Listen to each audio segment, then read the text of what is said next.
preset ring that's created by our in-house design team. Browse our selection of fine jewelry gifts for everyone in your life, from diamond and gemstone studs to must-have tennis bracelets and beautiful birthstone necklaces. With our everyday competitive prices and unmatched free lifetime warranty, Shane Company is your go-to destination for fine jewelry. Visit shaneco.com and come in to see for yourself. Shane Company, your friend and jeweler. This might be the most surprising statistic I've shared in decades of doing local news. More than 75% of commuters will be involved in a car accident at some point. JP Pendergast of Pendergast Law with more. What makes it more surprising? The average person will be involved in 3 to 4 collisions in their lifetime. With accidents unbelievably prevalent, what are some safety tips if it happens to you? Safety first. Secondary collisions are not uncommon while awaiting help. Turn on those hazards and remain in a safe place. If a bystander witnessed the accident, capture their information and encourage them to remain at the scene.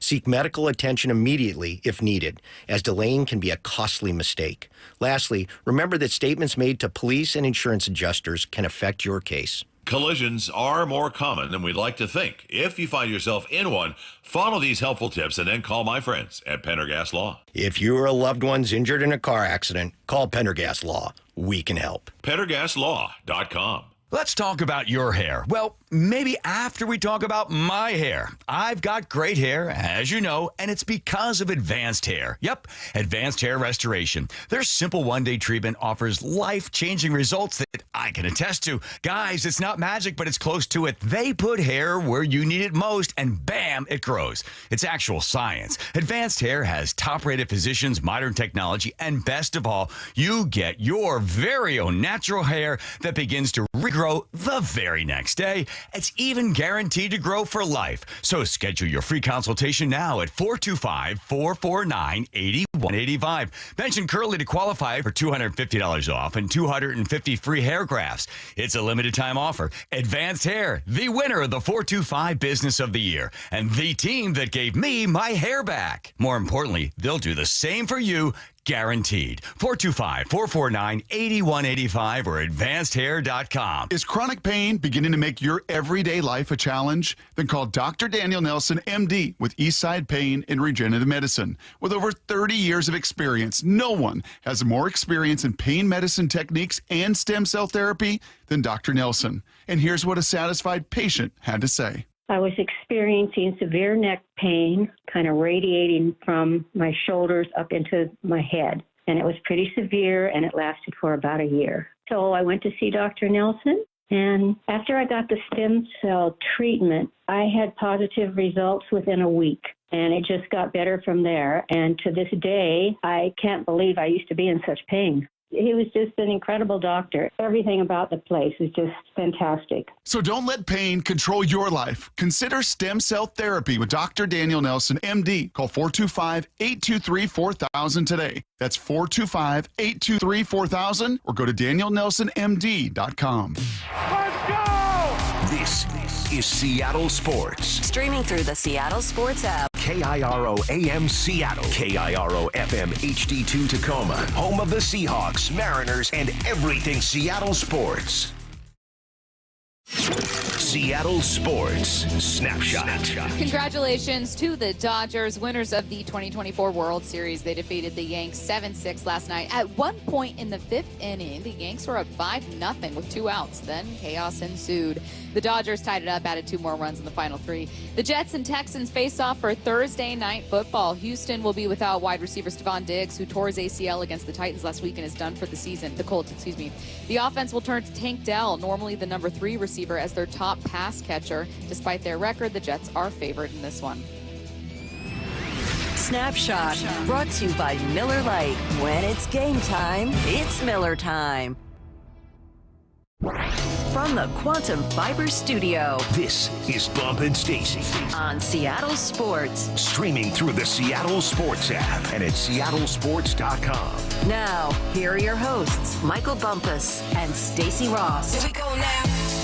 Well, Bump, congratulations to your Dodgers, winners of the 2024 World Series. And you know what? I don't want to say I'm not counting 2020, but it was an abbreviated You've already season. said you didn't count it. Well, no, but listen, it's not the same. It's not. It was an abbreviated season, and so there were some people who looked at it and went, oh, 2 titles in 5 years. You guys are so long suffering. But I kind of see it as 88 and then jump into this one. So I think that is worth freaking out and celebrating over. Congratulations to Dodgers. Nah, well, fans. we count 2020. If the Mariners won in 2020, you would count it for sure. Oh, absolutely. But we Yeah. don't have 7 titles predating that title. Yeah, but no, it's you know, to each his own. It's fine. I appreciate it. I was a stressful game. I was at home doing an interview for Talking Cougars. Airs Fridays at 3:00 on Root. If y'all want to talk some Cougs, and I hop in my car, not knowing what the score is, because obviously I'm locked in on my interview, and I turn on my radio, and the score flashes on my screen 4-0, and I said some words that I can't say on air. Sure, thank you. So I'm driving to meet up with a buddy of mine,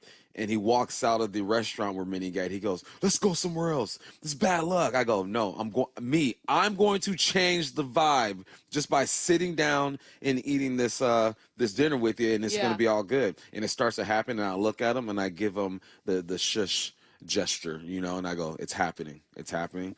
And it did, man. It was the Yankees tricked it off, though. Yeah. I mean, errors upon errors upon errors, and Dodgers took advantage of it. It was a good night. I did not realize, again, this was on Twitter. I didn't look this stat up and do research. I just saw it in passing. So, Curtis, correct me if I'm wrong.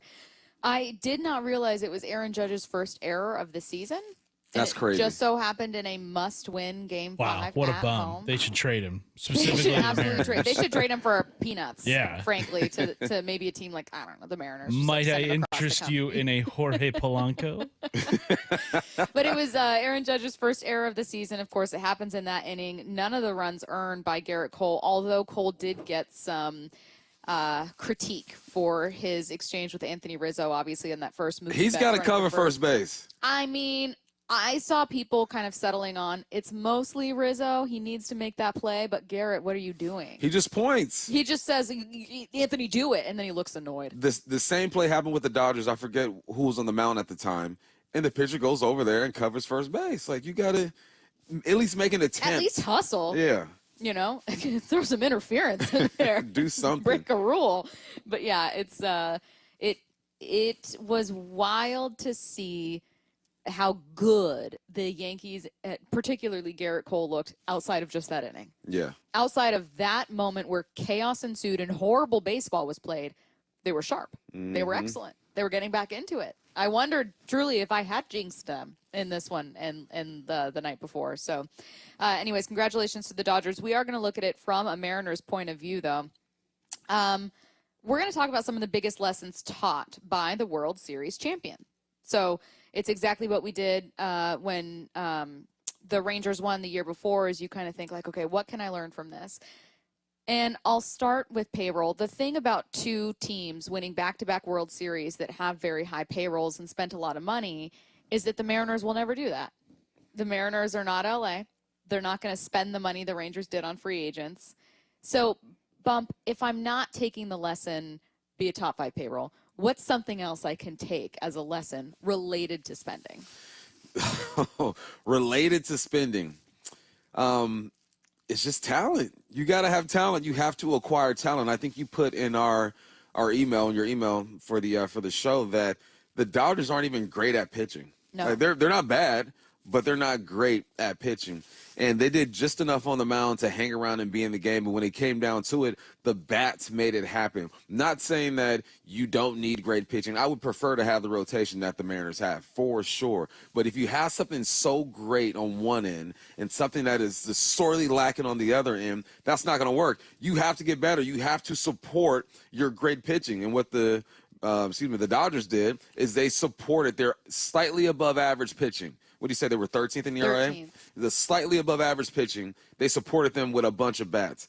You have to find a way to kind of tilt things in your favor. And I think we learned that last night. Yeah, I'm going to build off of that one, which is you can't just hang your hat on the things you do and refuse to ever adapt. There is a delicate line to walk between knowing who you are and sticking with that identity, and then also adapting where you have flaws. I don't think that Jerry Dipoto, who is a former pitcher who drafts and develops pitchers well, wants to be a team that is bad at pitching or that has pitching as just okay. I think he would love to excel with pitching and have that be part of his identity, especially in a pitcher-friendly park.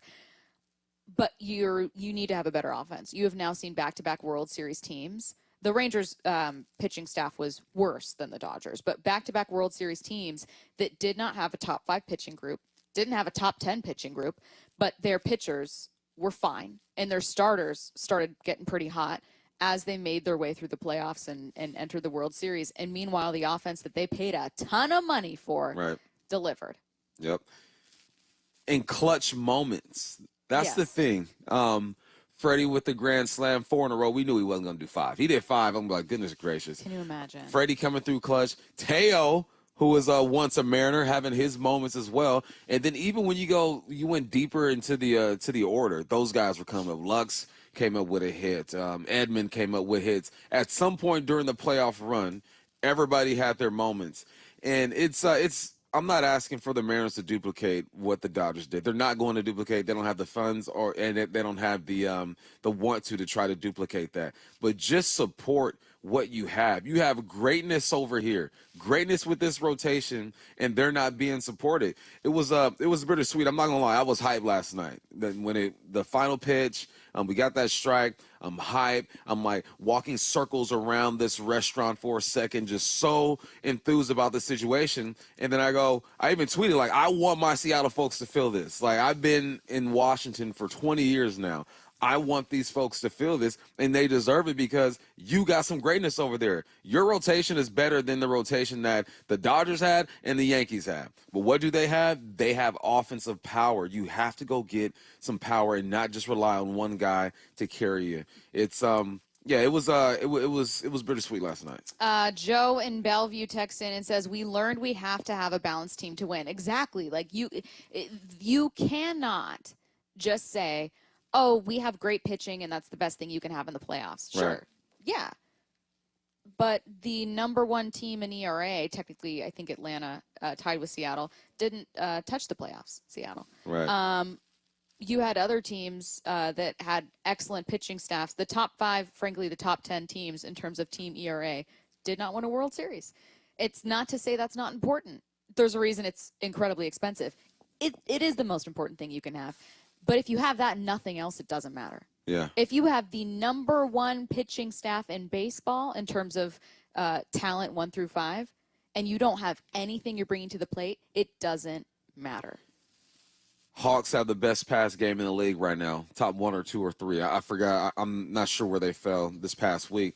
Don't have a run game. Can't complement it. It's going to make so it stresses out one aspect of your game, and you're asking that part of the game just to be so great every single night, and it's impossible for that to happen. It's impossible for this rotation to win games every single night and not have the support. It's very stressful, and it leaves no room for error. And we all know in sports, because we're dealing with humans make errors, they mess up, they're not consistent. They are consistent, but not in the sense of you can count on this happening every single night. You need some help, and stop stressing out this rotation. Thank you. Let's go to a couple other lessons. Curtis, you were looking at the path that the 4 championship teams took there, and you noticed that none of them had done what? I think it was 3 of 4 of them 3 of 4. Won their division, and they did not, test their chances in the wild card round, which is a weird talking point that we've seen kind of pop up the last couple of years of the expanded wild card round, is that, these wild card round teams have an advantage heading into the division series because they played 3 games. They haven't been resting, but it's like, no, like you don't have to play. Rest is great. Right, exactly. And you don't have to play 3 games that could go any which way. We saw the Astros get knocked off in the wild card round. Like winning your division and being one of the top 2 division winners in your league is an incredible advantage. Like, let's not kid ourselves here. And the Dodgers being able to take advantage of that, the Yankees being able to take advantage of that, getting to the World Series. I don't know how much more broken down the Dodgers pitching staff could have been this season in terms of injuries. You tack on an extra 3 games to that. Who knows if they even make it to the World Series. So winning your division and removing all doubt in that first round of the playoffs is huge. Like, you cannot emphasize the importance of that more than what we saw in this year's playoffs. Like Exactly. I don't like the wild card round. I know it exists and it's fine. It's an avenue to get to the playoffs. But if you don't have to play in that and you can clinch your division, take that route instead. And Bump, we know that's true for multiple sports. If I were to say, like, would you rather win the NFC West and get to the playoffs or get to a wild card so you can get a little more work? And you'd say, no, I want to win the West, and bye weeks are different now. Yeah. But you want that rest, or you want to be able to host a game. There is always, always, always in any sport a clear advantage to winning your division. I don't want to hear anything about the Mariners starting this season saying, hey, we're just hoping for a wild card. Don't just let Houston mess up and fail. Don't wait for the Rangers to hopefully repeat a bad season. Go seize a division. You got to go get it. My mom used to tell me, no one can stop you but you. And that's how the Mariners have to look. That's how they have to build a team to whereas, look, we've done everything. We have a squad. The only way we don't get this done is if we stop ourselves. And stop trying to sneak in. I mean, sneaking into the playoffs, it's cool. Done it before. I'll take it. Right? We will take it. But there's something to be said about a team that shows dominance at time. And this is baseball, 162 games. You're not going to be able to be dominant every single week, every single series. But there are stretches that these teams have to where you look at them and you say, that's a ball club right there. We haven't had that. And it took a crazy August a couple years ago by one player for the Mariners to get in the playoffs and do their thing. It shouldn't be relied upon one player. It shouldn't just be the rotation has to be perfect. It shouldn't be Julio has to go nuts. It should be, okay, Shohei, you're not playing well? Don't trip. Teo got you. Freeman got you. Mookie got you. Aaron Judge didn't play well, and thankfully the Yankees did have other guys, and they had some other heroes in Game 4, but imagine if they only had Aaron Judge. Yeah. That's basically what the Mariners are dealing with. You get there and he does nothing. You have the 7-8 hitter hit a grand slam the other day in Volpe for the Yankees. Yeah. It's just it's impossible to acquire the talent that the Yankees and the Dodgers have, but it's not impossible to increase the talent on this roster significantly. Go get it. Don't miss Hawks Live tonight. It is a free event at Bellevue Square Center. Michael Bumpus and Paul Moyer, starting at 7 p.m., are going to be at Bellevue Square Center Court for a live broadcast and preview of this week's game, plus a visit from Seahawks safety Kayvon Wallace. That's tonight, 7 p.m., Bellevue Square Center Court. So if you're out there, I don't know if people trick or treat in the mall with little kids. That used to be a thing when I was little. Maybe you're doing some shopping. Maybe you're grabbing dinner. Again, it's a free event, so stop by, 7 p.m. You can learn more at seattlesports.com. I want to see some costumes. Yeah. Show up in some costumes. Oh, my God. Can I say one thing for 30 seconds? Can you and Curtis just give me the space to do this? Okay. There's a new housewife named Bronwyn on the Real Housewives of Salt Lake City franchise. I promise that this is adorable. Her husband frequently has work trips to like New York and back or something. So when she goes to pick him up from the airport, she's in costume every time. And Really? she never tells him what she's going to be. She just shows up in like over the top costumes. Like give me one. Like the inflatable ones that blow up. So she was like a shark with one of them. She dressed up as a cow. She was a panda. And these are like giant, obnoxious costumes. And he just shows up to the airport and she's just in costume, like waving. She must have a driver. Ain't no way she's riding they're around. rich. They're rich. Absolutely. She buys this costume, wears it once, and never wears it again.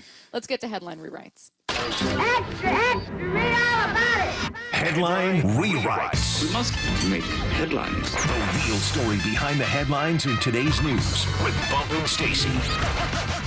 Headline number one, Mike McDonald said he's optimistic about DK Metcalf playing on Sunday, but Devin Witherspoon was a surprise add to the injury report with a foot injury. What's the real headline? See, when it comes to injuries, I don't like surprises. Me neither.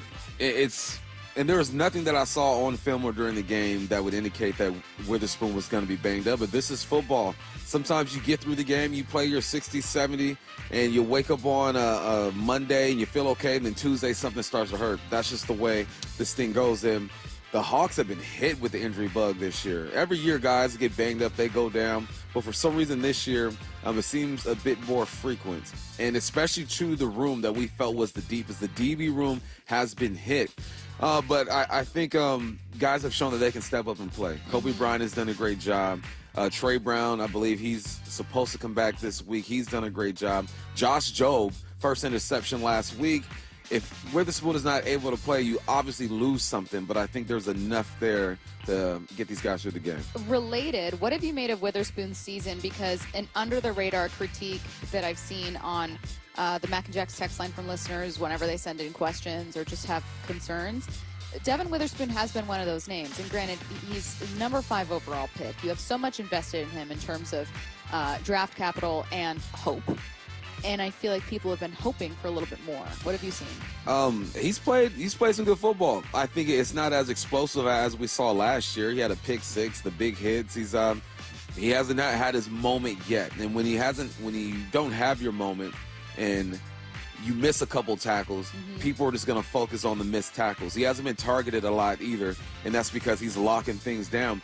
He's had a good year, nothing like last year. He's due for some explosive plays. Headline rewrites. Headline number 2, the Jets' dumpster fire is back in prime time tonight against the Texans on Thursday Night Football. What's the real headline? The Jets don't need a costume to scare people tonight. Bump, tell me if you think this is fair. The Jets are actually favored in this one, 1.5-point favorites. So they're at home, I assume. So it's, I think, are they on the road? Curtis, do you know offhand? It's at home, I believe. Yeah. At home for the Jets. Okay, yeah, they're wearing their. They're actually wearing their black uniforms. You'd uniforms. already be a field goal favorite, but favored in this one. The Texans, is it because they're banged up with their receivers? It has to be. Nico's out. We know Diggs is out, so Tank Dell's going to have to be the number 1 guy over there. Yeah, I think they're at home. The Texans are banged up.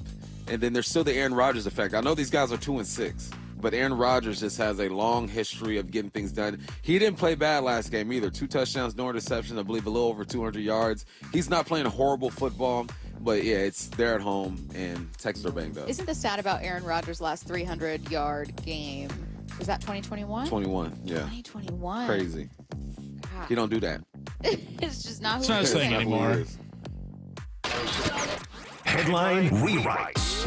Headline number 3, Juan Soto, asked by reporters last night about his upcoming free agency, said he's open to everyone. Let's take a listen. I don't know what's the teams that want to come after me, but definitely I'll be open to listen every single team.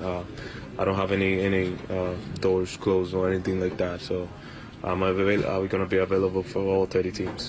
So what's the real headline? And by that, he means 3 teams. He does not mean 30. He means 3. I'll add this. He was asked about his priorities, and he talked about how much he values a winning culture, how much fun that was with the Yankees this year. So signing with a winning team is going to be his number 1 priority. Show me the money is essentially what he's saying, and show me the possibility of winning a championship. You know what I respect about this?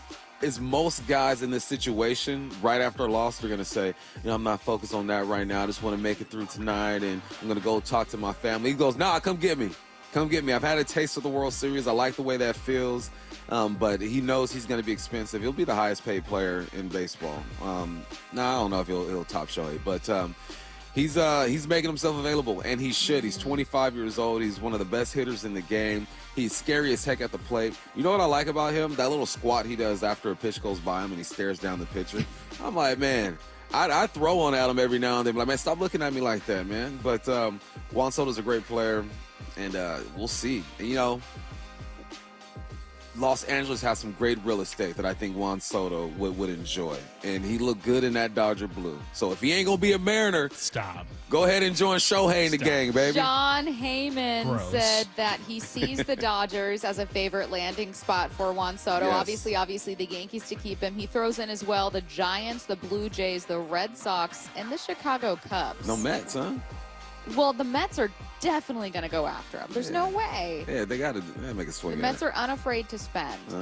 I would kind of want the Mariners to when I left college and I was applying for lots of jobs I wasn't qualified for, I would just send in my resume anyways, and then have a really nice cover letter and be like, "Here we go." And then I'd never hear back. Your first expected salary, you put $250,000. No, actually, I did not do that. Although when I was accepting applications from people years later as a managing editor, there was a lot of that where I'd be like, "Do you know where you're applying? The job you're applying to?" They really put down like $200K. No, but you would have people who put down 6 figures for a part-time assistant editor job, and I'd be like, we are looking for a maybe 1 year out of college person to Mama come told do them this. to shoot for the stars. Well, I think that some of the people who were doing that probably grew up with money. So to them,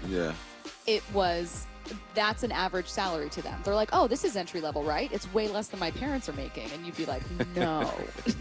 So cut that in half and subtract more. But no, with the Mariners, they're not going to get Juan Soto. They had a chance to get him by trading and acquiring him. Obviously, they did not. Someone texted in earlier to the Mac Jacks text line bump. They said, I hate this mentality. It annoys me to no end. Stop saying this team will never spend money and start saying this team needs to spend. This team needs to increase their payroll. They are not going to spend like the Dodgers spend. I think both those things are true, and both of those things are fair to ask. What have they shown you? Take them for who they are. Until they show you something different, you have to go off of, who they've been over the past 15, 20 years. It is what it is. So you might hate it, but you must live in reality. Trust me, it'll bring more peace to your day if you just took the Mariners for who they were. All right, coming up next, why are the last place Rams favored over the Seahawks on Sunday? The Seahawks have a chance to get back on track as Sean McVay's Rams head to town. It's Joe, goes the other way. Josh Allen coughs it up for the first time this season. At the halfway point of the season, the NFC West is still up for grabs. Turns upfield, first down, got more. That is what we've been waiting for out of Ken Walker. Hawks, Rams, kickoff 125, pregame coverage starting at 10 on your home for the Hawks, Seattle Sports. Matt Coker here from West Coast Men's Health. Guys, Viagra is not the answer for your problem. I know you think it is, but Viagra has horrible side effects, and for most men, the longer you're on it, the less it works. Viagra is not a curative medication. It's not fixing your problem. It's a Band-Aid for a shark bite. Acoustic wave therapy is the newest technology that can correct your problem, not just treat it. We can do something that no pill can do. We can restore your blood flow naturally. Get off Viagra today. Change your life like the thousands of men who already have, regardless of your age or your medical history. If you're tired of dealing with Peyronie's disease or erectile dysfunction, then call West Coast Men's Health today. With clinics in Redmond and Tacoma, call 206-519-6541. That's 206-519-6541. 206-519-6541. Online at westcoastmenshealth.com. Hey, it's G. Scott. Since the beginning in 2014, Nourishing Neighbors has raised over $36 million to help food banks and other hunger relief agencies in Washington. The Albertsons and Safeway Foundation would like to sincerely thank all the customers, employees, and partners over the past 10 years. Nourishing Neighbors continues to support initiatives including food for kids, grocery cards for the holidays, and innovation grants, so please keep donating and volunteering. Visit nourishingneighbors.com to learn more. Febreze. So my home is also my office. And before I can focus, every room's gotta be clean. That means tidying up and spraying my Febreze Air Mist. Ooh, that's fresh. Febreze Air Mist scents are all high quality. They fight any weird funk, and they give my air an instant boost of freshness. So not only does my home smell good, I feel good too. After I Febreze, it's time to start my day. Breathe happy, Febreze, la la la la la. Get in zone, AutoZone. Welcome to AutoZone. What are you working on today? Getting ready for more rain and longer nights? We've got you. Right now, you can earn up to $25 in bonus rewards when you buy 2 Sylvania Silver Star Ultra bulbs and 2 Rain-X Quantum Elite wiper blades. More rewards and better visibility at America's #1 lighting destination, AutoZone. Get in the zone, AutoZone. Offer valid for AutoZone Rewards members. Restrictions apply. At Fisher Investments, we may seem like other money managers, but we're different. What makes you so different than the rest of us? We ensure clients receive unparalleled service at every step of the relationship. Tell me more. Our investment counselors focus on service over sales, prioritizing clients' needs. How do you make money? We don't sell any commission-based products. We have a simple management fee based on the value of our clients' portfolio. So we do better when our clients do better. What about client portfolios?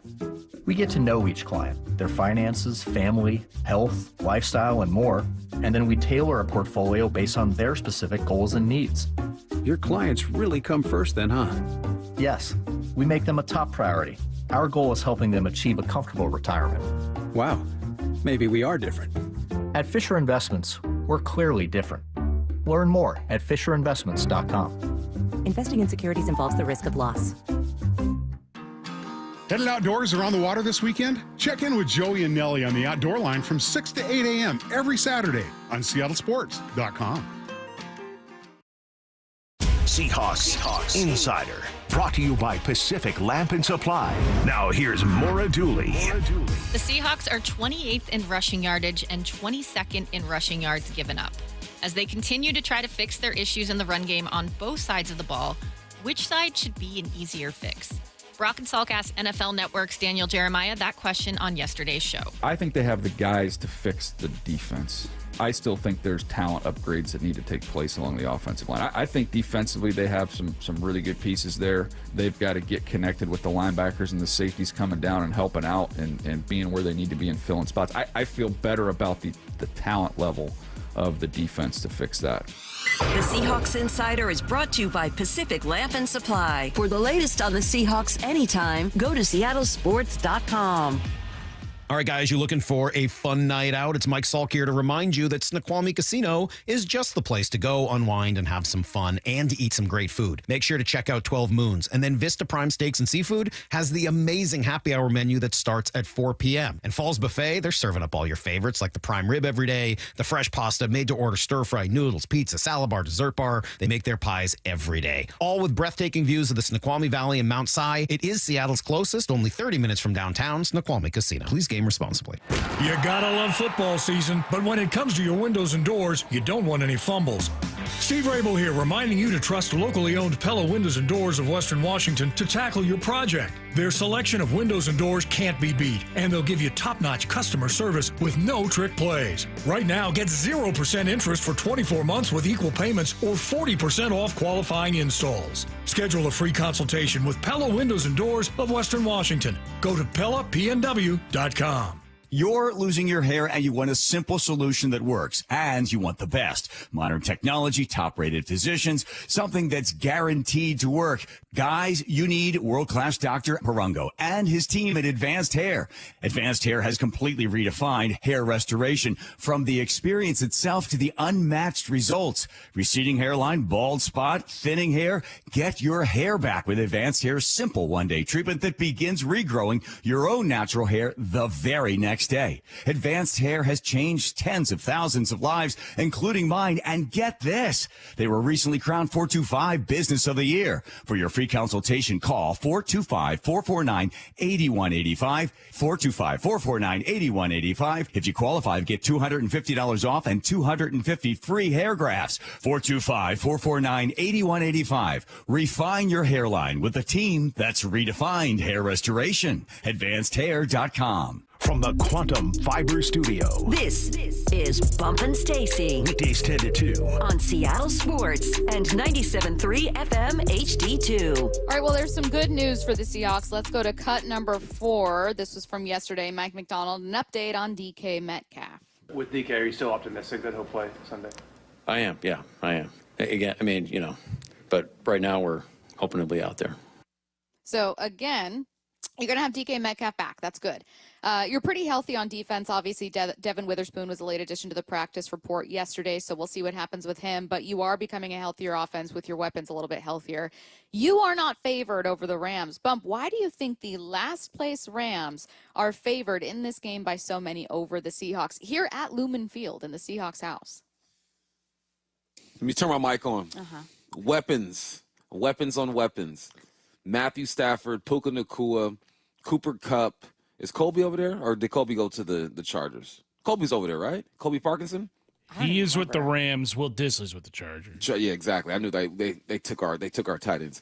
Kyron Williams in the backfield. It's because of what they can do offensively. I had to go back and watch the film of the Rams defense. I've been focusing on the offense so far this week because Dan Orlovsky keeps talking about this defensive line, this young defensive line. So I went back. I'm looking at the defensive line, and there is some talent there. You see what he's talking about. But I think it comes down to experience, coaching, and philosophy. The Rams have a clear identity of who they are offensively. They know exactly how they want to attack you. I'm going to talk about it in 4-down territory. I think that's what it comes down to. They're getting healthy. They have a philosophy. They have a head coach who knows how to win. And for some reason, they've been beating up on the Seahawks the last few years. Mike McDonald, cut number 5, talking about preparing for facing a healthier Rams offense. It's tough. You try to say this guy would have been doing this if those guys were in there. You can't take full stock and, hey, you can't just go 1 for 1 because of the type of players they are. You could tell they did a great job of kind of trying to fill in for the best they could, but you felt like, and even last week, there wasn't a full complement of Cooper Kupp and Puka throughout the game, so we expect that to, get expanded on this game. Yeah, which is kind of scary to think about because when they did have Puka back, he went for over 100 receiving yards against the Vikings' very tough defense. Puka is a special type of receiver. He's not a receiver that is going to wow you with his acceleration, deceleration, his precision in the routes. He just has a great feel for the offense in space. And there are some coordinators and some quarterbacks who know how to highlight these type of receivers. And then when he's healthy, he's proven to be one of the best in the game. With 1,400 yards last year, over 100 receptions. He knows what he's doing, man, and he's learning from one of the best, a guy who won the Triple Crown when it comes to receiving in Cooper Kupp. They're just a great 1-2 combo, and McVay knows how to use his weapons, man. And let's stop sleeping on Stafford too. Yes, he's getting up there. He's old. I'd take him over Aaron Rodgers right now. Yeah, he was 30-something years old, late 30s, but he's playing some decent football as well. I was watching this play before the show starts. Matthew Stafford does such a great job with his eyes. He holds safeties. He knows he's going to that left side, but he's going to stare down that single high safety holding there or that 2-eye safety. Last second, flip his eyes, and he has a great feel and peripheral vision of what's going on.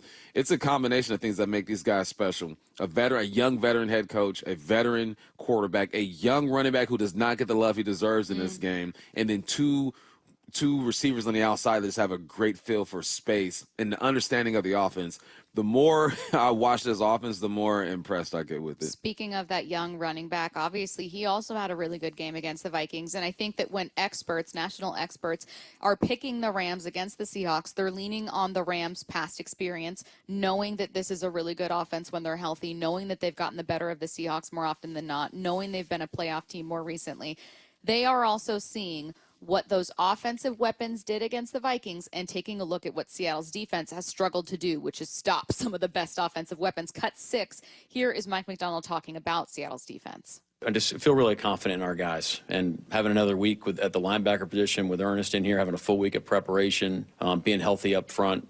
Just we're gonna get it figured out. At some point it's gonna start to click. It's kind of like a puzzle when it all fits together. And look, if I was a fan out there, I'd be wanting to see progress too. Just like as the head coach, we want to see us grow and become a dominant defense, and we're going to get there. It's just it's a process right now, and you got to be married to the process. You can't skip steps because you want better results. You got to keep going through it, and that's what we're doing.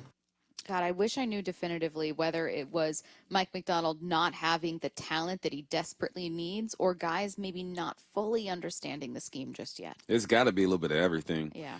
You look at just his defense in Baltimore, he probably had the perfect player for everything that he wanted to do. And he had so much success over there. That's why he got this job. And he's slowly trying to build a version of that. You're never going to be able to duplicate exactly what he had over there. That was a once-in-a-generation type defense he had as far as talent and execution. And when you are it's kind of like you take a half step back when you get Ernest too, because he doesn't fully understand this defense. He knows the linebacker position. He knows if I got A-gap, I'm here. But there's a sense of freedom you play with when you're not thinking, when you're not asking questions. I told you I was going to watch film and see how many times he looked to his left or right to try to communicate with Dotson what was going on. It happened a lot throughout the game. And when you're asking those questions, you're getting that information. He's telling you what to do. You can go ahead and execute, but it's totally different when you're locked in. This is my assignment. This is our adjustments. This is what the defensive line is going to do. Now I can just play football. So I think it's a combination of everything. He's definitely searching for the right guys on defense. He's definitely still teaching these guys exactly how he wants things ran. And it's going to take him 2 or 3 seasons before he has the complete defense. And honestly, I don't think he'll ever have the complete defense. There's always going to be a spot, weak link on the defense that he has to try to manipulate and cover up. Well, no matter what you're doing, right? Like somewhere the Baltimore Ravens and their fans are having conversations about, oh, I wish we had like this outside backer, or I wish that, we had, this safety here. I was listening to Brock and Salk this morning, and they were having a really interesting conversation about not just a lack of weapons Mike Macdonald might have, but that those weapons, whether it's an assistant coach, whether it's a player, bring a familiarity with them. And they looked at other new head coaches and the people that they brought with them, players and coaches from their previous teams, and they realized that Mike Macdonald had brought the least. Mm-hmm. And granted, he's going to a very different situation. Who wants to leave what could be a Super Bowl team and follow you over here? And you didn't have a ton of money to spend on players, so I don't know if you're getting, some of those Baltimore Ravens. I don't see it as like a knock on Macdonald. It is a disadvantage, though, because they then wondered how much of this is just him needing to communicate all of these new ideas and this scheme and a culture that he wants without other people helping with buy-in because they know it. That's a great point. Yeah, because there are things that you have to coach the coaches through because they don't completely understand how you want things right. It could be something as simple as a drill. He could sit there in front of the team and say, okay, well, this week, this is the drill that I want ran with these linebackers. And the coach can understand the drill. All right, coach, I got you. I got the linebackers. I'm going to go run this drill. But there's a way that Mike Macdonald would teach it. And he's looking at the drill. This is an example. I don't know this for sure, right? But he's looking at the drill, and he's going, that coach is doing a good job. Hey, coach, but try to focus on this a little bit. It's like I'm training this trainer at my facility, ETA, holla at me, right? I'm training this, and I'm letting him do his thing. Mm-hmm. I give him the template for the session. I go, okay, this is what I want you to do. You go ahead and do it. And I'm watching it, and he's doing exactly what the card says to do.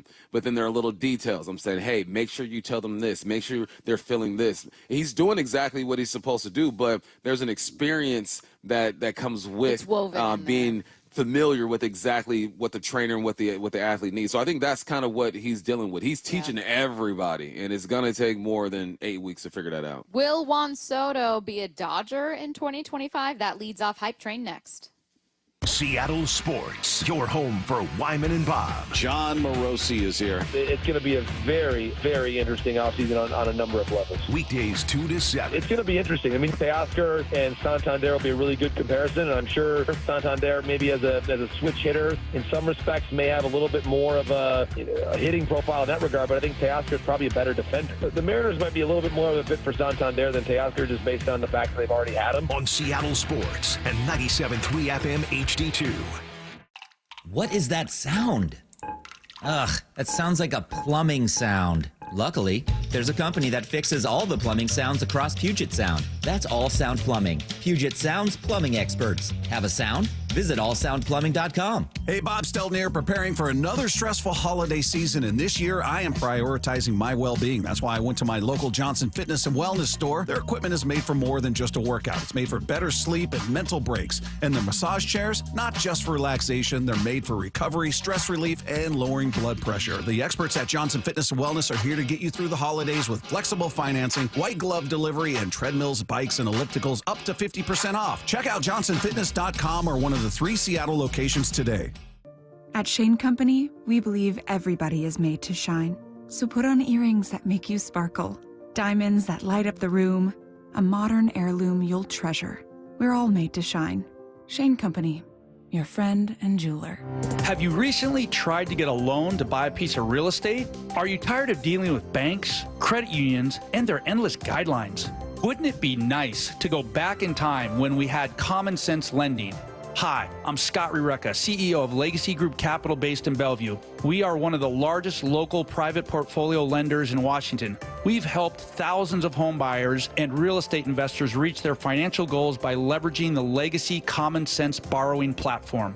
What that means is we lend our own money, we make our own decisions. If your deal makes sense, we'll get it done. Whether you're purchasing a new piece of real estate or refinancing an existing loan, bridge loans, construction, or regular home loan, it doesn't have to be as difficult as banks and lenders make it. If you're trying to grow wealth through real estate acquisition, come talk to the experts in private lending. Call 425-635-4700 or LegacyG.com. Legacy Group Capital, your common sense lender. LegacyG.com.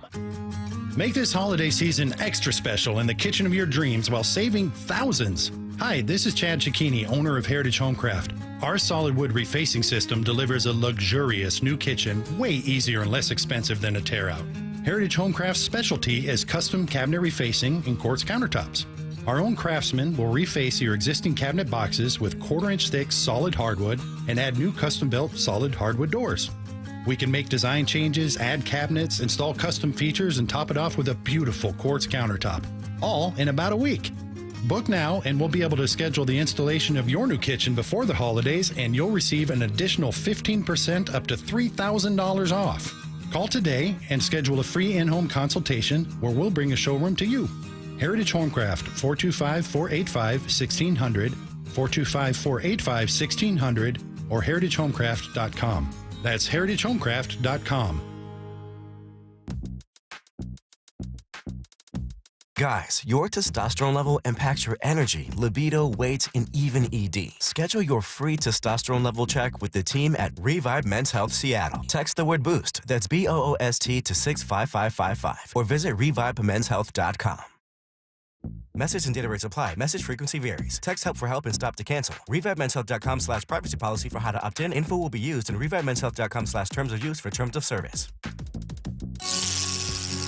Heading outdoors or on the water this weekend? Check in with Joey and Nelly on the Outdoor Line from 6 to 8 a.m. every Saturday on Seattle Sports and the Seattle Sports app.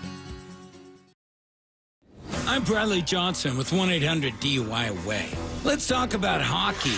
Don't you love a sport where it's almost fair game to throw off your gloves and bare knuckle it in that gray area? Hockey brings excitement, intensity, passion, often drinking. It's like a party with a puck. If you enjoy too many shots at the bar while watching slap shots on the ice, don't try to make a breakaway because the police won't just stonewall your goal. They're much more likely to throw you in that penalty box. And it won't be just a few minutes to think about what you did. Go ahead, enjoy cracking one open. Just don't overdo it. Call 1-800-DUI-AWAY or go to 1-800-DUI-AWAY.com for your free private consultation. Hockey is one of the only sports where you can wrap around the goal and there's no out of bounds. But the roadway is a different story. Call 1-800-DUI-AWAY. 1-800-DUI-AWAY. Hey, Mike Salk here, and we got some exciting news at the station. Riverside Roofing and 710 have renewed our partnership into a deal that will carry us into our 8th calendar year working together. A big thank you to Don, Brandon, Jordan. Not only are those guys terrific roofers and businessmen, but even better people. And I've been fortunate to get to know them, text them back and forth, playing golf together. Just truly awesome people. And all that matters when choosing who you want to work with. People want to work with people they like. And most importantly, they want to work with people they can trust. And that's Riverside Roofing. You've heard me say it for years now, and you'll continue to hear it for a whole lot longer because it's true and it works. We've had people text into the show. They say, Salk, you told me I could trust them, and you were right. If you have an upcoming roof replacement, they need to be your first call. Again, big thank you and congratulations to Riverside Roofing. You can find them at riversideroofingllc.com, and they are the roofing company you can trust. That's riversideroofingllc.com. This is Bumpin' Stacy. Weekdays 10 to 2. On Seattle Sports and 97.3 FM HD2. All right, taking a look at the top trends. Let's head to the station for Hype Train. Jets taking on the Texans for Thursday night football. They are just slight favorites. Basically an even toss-up kind of game is what Vegas is expecting here. The Jets, against all odds, because again, they're a 2-win team, get a win tonight against the Texans. Bump, are you boarding? The odds have them winning, don't they? They do, but like, you're saying it's just weird because I don't think that analysts expect them to win, but Vegas expects them to win. I expect them to win tonight. I think third time's a charm with Devontae Adams. They're going to figure some things out, and Todd Downing is going to figure out how to get Devontae the ball, get that run game going. C.J. Stroud is just missing too many weapons at this point. You're missing your 2 number 1 receivers. He legit had 2 number 1 receivers. You're on the road. It's prime time. Aaron Rodgers is going to figure some things out. I am on this hype train. Curtis, the hype train is that the Jets, who are favored, but who also have 2 wins, against all odds, get a win tonight against the Texans. Are you boarding?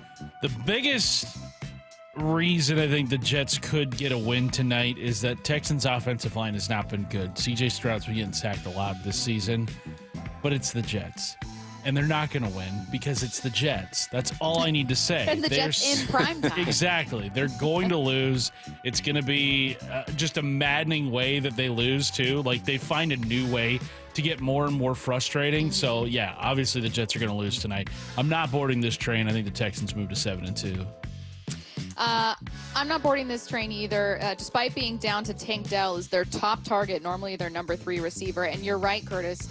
Despite struggling with protecting C.J. Stroud, I think that the defense for the Texans is still really solid. And the Jets defense started out the season as being a big reason why they were in games and has actually declined in productivity since the firing of Robert Saleh. That sure backfired for them. Their only wins have been against who? The Patriots, another 2-win That's a quality team right there. The Titans, another quality 2-win team. No, I don't think so. I'm not boarding this train. Bumps alone here. Next up, I already know you're boarding this one. Juan Soto about to hit free agency. He told reporters after last night's World Series loss for the Yankees that he just wanted to prioritize signing with a winning team, but that he's open to talking with all 30. Juan Soto is a Dodger in 2025. The best thing Kevin Durant did was join the team that beat him in the NBA Finals. The best thing he did, he got his championship, got a couple of them things. I'm looking at Juan Soto and I'm saying, look, man, the Latin community is big in LA. I know it's big in New York as well. That's facts. But it's big in LA. They'll love you. The weather is great. You saw Ice Cube, man. You want to join Shohei Ohtani in the game. You don't want to see Fat Joe wouldn't again? you? Yo, Fat Joe, why was Fat Joe even there? Right? It should have been someone else. Juan Soto. You want to ride with a team that is going to be good for the next 3 or 4 years.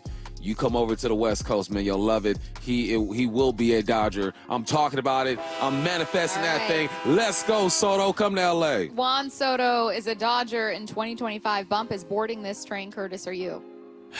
I wish you would go elsewhere, but it feels like this is a match made in heaven. I mean, they're just made for each other.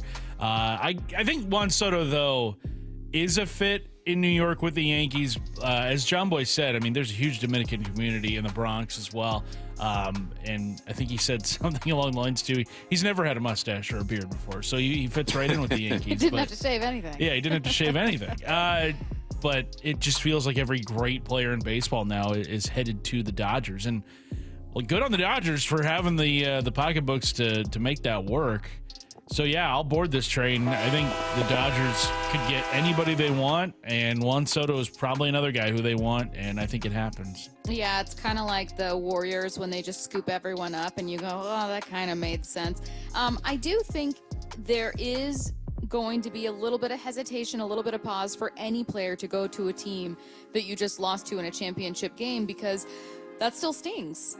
You know, 24 hours prior, you were doing everything you could to beat that team, and now they're trying to woo you. But the thing sticking with me is Juan Soto saying, I want to prioritize winning. Nothing is more fun than a winning culture. Being part of one with the Yankees, like, it's what I value more than anything, and that's my number one priority in the offseason. Guess who just won it all? You know what I mean? Like, there is no better example of winning than the World Series champion trying to get you to sign with them. So I agree. I'm boarding that train. I'll aboard that one. He's 20, and he's 25. Them kids don't care about loyalty and all that stuff. They're like, look, what's hot right now? He's 25. An aging 25. Yeah. Anthony Richardson benched for Joe Flacco. We've had a lot of debates about whether or not this was the right move. He's only 10 games into his career. We talked about whether or not quarterback development was an issue in the league, whether or not the Colts, who used a number 4 overall pick last season, should be more patient with their future. Benching Anthony Richardson was the right choice. All depends on how you look at this. A lot of people are looking at this and saying, why would you do that to him? You're going to hurt his development. And I'm looking at it and saying, No, you're going to help his development. When you're completing 44% of your passes, when you don't understand how to move as a professional, we don't know what's going on inside their facility over there, inside the meeting rooms, inside the locker room. He has to learn how to be a quarterback. He's definitely not a great quarterback on the field quite yet. And sometimes it takes some time. I think leaving him out there with all these wolves and these grown men will do him way more harm than letting him sit and learn behind a quarterback who's done it for well over a decade. This was the right move. The Colts can win that division with Joe Flacco. You let him sit, you let him marinate, you let him learn. That's not giving up on him. That's just giving him time and not putting all this pressure on him to win right now. It was the right move.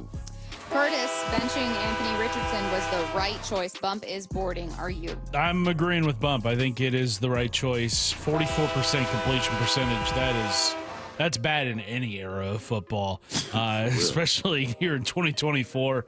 And then just the decision to pull himself from the game on Sunday, that's never going to sit right with that locker room. Joe Flacco is a pro's pro, is somebody that I think Anthony Richardson could stand to learn a couple of things from as he gets all this time on the bench now. I think it was the right decision for the Colts, who all of a sudden have kind of played themselves back into things in the AFC. So, yeah, I think it was the right move. Yeah, Colts sitting, I believe, 500. Next one, last one. Happy Halloween, everyone. Everyone stay safe out there. If you're driving, watch out for kids. They get to trick-or-treating early. And if you have kids, you know they're not going to eat all that candy that night. In fact, it might take them a while to go through it, which is why it is okay to steal your kids' Halloween candy. This is how I teach my kids about taxes. All right? Put all your candy on the table. Let's talk about this, guys. Okay? Mom and dad are the government. Government's taking about 30% of that. All right? So go ahead and I'm going to do it in front of them. No. All right? I'm going to look them right in the eye and be like, this is about 30%. And you're Slide take the that this way. too. Oh, I'm taking Keep the Reese's. Twizzler. You know, I'm going to make it look. You really like that? Okay, well, the government likes it too. Let me get a piece. Let me get 10% of your Reese's, 10% of your Starburst, another 10% of some miscellaneous stuff. It's okay to steal your kids' Halloween candy. Bump doing it ruthlessly. Curtis, are you boarding this train? Definitely boarding. Absolutely boarding. I won't do it in front of their face the way Bump did, but I'll definitely help myself to a handful. Especially because my kids still go to bed pretty early. Like, the latest they're up is 8 p.m. So after 8 p.m., I mean, Brandon and I are just going to town on Halloween candy. It's the best. And then they wake up in the morning and they're like, hey, where'd all my candy go? I don't know. I don't know. This is weird. Did you eat it? Yeah, I think you and Blair ate it. Yeah, I think you just don't remember. You know what's so funny? I have no memory. Absolutely no memory of my mom ever stealing candy from me and my sister, and I know she did. This woman loves chocolate. She loves chocolate peanut butter. She loves chocolate caramel. I know that she did, and I have no memory of it. So, I mean, unless you're like Bump, making your kids pay candy taxes. They probably won't even notice. All right, don't forget you can rate, review, and subscribe to the Bump and Stacy podcast. We're available wherever it is you get your podcasts, as well as on SeattleSports.com and the Seattle Sports app. It is a three-way tie atop the NFC West with the Rams just one game behind. So let's take a look at the division with Eric Williams next. Seattle Sports, your home for Wyman and Bob. Tight end A.J. Barner is here. Weekdays 2 to 7. A.J., are you a guy that will go home and, watch the game? For sure, yeah. I kind of have I call it a little sick addiction because, even when I have family over after the game, it's I have to see, the film right after. And it's sometimes it can kind of be I'm not ignoring my family or my company. That's over. But it's we just finished the game. I have to watch this. So on Seattle Sports and 97.3 FM HD2. Everywhere you look, things are getting more expensive. So at Consumer Cellular, we're lowering the price for those 50 and up. Now you can get unlimited talk, text, and data for $30 a line when you buy two. That's just $60 a month for 2 unlimited lines. So if you're 50 and up, make the switch and save. Come on, you've earned this. Call 1-888-FREEDOM or visit consumercellular.com today. Requires 2 lines of service, age validation, and credit approval, subject to system and area limits, taxes, and other fees apply. Get in zone, AutoZone. Welcome to AutoZone. What are you working on today? Sounds like wipers. If your wipers are streaking, skipping, chattering, or even worse, loud, you need to visit AutoZone and get some fresh new blades. We've got basic wipers to get you back on the road, as well as premium blades from Bosch and Rain-X.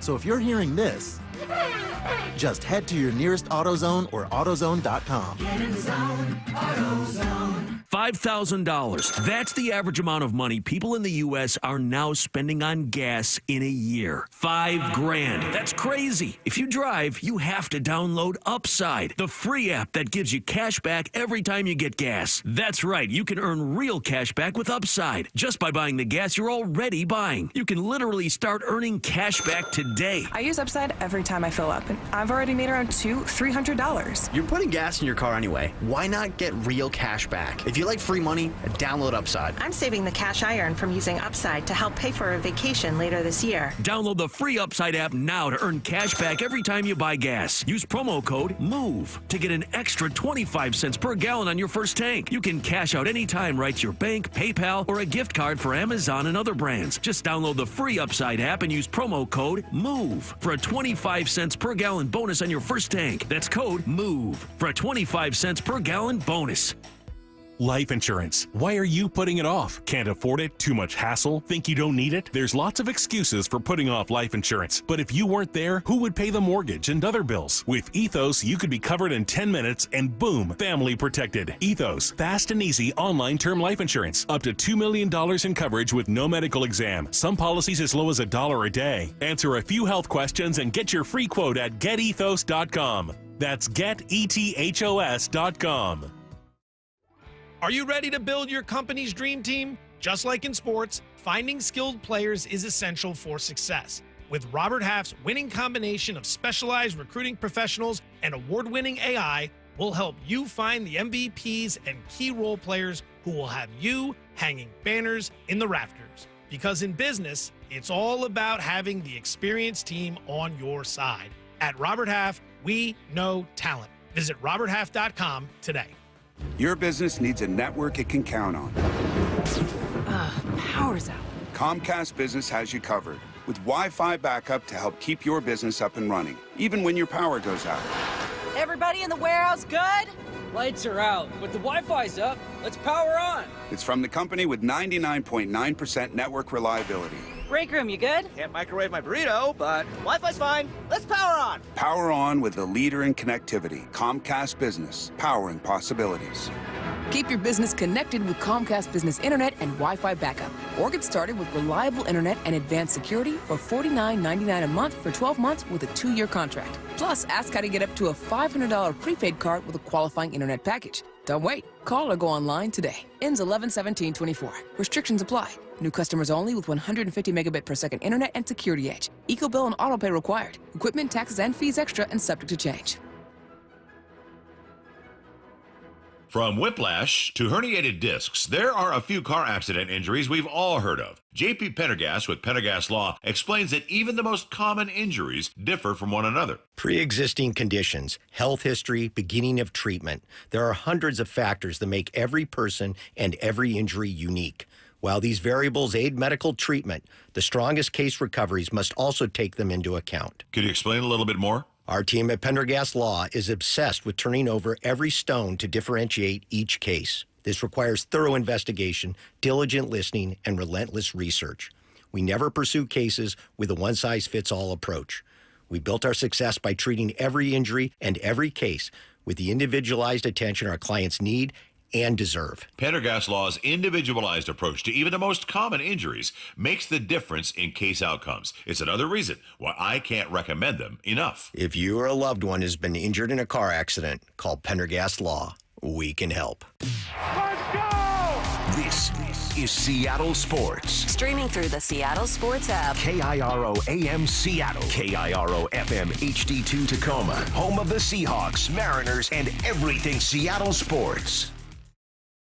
Seattle Sports Snapshot. The most pursued bat in free agency this winter will be Yankees slugger Juan Soto. Soto told reporters after the Yankees World Series loss that he's open to hearing from all 30 teams, but will prioritize signing with a winner. Soto, who just turned 26 and hit 41 home runs this year, is favored to land back with the Yankees or sign with the Dodgers or Mets with the Giants and Cubs as other potential landing spots per John Heyman. Snapshot, brought to you by Miller Lite. When it's game time, it's Miller time. From the Quantum Fiber Studio, This is Bump and Stacy on Seattle Sports. Streaming through the Seattle Sports app and at seattlesports.com. Now, here are your hosts, Michael Bumpus and Stacy Ross. Here we go now.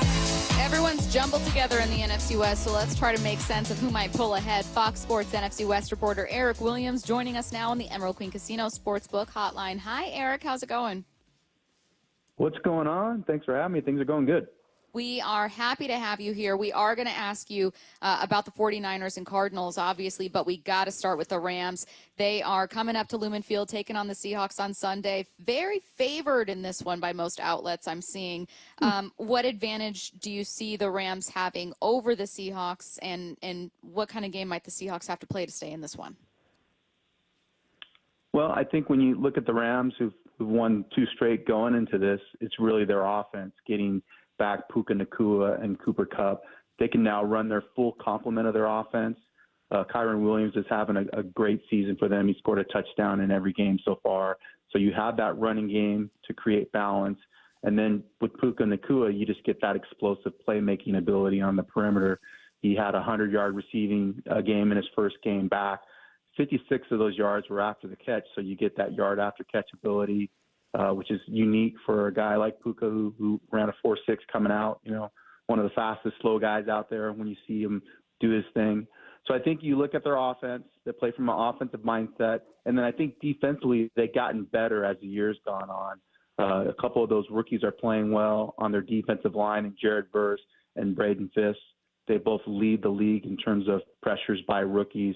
Verse is coming off a pretty good game where he had a sack and a half, handful of pressures. And then they got Darius Williams back at corner, and I think that kind of helped solidify their back end defensively. They've been playing better back there. And so I just think overall it's a Sean McVay team. They don't make a lot of mistakes. They kind of know who they are in terms of their identity on offense and defense. They're not going to, give the ball give the ball away. Just going to play sound football and make the other team beat them. When you look at the Seahawks, what do you think they can do against this Rams defense? You mentioned obviously their defensive line is good. They're getting healthy at the corner position. We know it seems like the Seahawks, they're a one-trick pony right now, right? Just throw the football and hope for the best. Is that it? Is it just Gino has to have an amazing game, or do you feel like they can get the run going against these guys? No, you can run the football against the Rams. I mean, I was at the game where Arizona just went up and down the field with James Conner. They've obviously gotten better in terms of stopping the run, but I still think they're like 22nd in the league right now. So you can move them up front. I just think when you look at Seattle and how they're playing, you have to commit to it. I mean, I think they're second to last in terms of runs called. So I just think collectively they have to commit to running the football and figure out what types of runs work out best for Ken Walker. I don't think it's an offensive line issue. I've heard people kind of talk about the offensive line struggles.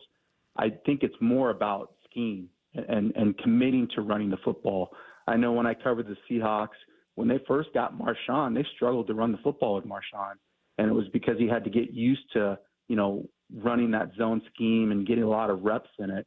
And then he started to pop runs. And I think it's the same thing here in terms of establishing, what Grubb wants to run offensively in terms of the run game, and then getting reps at it and continuing to hammer it. It's so hard to fathom a team struggling to run with Marshawn Lynch, but you're exactly right. It's speaking of kind of beginnings for big names, Sean McVay. I don't have like a perfect recollection of this, Eric, so you'll have to help me. He got off to, if I remember correctly, a fairly quick start with the Rams, a pretty successful start, and Mike McDonald. They made the playoffs his first year. Right. Mike McDonald having kind of a rockier start here, having lost 3 in a row, bouncing back with a win, and then losing again, obviously still figuring it out. What do you think factored into Sean McVay starting off in such a stellar way with LA? Man, that's a great question.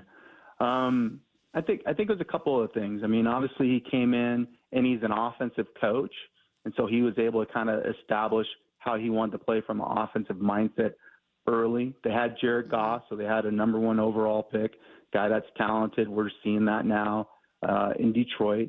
So I think the pieces were in place for him to have success. And I think he kind of, he also had Wade Phillips as his defensive coordinator, a guy that's been around for a while. So he didn't have to worry about the defense and could kind of just focus on the offense, where I don't think that's necessarily the case with McDonald and having Ryan Grubb come in and run the offense his first time coaching in the NFL. So I think maybe there's more moving pieces with McDonald based on, what McVay's experience was having that veteran person on the defensive side of the football. Do you think there's going to be a time, because the NFL it's a bunch of phases, right? And you see offenses change and defenses respond.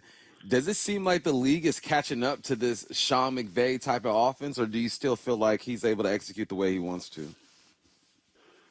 No, I don't think they're catching up. Everybody. That was a loaded question. I felt you were going to say that. He's running it. Shanahan's running it. Green Bay, LaFleur, McDaniel, and Miami. I think 2/3 of the league are running some type of variation of the Sean McVay offense, which is really the West Coast offense. You go back to Bill Walsh and Mike Shanahan, who ran a version of that West Coast offense. So it's the same basic core principles in terms of, stretching the field horizontally, quick passing game, throws over the middle of the field, screen game. So yeah, I don't think that offense is going anywhere, but I just think it's basic foundational principles that you find in all offenses, throughout the league. All right, taking a look at the two other NFC West teams, I'm still figuring out what to make of the Cardinals. They come back into it, get a win, but they're not a team that I had high expectations for. Still right here at 500 with everyone else. Tell me a bit about this team and what they've shown through 8 weeks, Eric. Yeah, it's all about Kyler Murray and his improvement and development and maturity. When they're going, Kyler is usually at the head of that, and particularly with his ability to scramble and create plays outside of structure. I think he's either second or third in the league in rushing for quarterbacks, but he's averaging 8 yards a run when he does run. So he's not running as much as Lamar, but when he does take off, it's usually an explosive play. And I think that just really kind of catches defenses off guard when you have a playmaker at quarterback that can take off at any moment and create a big play for your offense and get them in scoring position. So they're good on offense. Trey McBride has kind of emerged as, I think, a top 5 tight end in the league. That's his main target. There's been a lot of talk about Harrison and him not kind of playing to the expectations, but he does have 5 touchdowns on the year, and I think he had one of his better games last week in the win against the Dolphins. And then I think defensively, they're just kind of hanging in and doing enough in order to hold on in those late game situations. Obviously, they have a lot of injuries defensively, so that's kind of held them back a little bit. But they've been solid. And then Ryland, who they brought in as the kicker, I think he has 3 game-winning kicks, so they've been decent on special teams. How would you rank the 4 quarterbacks in this division? Ooh. I knew you were going to ask me that, Bump.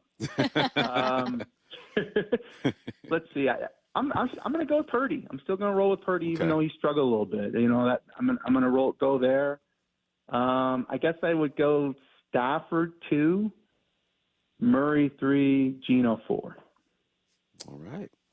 Fair. What have you made of speaking on Gino, obviously, because he's the one we're going to focus on here?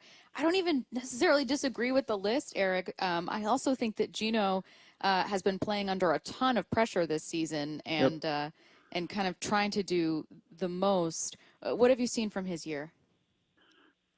Yeah, I think you're right. I think he's been solid. I think that they're putting too much onus on Gino to carry the offense, in my opinion. And that's why I talk about the runs have to come up. You have to at least attempt to run the ball 15, 20 times a game. And you can't expect Gino to throw it 40, 45 times a game and to win consistently. I think he has 8 touchdown passes, 7 interceptions. So you would hope that those touchdown passes are up. But he's also throwing under duress a lot of those times. And so, I think Gino is good enough for you to reach the postseason and play winning football, kind of like Brock, in San Francisco. I think the Niners have done a better job of surrounding Brock with elite talent, so he doesn't have to do as much. And while Seattle does have weapons, they obviously don't have as many weapons as San Francisco does, and they're not as solid up front in Seattle as San Francisco is. So I think those are the kind of two differences when you look at those two offenses. I know this is a question. It's not in the division. It's not in the conference. I'm just curious about your thoughts on the Baltimore Ravens. I know they took that L to Cleveland, but to me, they still feel like contenders. How do you think they bounce back from that? Well, I mean, they have one of the best players in the league in Lamar, and then they have a guy in Derrick Henry that can also carry the offense. So I think you start there, and then I think you have to kind of clean up some things defensively. I do feel like they miss, Mike McDonald's presence in terms of the defensive play calling on game days, and maybe there's more bust that you don't normally see from a Baltimore coach defensive team. But when you have Lamar and Derrick Henry, and then you add a guy like Deontay Johnson on the perimeter, in terms of what they can do on offense, I don't have any concerns with where Baltimore is going to be at the end of the year. They're going to get things figured out.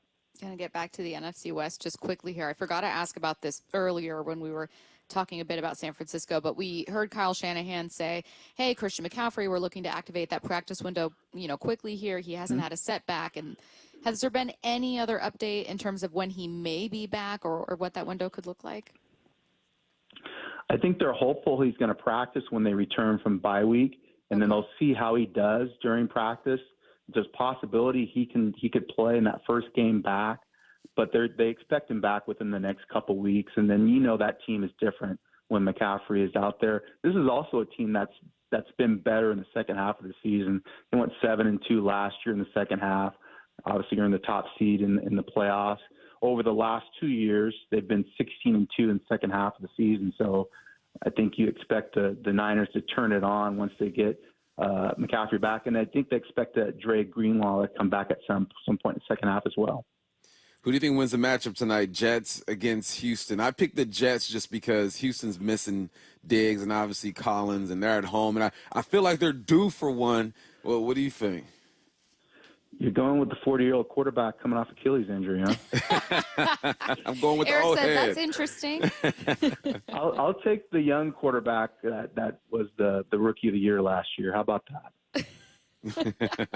He is Fox Sports NFC West reporter Eric Williams, kind enough to join us on the Emerald Queen Casino Sportsbook Hotline. Thank you, Eric. Thanks, Eric. I appreciate you guys. Thanks. All right, let's get to 4-down territory. Derek said you're This crazy for that is one. 4-down territory, dog. going inside the game with former Seahawks and Coug wide receiver That Michael is what you do, Bumpus. though, when you don't agree with someone. Like, oh, you were going to wear that top? Oh, okay. Yeah. Oh, okay. I can't wait for Aaron to get it done today. I'm gonna text Eric. You're really going to be rooting for Aaron Rodgers. Yeah, That's wild. I am.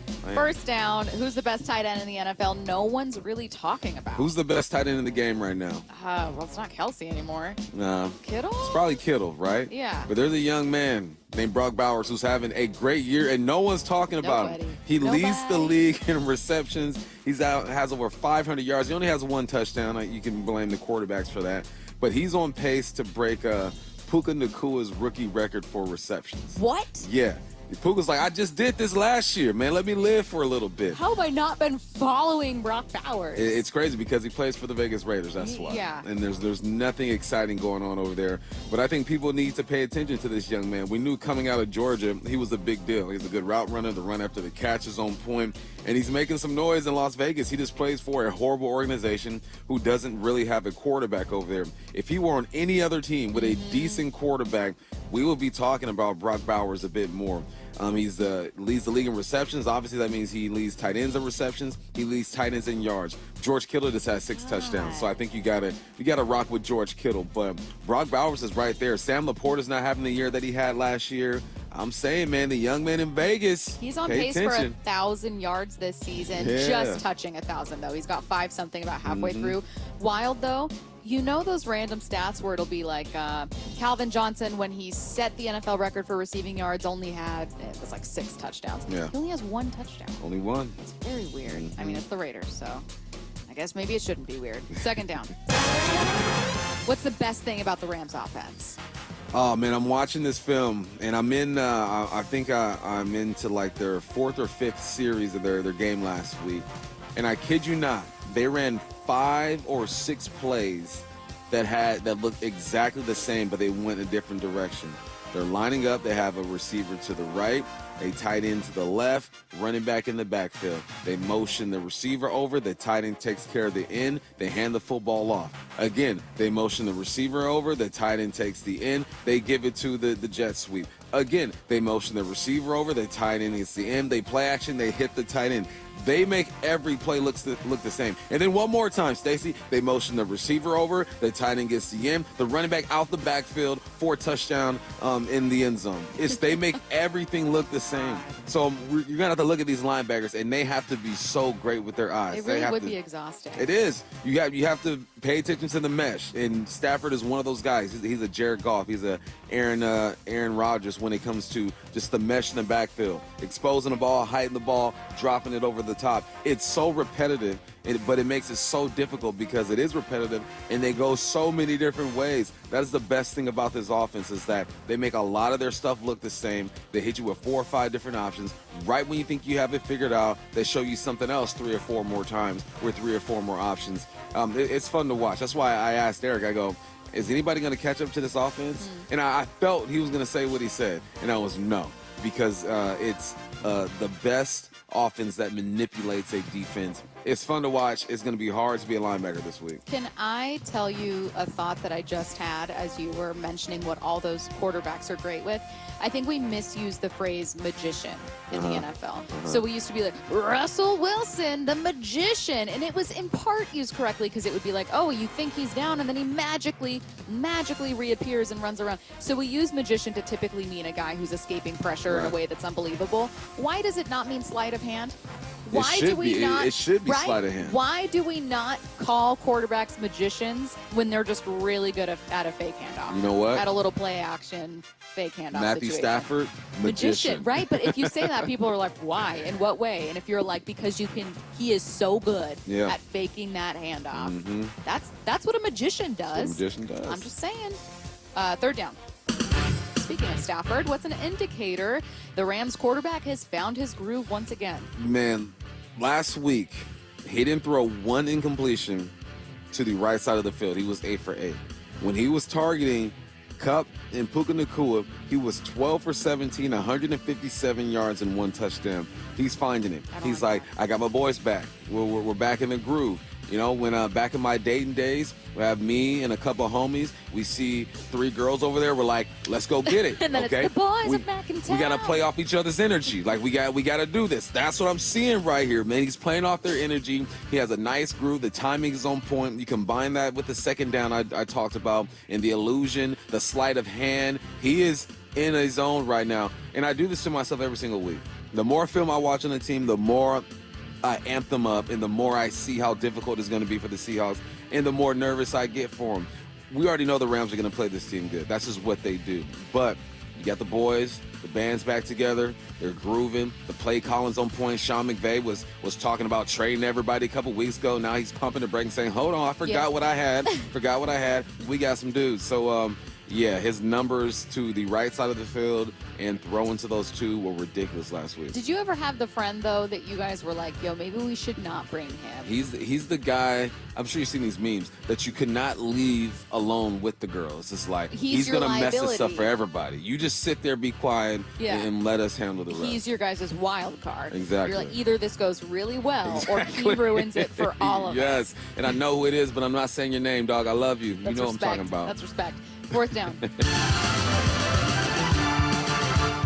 Why do you think Eric Williams, who just joined us, ranked NFC quarterbacks the way he did? I was surprised at first, and then I thought about it.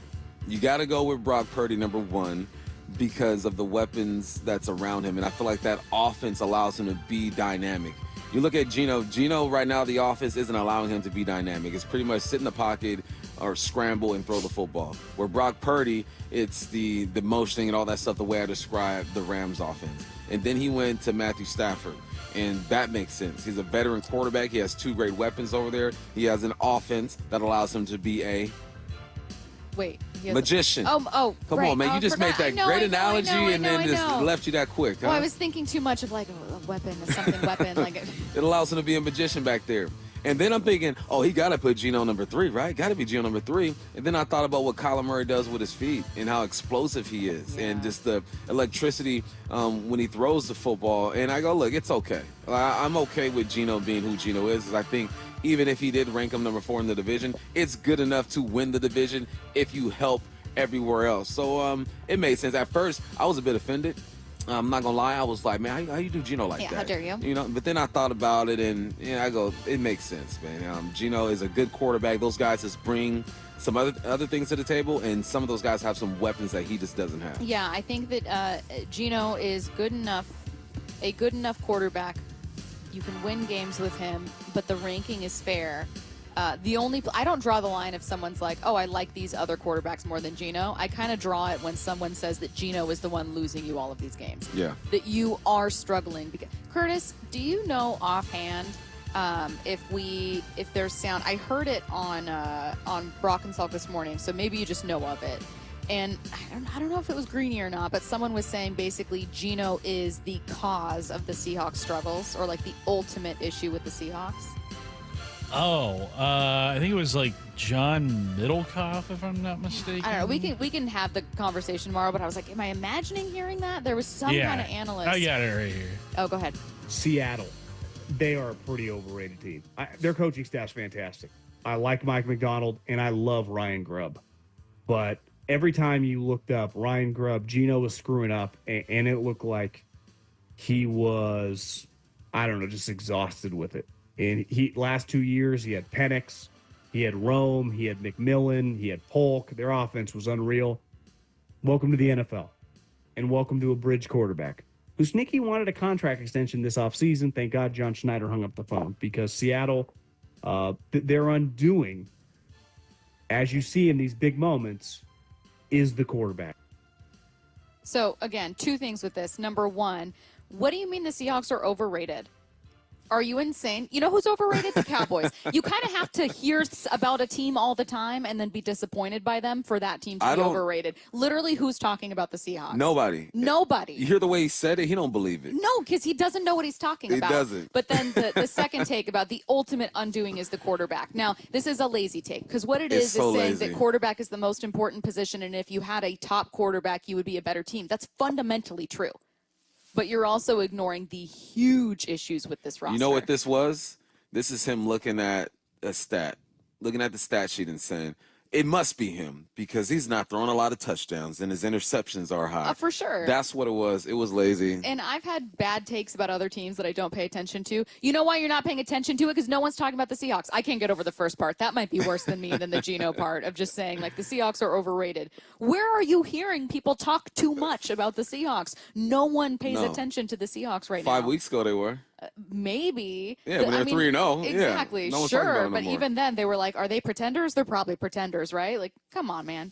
Get real. All right. Get real. Hey, get real. That's one of the delegation's sayings right there. Get real. Last time I checked, it wasn't all great for the Dodgers last night. Plus, the worst Halloween candy take you'll hear today. That's next. The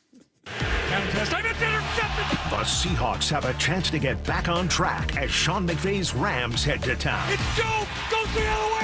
Josh Allen coughs it up for the first time this season. At the halfway point of the season, the NFC West is still up for grabs. Turns upfield, first down.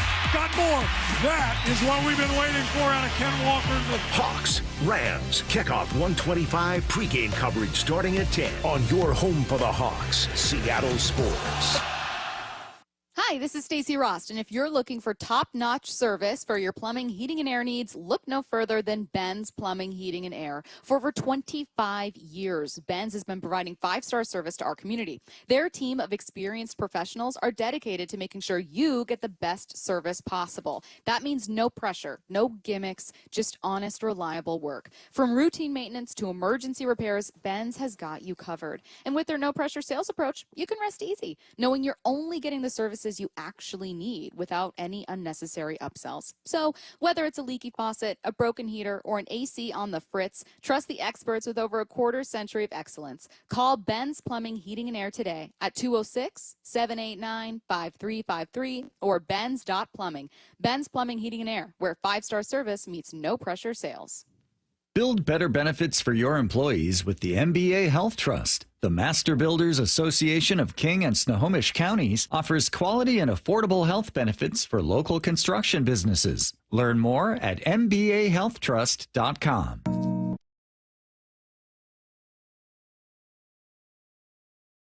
Key here is employee satisfaction. There is no expectation for customer satisfaction if the people that work with us don't feel taken care of and supported and loved. I'm proud of this Lily Johnson Auto family. I'm proud of our stores. And I need everybody to share in that mindset, because it makes a better experience for the customer, but also makes it a better place to work. Walking away from an interaction with a customer that says, I can't believe how easy this was. I can't thank you enough for helping me. Receiving a handwritten letter that's personalized to a salesperson or service advisor or a technician expressing gratitude, and then taking that home and sharing that with your family and hanging that on your refrigerator, that's the difference. The LJ way is the Lee Johnson Auto family. Miss anything from the Brock and Salk Show? Remember, you can always catch the show on demand on seattlesports.com, the Seattle Sports app, or wherever you listen to podcasts. This message brought to you by Ascend Hospitality Group, Famous Dave's, Ascend Prime, and Stanford's. The future of cool, comfortable sleep is here. Introducing the new Sleep Number Climate Cool Smart Bed. The only smart bed in the world that actively cools and effortlessly adjusts to both of you. Sleep up to 15 degrees cooler on each side. It actively cools to keep you cool and comfortable throughout the night. Save on smart beds now during our fall sale, exclusively at a Sleep Number store near you. Learn more at sleepnumber.com.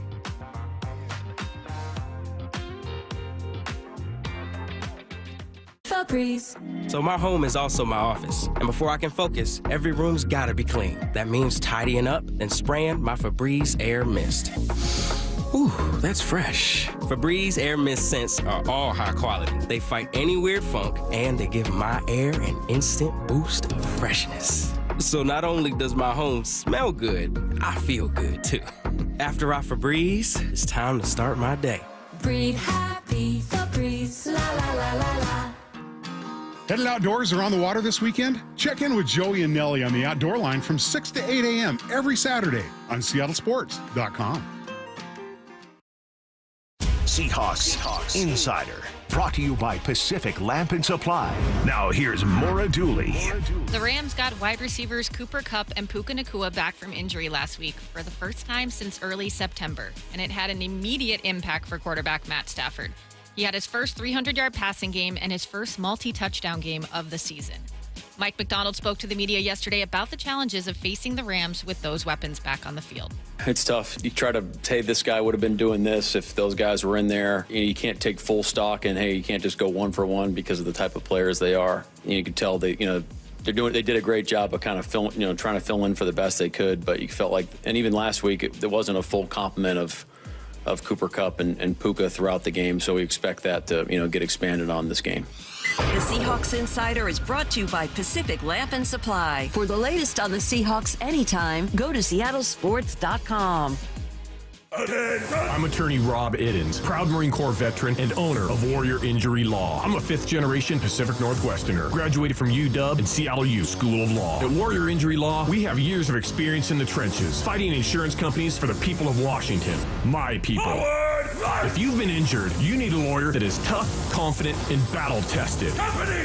Call us at 253-WARRIOR for your free case review. Warrior Injury Law, battle-tested.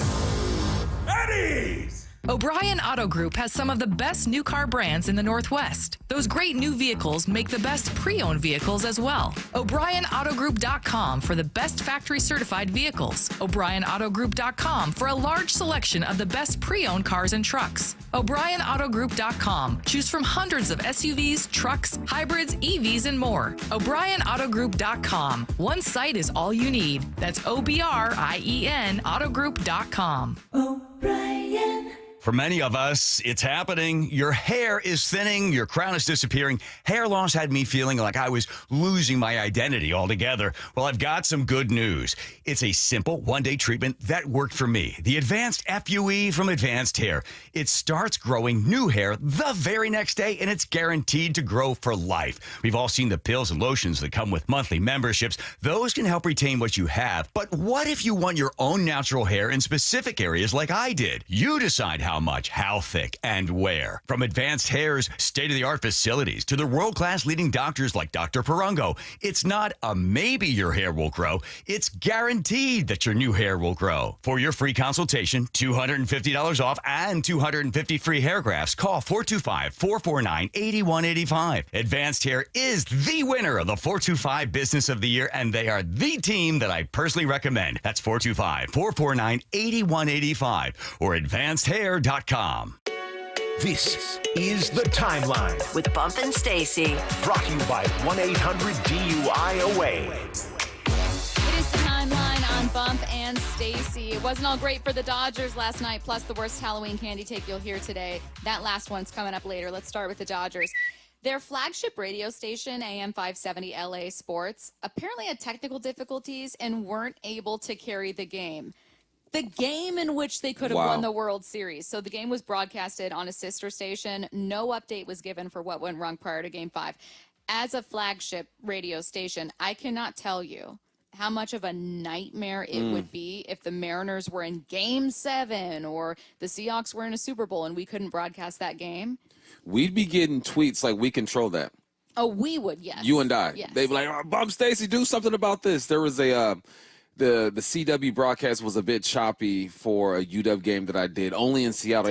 Everywhere else, it was good. They're like, Bump, tell someone to do something about this. I'm like, I'm calling the game, bro. I'm just here to call the game. I don't control all of that. But this is crazy. You have to be sure that everything is all systems go in a moment like this. Well, and you have that partnership for that reason, so that in the biggest game, when you will have the biggest audience and capitalize on it, that you can be able to, instead of going, yeah, sorry, you got to go to our sister station. We're really sorry we're having technical difficulties. Otherwise, congratulations to the Dodgers, who probably didn't care at all that AM 570 was having some technical difficulties. They don't even know. No, they don't even know. Who's going to know? Next story here. Trevon Diggs and a Dallas TV reporter, Mike Leslie, got into it. You guys already know this story. It was from this past game. And he tweeted, "What's Diggs doing here?" Diggs took exception to that and approached him outside the locker room afterwards, and then walked away, and then later talked about it on a podcast. So now this is the finale of this entire exchange. They buried the hatchet. Good for them. Diggs confronted Leslie about a critical tweet of his play again, and they made up after it. Diggs even gifted Mike Leslie a can of D's nuts, because it was part of the insult that he threw at him. Cut number 11. What flavor you want? I got ranch. I got banana pudding. I'll go ranch. I'm not a banana guy. All right, there you go. Which one's you? I'll go with these. Yeah? Banana pudding. You see a fan sent some of these to the station too, man. Cheers. It's all good. My bad, man. It's all good. If I misread the play, I appreciate you apologizing. I'm sorry too. Appreciate you. I'm glad they made up, and I'm glad that they were able to make up over a can of D's nuts. Oh my God! Yeah, that's radio friendly. Yeah, it's radio just friendly. It's a brand name. It's just funny hearing her say that and the way she has to say it to make sure no one gets in trouble here. Yeah. Oh man. The way I have to say D's nuts. Plural. Yeah, good for them. It's that's the way things should be, right? You get into an argument, you have a disagreement, you talk it through, and you can laugh about it. I appreciate that interaction and how it ended, and I appreciate you having to read that. I think it's big of both of them to be like, my bad, because this is a natural interaction. This is a very natural interaction. Trevon has every single right to be like, hey, stop implying that I'm not trying. And the reporter has every single right to say, hey, what's happening here? It kind of looks like he's not trying. And he explains, the player explains what's happening, and the reporter understands after saying, like, just tell me what's happening then. I actually think this is like kind of a wholesome exchange. I still think Diggs wasn't giving max effort there. I still stand by that. What flavor of Deese nuts would you guys have between hot cheddar, dill pickle, banana pudding, which is a weird flavor? Yeah, that's kind of weird. And ranch and sriracha. Ranch and sriracha are one flavor, by the way. It's ranch sriracha. I'd go with that. I'd go ranch sriracha. Ranch sriracha. Yeah. I think I would go ranch sriracha. The banana pudding would be like way down on the list. Yeah. Do you like possible. banana pudding in general? I don't know. It's cultural. They ain't for you. Wow, you know what? I love banana pudding. Excuse you. Next story, Jalen Hurts was invited to play golf with former President Barack Obama, Saquon Barkley, and Eagles owner Jeffrey Lurie. The problem? Hurts' contract bans him from playing golf. Cut 10. To see him out there enjoying himself and, talking a little trash, that was cool. I told him he didn't want these problems just yet. I told him I can't golf right now. It's just by contract, I can't golf. But his day will come. Imagine Obama. His day will come. Or it doesn't have to be Obama. It could be anyone that's like an incredibly, incredibly famous, well-known person asks you, hey, you want to be part of this golf foursome? You want to come out on the course with us? We're going to have Saquon Barkley, too. It'll be great. We're going to have a GM over here, and you're like, or an owner. You're like, I can't. Why can't he golf? Because it's in his contract. I understand that, but it's not dangerous like that. I mean, you could mess up your rib. You could throw out your AC joint. That's part of being a quarterback in the NFL. Bob, is you're a good golfer. Let's not forget how recently you were very nearly concussed when someone hit you in the head with a golf ball. Yeah. Imagine that you're the Philadelphia Eagles quarterback and you got plays to run the next day. I'm here today. I've never heard of that. That's part of being a quarterback and a kicker. You do your job during the week, and you are good golfers. This is crazy to me, but they have their reasons, and he missed out on a good round. Next and last story. Okay, Curtis, this script is a little, I think, exaggerated. Oh. It says the only person with worse food takes than Stacy, ESPN's Dan Orlovsky, shared his top 5 most overrated Halloween candies, and his list got the internet all riled up. Take a listen to cut number 9, Mike Greenberg. At number 5, Hershey bars. At number 4, Nerds. At number 3, Twizzlers. At number 2, Butterfinger. At number 1, Reese's Peanut Butter Cup. Is everyone comfortable with the blasphemy that is being spoken at this desk right now? This is blasphemous. This is a truly objectively bad list. That Twizzlers are on here is completely fair. Nerds, I could do without. I agree. They're everywhere, and I don't want anything to do with them. Hershey's candy bars are just going to be there. I'll eat them every time, but it's not because Hershey's are overrated for sure. For sure. However, the disrespect and I would say the audacity to have Reese's objectively the best, most popular candy is number 1. You're just trying to be cool, Dan. Just admit it. You're trying to have a hot take. You're trying to be clever. It is not overrated in any way because the vast majority of people, including dogs, love peanut butter. Twizzlers are bomb, too. I don't know what y'all are talking about. Twizzlers are delicious. Love the Twizzlers. Hershey's is overrated for sure. Butterfingers is just it sticks to your teeth and stuff. I don't like the way it does. Nerds are good. He just doesn't like food. He eats like chicken without seasoning and rice. Like if you watch First Take, he legit like a child eats the same thing all the time and it has no flavor to it. So it does not surprise me that this list is garbage. Also, as someone who does meal prep and is very strict with calories and very specific about macros, it doesn't have to be that boring. That's a choice. Yeah. That is a taste choice that you're making. All right. Before we keep it moving here, get your questions in for What I Need to Know, 866-979-3776. The 509 says, now, Stacy, how are you going to get invited to the cookout if you don't like banana pudding? That's what I'm saying. I keep taking one step forward and 2 steps back. I'm trying to help you. You know what I mean? It's like I just keep inching and then taking a step back. And it's like I'm still watching from the car. That's why I asked you, because I needed you to say the right thing there. I didn't. And I didn't. Get your questions in. It's coming your way next. Seattle Sports, your home for Brock and Salk. Looks like we'll get some reinforcements back for the Seahawks this weekend. DK Metcalf should go, so that's good news. They're going to need DK this weekend, right?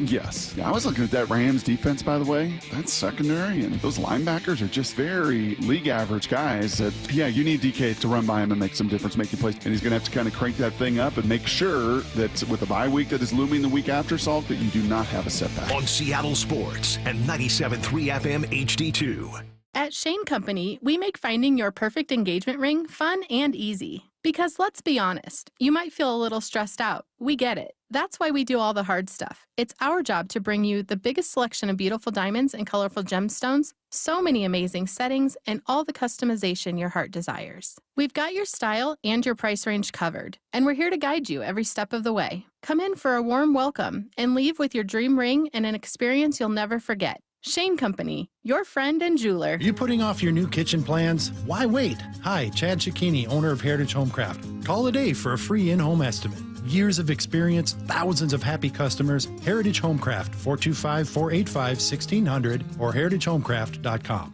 This week's First Mark Challenge victory, well, it goes to Mike. Hey, Mike, why did you call First Mark Insurance? My wife and I moved here from New York City and found this great guy. It got pricey, but because he was good to us over the years, we stayed loyal to him. But then one day I got an increase that was quite unacceptable. So I made one phone call. I didn't do any shopping. My wife told me to call First Mark. Mike, were they able to save you and your family money?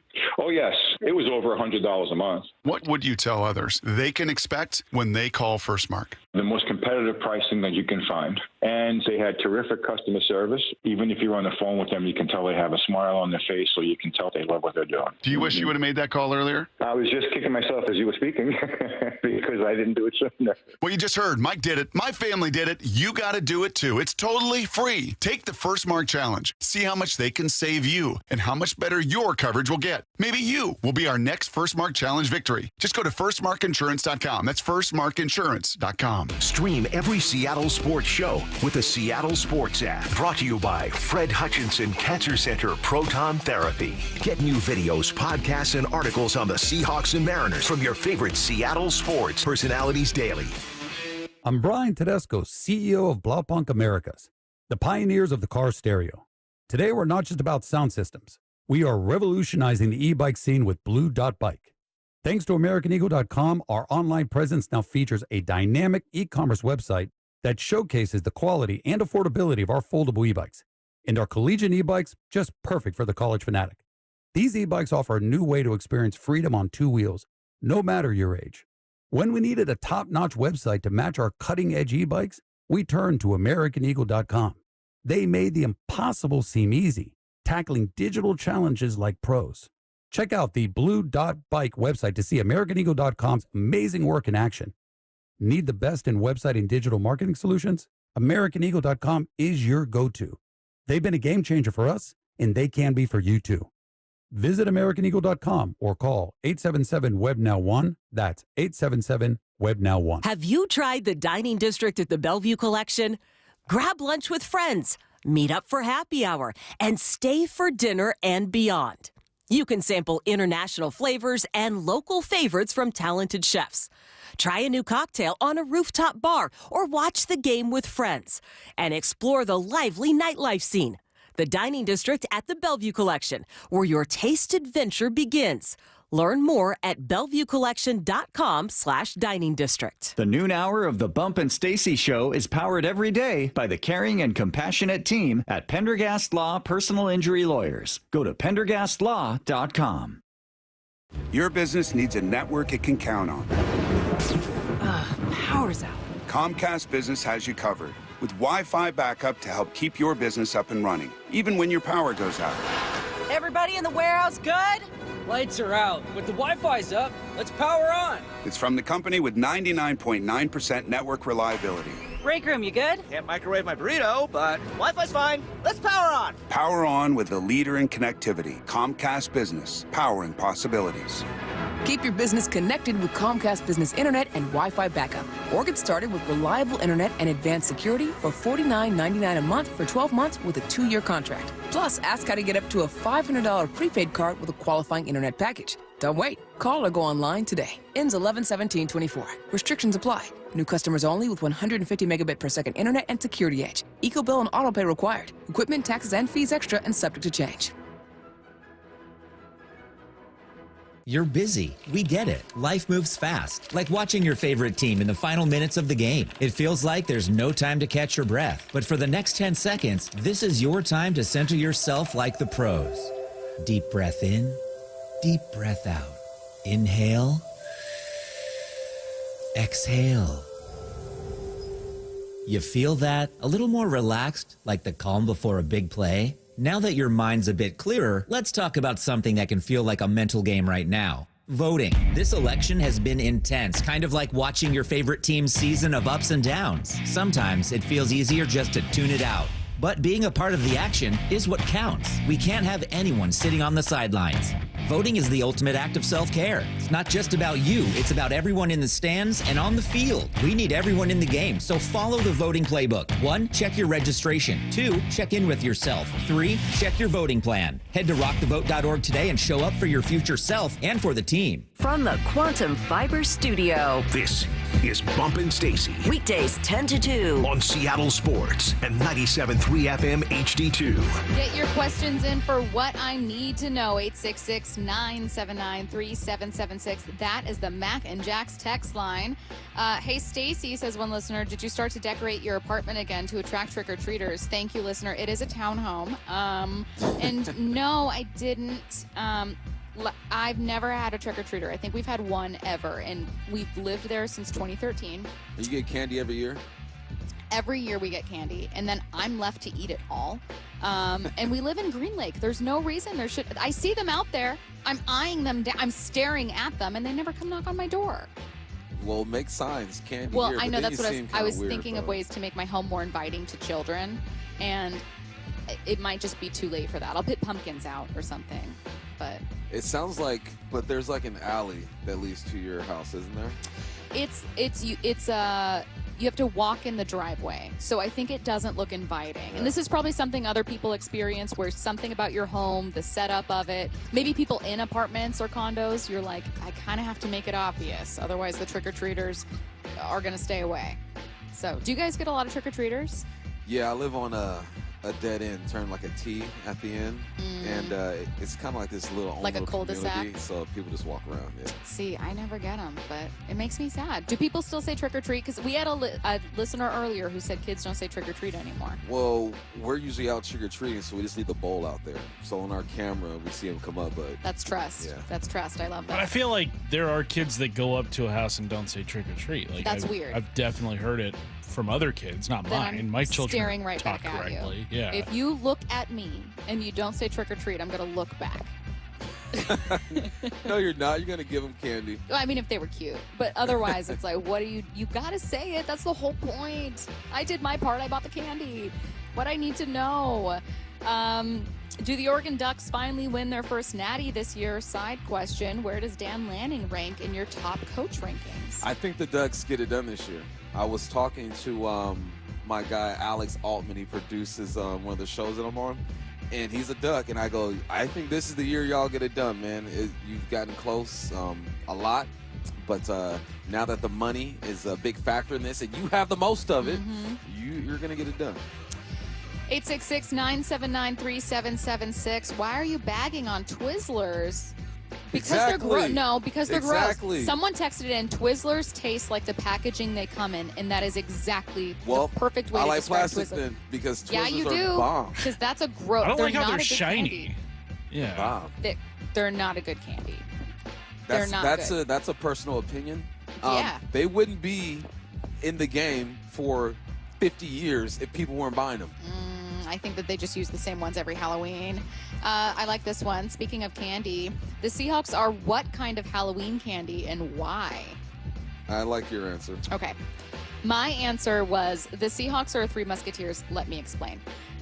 They're good enough, right? It's a chocolate-covered candy, and you're like, okay, fine, I'll eat it. But it's very one-dimensional. There are no peanuts. There's no caramel. There's there's just kind of like a nougat kind of thing there.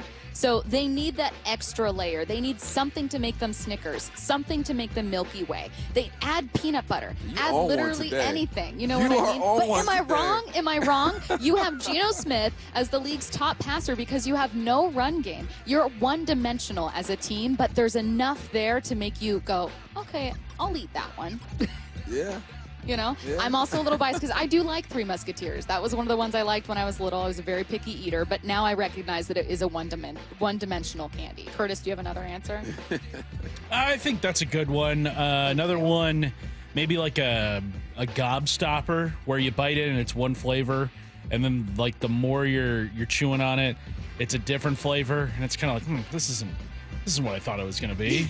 Someone's related. They said they're Twix, side A and side B. Just whatever comes with like two different flavors. Let's see. Bump, would you have traded your experience as a Coug for $100,000 going to 3 different schools, like how things are today, where you'll take, you know what I mean? Like you'll take money bouncing to different schools in the portal. Your boy would have got more than $100K coming out of high school. So we got to bump that number up a little bit. But I don't think you guys realize that 5-star money. I was for like 4.9, but it's all good. I would round up. That's what I do for my height. 866-979-3776. That's brilliant analysis of Three Musketeers. Thank you so much. Oh, the Seahawks are Sour Patch Kids. Like First that. they're sour, then they're sweet. But when are they? They said you never know when you're going to get sweet, though. Fair. I like that. Let's see. 866-979-3776. Twizzlers, you like Twizzlers, or Red Vines? I was Red Vines all day. Michael Bumpus. I have to choose one. I can like both. They're But both bomb. You're standing They're cousins. Twizzlers, and then They're the cousins. second that you have the option of choosing something somewhat like Twizzlers, you choose the better option. You know what they are? Like Twizzlers are Red Vines is Michael Bumpus. The Twizzlers were the Bumpus guy who was here, and people kept confusing me. Like, is that your cousin? I'm like, no, his last name is Bumpus, not Bumpus. You get to bring back one Seahawks legend in their prime to help out this current Seahawks team, says this listener. What I need to know, which player or coach are you bringing back and Robbie why? Tobig. That's a good answer, because it's like a secret good answer. Need that line. Yeah. That line action, boss. It would be Hutchinson. It would be Jones. Like, it would be one of those offensive linemen for sure. Let's go back to 05. Pick one. Honestly, go back to 05. I like the Seahawks running back a lot here, but I don't think Sean Alexander fixes the team, but like addressing that, getting the run game and the offensive line going would do so much. Imagine Ken Walker behind that 05 line. It's funny because I think a natural reaction is like, oh, Sherm, Marshawn Lynch. Curtis, I know you thought Jimmy Graham. Oh, that'd be great. Build the whole team out of Jimmy Graham. You know what I'm saying? Let's see. Last one here. Max Unger is another one. Let's see. Seahawks are lifesavers, says the 206. Nothing up the middle. Wow. That's pretty good and That's very honestly, disrespectful. honestly disrespectful, but bars. Yeah. They make a point. All right, you guys, we aren't going anywhere, but we are going to transition to the Huddle. It is a 2-hour Seahawks preview. Today, we're going to recap the Bills' loss very, very quickly. Then we're going to be joined by Julian Love. Dariq Young is going to hop on after that. We're going to get an opponent preview, take a listen to Gino's presser. Dave Wyman joins us as well. Huddle coming your way next.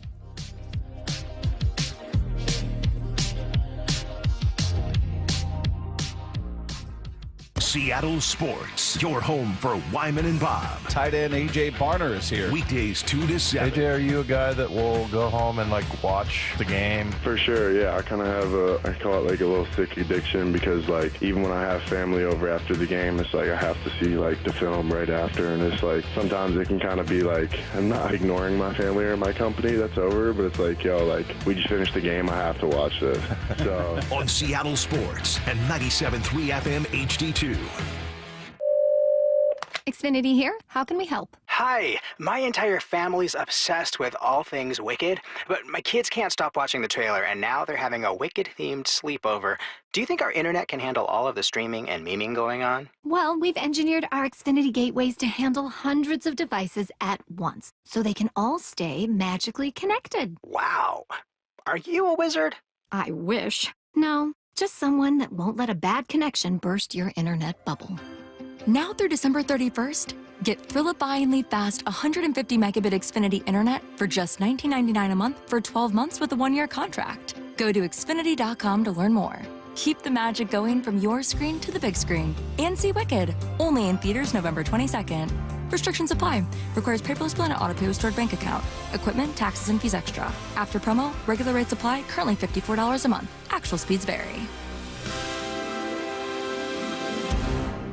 Right now at Les Schwab, it's the deal you've been waiting for. The Score More sales event. Save up to $160 instantly on a wide selection of 4 tires and 4 wheels. Plus, every tire is covered by America's best tire warranty. 60-day satisfaction guarantee, no hassle road hazard protection, and free maintenance for the life of your tires. Just one more way you'll get more from less. Stop by the store or find your tires at leschwab.com. Limited time offer while supplies last. See leschwab.com/sale for details. Do you wrestle with your CPAP machine every night? Tired of lugging it through the airport and on vacation? Hi, I'm Dr. Nick Kugler with the Washington Center for Sleep. We specialize in treating sleep apnea with CPAP alternatives. My patients have ditched the CPAP and get restful, healthy sleep every night. If you're tired of wearing a mask to bed, let us help you. Visit us in Seattle, Bellevue, or at wasleep.com. That's wasleep.com. Sleep better, feel better. That's the Washington Center for Sleep way. Hey, it's Dr. Coogan with Eastside Weight Loss Clinic. Summer's over and you've had your fun, but now it's time to get back on track. Stop feeling frustrated and overwhelmed and start being excited about the new you that's possible. We want to be your teammate. No gimmicks, no tricks, no drugs. Just teaching you how to turn your body into a fat-burning machine and keep it off for the long term. We know the secret for fast and lasting weight loss using real healthy foods and lifestyle strategies designed to reset your metabolism. Schedule your free consultation online at eastsideweightlossclinic.com. I really appreciated how fast the program works. I lost 35 pounds in 8 weeks. I think I dropped 20 in just the first 3. It's pretty incredible. And in terms of the healthiness, yeah, it's real food that you're buying at the grocery store. Our program has successfully helped thousands of people lose 20 to 30 pounds or more in just 60 days. You can start our program in person in Kirkland or virtually from anywhere you live. Schedule your free phone consultation today by calling 425-588-0080 or eastsideweightlossclinic.com. Dr. Ryan Coogan, D.C. Results may vary. Want to listen to Seattle sports on your smart speaker? Hey, smart speaker, play Seattle sports. This message is powered by the EQC Sportsbook at Emerald Queen Casino. Emerald Queen Casino, the entertainment capital of the Northwest. Big Trees is Washington's premier tree sales and transplant company. With over 30 years of experience, Big Trees provides trees of all sizes and professional services for residential and commercial projects. Our 30-acre nursery features thousands of trees and hundreds of varieties that thrive in our Pacific Northwest climate.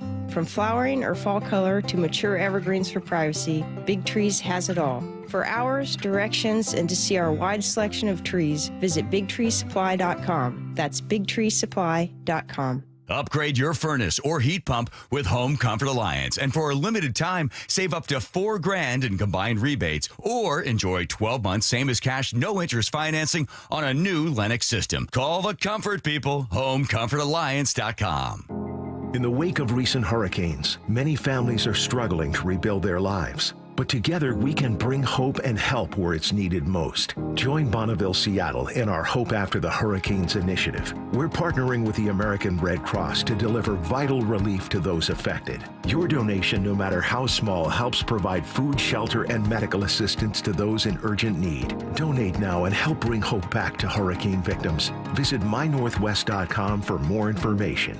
0% financing. Yes, Mazda of Everett is offering 0% financing. 0% financing available on new Mazda CX-5s. 0% financing available on new Mazda CX-30s. 0% financing available on new Mazda CX-50s. 0% financing available on new Mazda CX-90s. Shop over 600 new Mazdas available with 0% financing.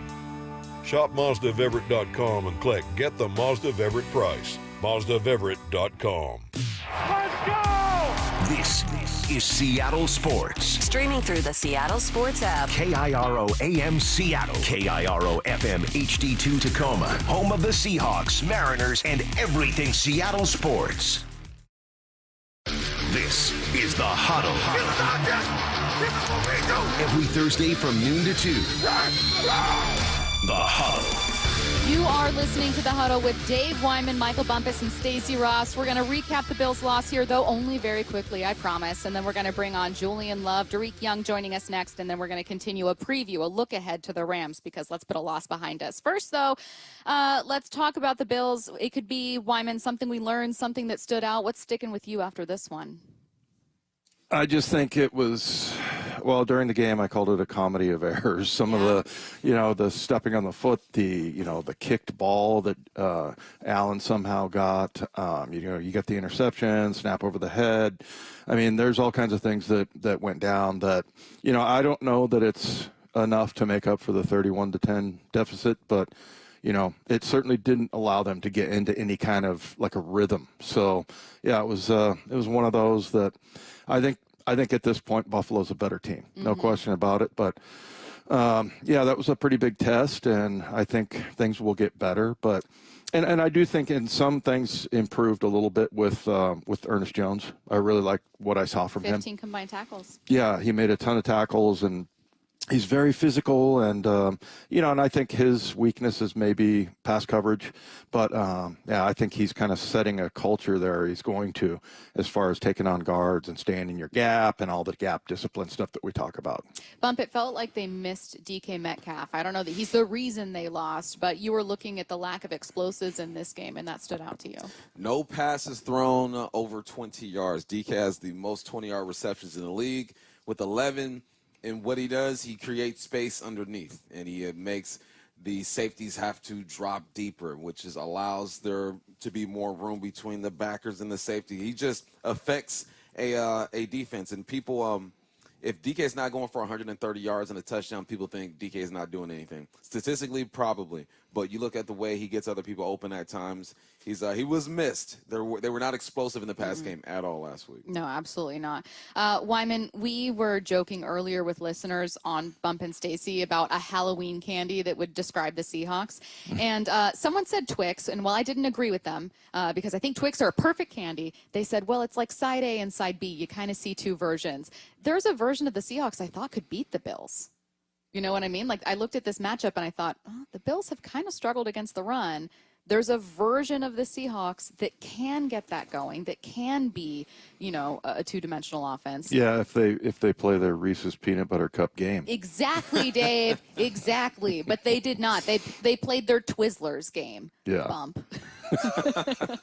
Twizzlers are bomb, man. I don't know. You mean the super hard plasticky candy? Thank you. That's a perfect description of them. But they've been around since 1929. When people had fewer choices. Your choices were: do you want popcorn? Do you want peanuts? Do you want Twizzlers? Yeah, I'll take Twizzlers. Yeah, that's right. But given the choice of all the great candies I have, let's talk about how the Seahawks can improve against the Rams. It feels like it starts with the run, Dave. Their run game. Yeah, it's funny. You look at how their offense executes.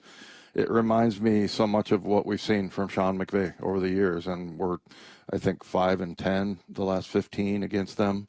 And he's so patient, and I feel like the way he calls plays, he sets everything up. I heard you, Bump, talking about how everything looks the same. I think also another thing is that they sell everything. Like, I saw him throw a little smoke screen to Nakua, and he runs across, and then he kind of does like an acting job. He kind of slows down like, I'm not part of the play. And I feel like that's all part of the design of what they do. They just execute everything really well, spread the field out. And then, I feel like Matthew Stafford, as far as just a smart quarterback and him going through like his progressions, he's really good at that. And I think this is going to be a tough offense to face. Absolutely will be. We saw the Rams look much healthier against the Vikings, who are a very good, very complete team. I mean, what kind of punch are they going to be packing for Seattle, and how does Seattle stop it? Man, I had to go look at their D-line a bit more closely because there are people talking about how great they are. And I'm like, man, let me see what all this is about. Let me see what this noise is. And I'm looking at this D-line. You have we'll throw the outside backers into the mix as well. Byron Young, second year. Braden Fisk, rookie. Bobby Brown, great name, fourth year. Kobe Turner, second year. Jared Verse, rookie. And then I connect the age to what I'm seeing on film, and I go, I understand what they're talking about now. This is a young, energetic offensive line. They play with a lot of passion, good pad level. I think it's going to be another challenge for this offensive line. They use their nickel and the blitz packages often. They will get after the quarterback. It's going to be another tough game, but I think if you are the Seahawks and a Seahawks fan, just prepare for every game to be tough because they're still trying to figure some things out. That's where it feels like the Seahawks are right now, Wyman, is like until they fill some holes on the roster, it's just going to be a battle in every game, and you just kind of have to accept that. How do they make this one a battle they can win? I think everything always starts with the run and, on both sides. So, yeah, to me, I mean, it's going to be a battle. I'll be interested to see when we get to a point after a game and we're like, it looks like the run defense is getting fixed, and I maybe we're closer than I think, but, I just feel like I said this every week that if I'm an opposing team, I'm going to come in here, I'm going to run a stretch play. And why wouldn't you? And I'm going to say, running back, find the open spot. Is it backside A gap? Is it front side alley? Is it front side C gap? I mean, there's just, always there's been that problem. So I feel like, if they take another step and I'm not trying to, lay it all on Ernest Jones, but I do think he's a big part of it. I think also with, Byron Murphy, he could play a little bit better. So, yeah, I mean, I feel like that's always where it starts. And then, from there, the other thing I would like to see is, guys like Spoon, him and Julian Love haven't made plays lately. And so, I would like to see them play with enough confidence, because that's usually when it happens, is when you're confident about what you're doing, your assignment, now you can turn it loose and make plays. And those are two guys that, I'm not saying they're bad players, that's for sure. I just feel like they're not playing up to that. They're typically really good performances from those two guys. Yeah, Bump felt like the story of the Falcons game and how they got out with a win in that one, in addition to playing well, was those takeaways. Right? Like that was the story of that Falcons win, finally being able to get that. Julian Love joining us right now on the Huddle. Julian, thank you so much for joining us. Happy Halloween, by the way, before I start with the sports questions. You and your family do anything for Halloween? With the little one, it's his first Halloween. I was going to say little. Yeah, so, we're not going to trick or treat or anything. Yeah. We probably will just for a picture or two, but he's going to be a lion. Okay, we're going to be, of course, and we're going to be like safari people, I guess. So, the hat, the whole deal, and so should be fun. Nice. What's your favorite growing up? What was one of your favorite costumes that you wore on Halloween? I feel like it's just not a fun answer. I feel like Batman was it was a memorable Halloween. I was Batman one year, might have been like 9. I can't think of too many costumes I wore though. But Batman was a good one. Julian, you always, I host the post-game show, so we get to listen to your pressers and stuff. Yeah. And you always come to the podium no matter what, just so level-headed and clear, whether you guys played well, whether you played bad. Is it important to you to kind of put that out there and lead by example, or is that just part of your personality and how you go about your day-to-day? It's a little bit of both, for sure. I think that's kind of how I operate. I feel strongly about things, of course, but I internalize that a lot. Just try to stay consistent. And then, I think understanding kind of why I'm here, why, people up top believe in me to kind of be a leader on this team is for that level-headedness, is kind of for just who I am naturally. Yep. Just try to be a glue. It can't be easy to implement a new defense, a brand new head coach. I'm sure that there was a lot for you guys to take on and learn. Do you feel like part of what you guys are dealing with as the season goes on is maybe after a loss you go, oh, like this is now clicking, like it's a learning process? Is that how it feels? It's a huge learning process for sure. After every game, win or loss, there are still a lot of those moments where I think also understanding like how we want to call a game with the personnel we have. So it's always adjusting. And then, I feel like sometimes you might learn a thing that you didn't know exactly about that call. And that's just continuity, I think, just all kind of building on itself. And hopefully, I think it might not seem it, but I feel like we are kind of growing and climbing as a team, as a unit, of just understanding kind of one another, each other, coach to player, player to player, coach to coach. I've never seen you angry or emotional or anything, but what's the Julian Love like on the field? It's a different cat, right? Yeah, I mean, I have a little bit of a chip on my shoulder for sure when I take the field.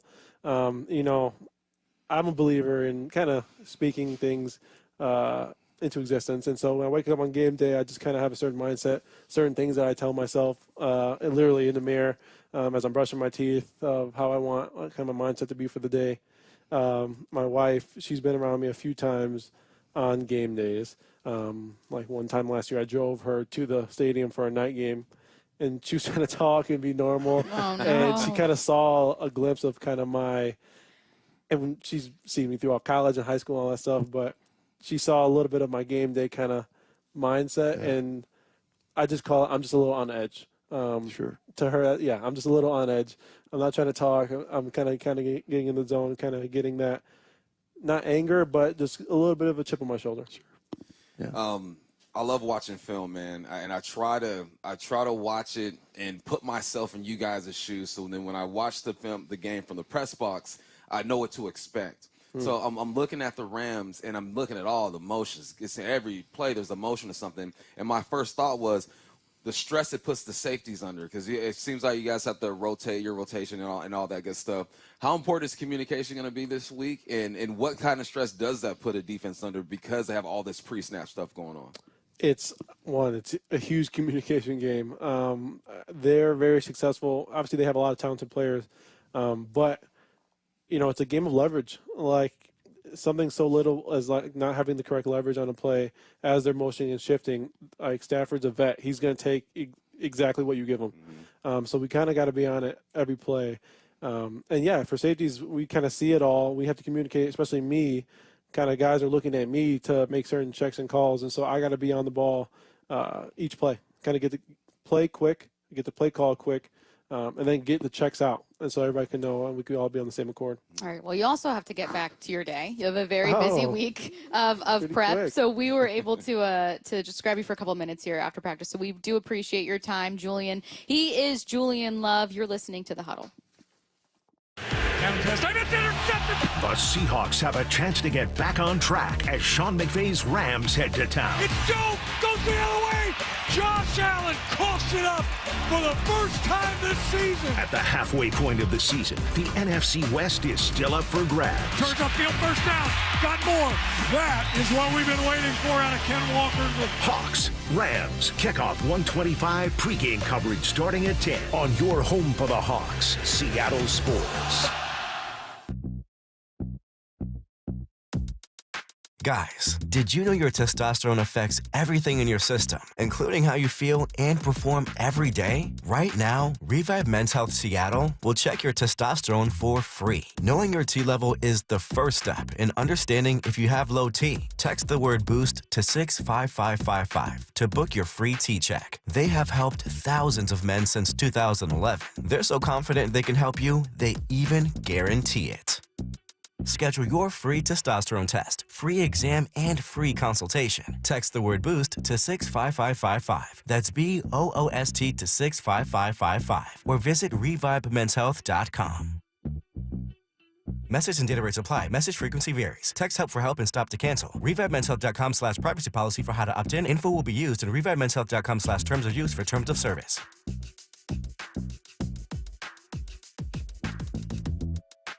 Are you a skilled HVAC tech looking for a top-rated team? Join Ben's Plumbing, rated 5 stars for exceptional service. Enjoy great pay and benefits, a supportive team, and a non-commissioned HVAC career. Visit bens.plumbing/careers to apply. Hey, Riverside Roofing is back with us for yet another year, and we're so grateful for Don, Jordan, and Brandon for allowing us to tell their story. Local family business, excellent work, all rooted in trust. You can find them at riversideroofingllc.com, the roofing company you can trust. Hey, Brock Ewart here with my buddy Dave Taylor from First Mark Insurance. You know, Dave, I love sport, you love sport, and I love sitting with coaches and hearing their game plan each and every week.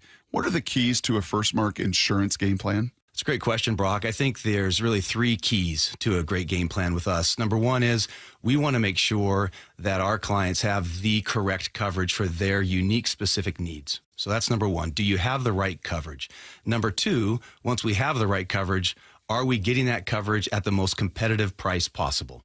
And then last and not least would be, once we have the right coverage at the most competitive price, are we providing world-class service to those customers so that when they need it, they have someone there that's got their back? Those are the 3 keys to a First Mark Challenge victory. And man, am I so glad Molly and I took the challenge. We are one of so many through a decade plus of being a First Mark Challenge victory. You can too. Just simply go to firstmarkinsurance.com, firstmarkinsurance.com. Let's talk about your hair. Well, maybe after we talk about my hair. I've got great hair, as you know, and it's because of Advanced Hair. Yep, Advanced Hair Restoration. Their simple one-day treatment offers life-changing results that I can attest to. Guys, it's not magic, but it's close to it. They put hair where you need it most, and bam, it grows. It's actual science. Advanced Hair has top-rated physicians, modern technology, and best of all, you get your very own natural hair that begins to regrow the very next day. It's even guaranteed to grow for life. So schedule your free consultation now at 425-449-8185. Mention Curly to qualify for $250 off and 250 free hair grafts. It's a limited time offer. Advanced Hair, the winner of the 425 Business of the Year, and the team that gave me my hair back. More importantly, they'll do the same for you, guaranteed. 425-449-8185 or advancedhair.com. Hey, pet parents. With Progressive's collision coverage, you get extra protection for your cat or dog, because there's nothing worse than seeing your pet hurt. Like when you see their face after accidentally stepping on their tail, and you say, "I'm so sorry, Mr. Pickles." But as you kiss his nose and rub his little belly welly, you know Mr. Pickles is thinking, "You betrayed me." Anywho, Progressive pays up to $1,000 in vet bills if your pet is injured in an auto accident. Learn more at progressive.com and watch where you step. Progressive Casualty Insurance Company and Affiliates. Collision coverage subject to policy terms. Not available in all states. The future of cool, comfortable sleep is here. Introducing the new Sleep Number Climate Cool Smart Bed. The only smart bed in the world that actively cools and effortlessly adjusts to both of you. Sleep up to 15 degrees cooler on each side. It actively cools to keep you cool and comfortable throughout the night. Save on smart beds now during our fall sale, exclusively at a Sleep Number store near you. Learn more at sleepnumber.com.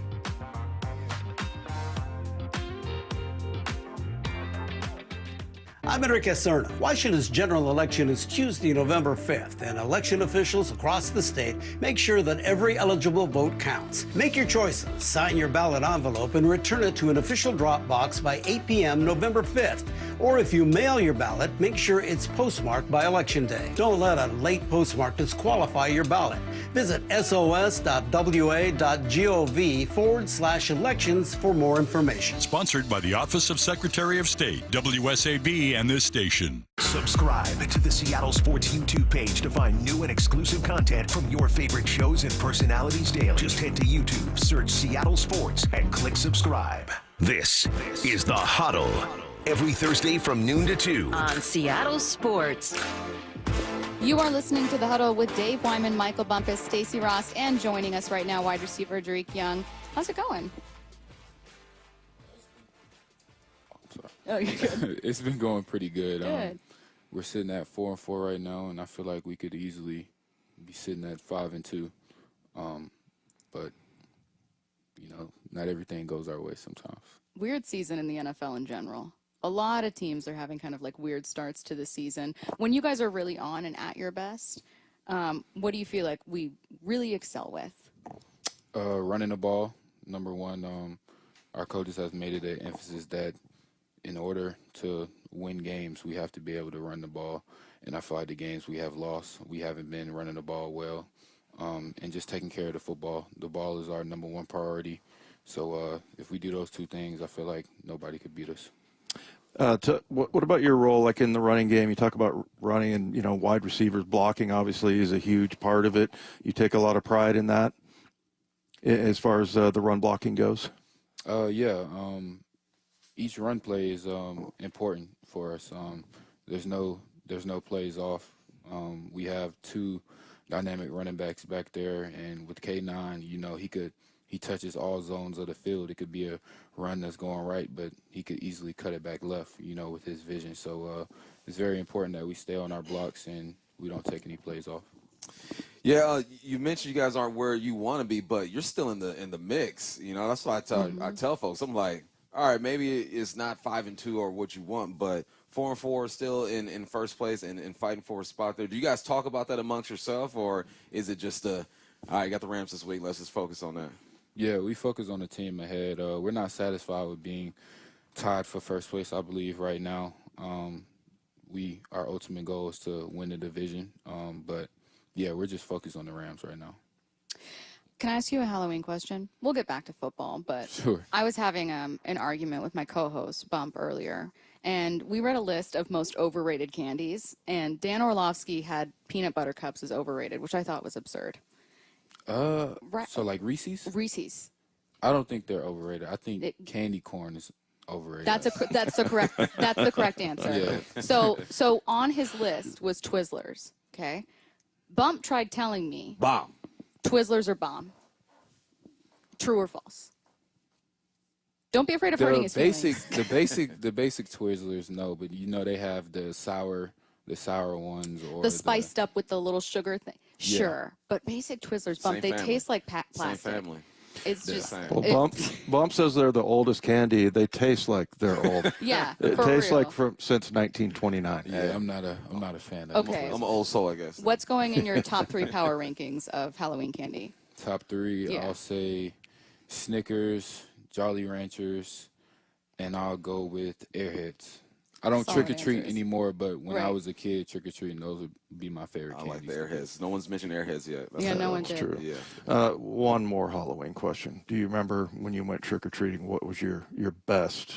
What did They asked me this Best yesterday, outfit. and I honestly, when I would go trick-or-treating, I would literally I've dressed up, like I wore my football uniform before when I was a kid, but as far as like planning out a costume, I never really did that. We would just walk around the neighborhood with our trash bags and just get candy. Did anybody ever say you're not getting candy because you're not dressed up? No. That'd be pretty cold-blooded to say. That would be. We would always go to the neighborhoods that just left the candy out. Yeah. Yeah. I used to go with the old school pillowcase back in the day. Go with the pillowcase. Yeah. Speaking of dressing up, what's your game day like? Do you put a lot of thought into the game day fits, or you kind of just roll out? Nah, I don't put a lot of thoughts in the game day fits. I honestly don't pick my outfit until game day. Yeah. Yeah, so like I don't pick it out ahead of time or anything like that. So you're not doing like the DK Metcalf with the stuffed animals on the jeans? Nah, I mean I respect the guys that Yeah. put time and effort into it, but me, I just whatever I feel like wearing that day, that's what I wear. I always make sure I look presentable though. I don't just throw on anything. Mama be hot. Yeah. Dariq, have you has your family come to any of your games? Have you been able to get together, whether it's on the road or are they coming here? Tell us about that. Yeah, almost every game this year I've had family or friends at each game. My dad was here for the Giants game, and then he stayed for the San Fran game. Nice. And then my mom will be here this week. She just landed actually for this game. So You take them out? Where do you take them when they come over? I usually don't have time to really like take them out and show them. I had a lot of time with my dad because he was here for like 10 days. Mm-hmm.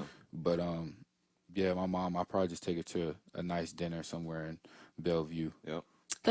Do you go out much at all, or are you mostly a homebody? What's your kind of like downtime like? I'm mostly a homebody. I love trying new restaurants though. I'm a foodie. Yeah. So I haven't really had the opportunity to try any new restaurants this season, but I usually do that like during the summertime. What do you like to eat?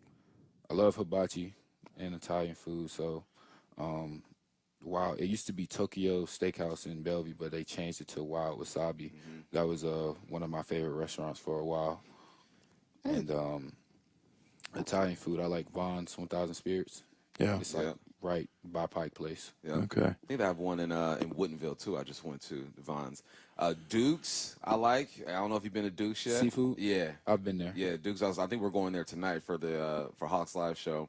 And Fogo de Chao. Those are Fogo de my Chao. two. Yep, my I've two been there. go-tos. Yep. Yeah. See, I was sitting here trying to think of Italian restaurants to recommend, but Well- people can tweet at you. They can find you on Twitter and Instagram and let you know. Yeah, we do that sometimes. People text in to the show, our texters, and get you some good places to go.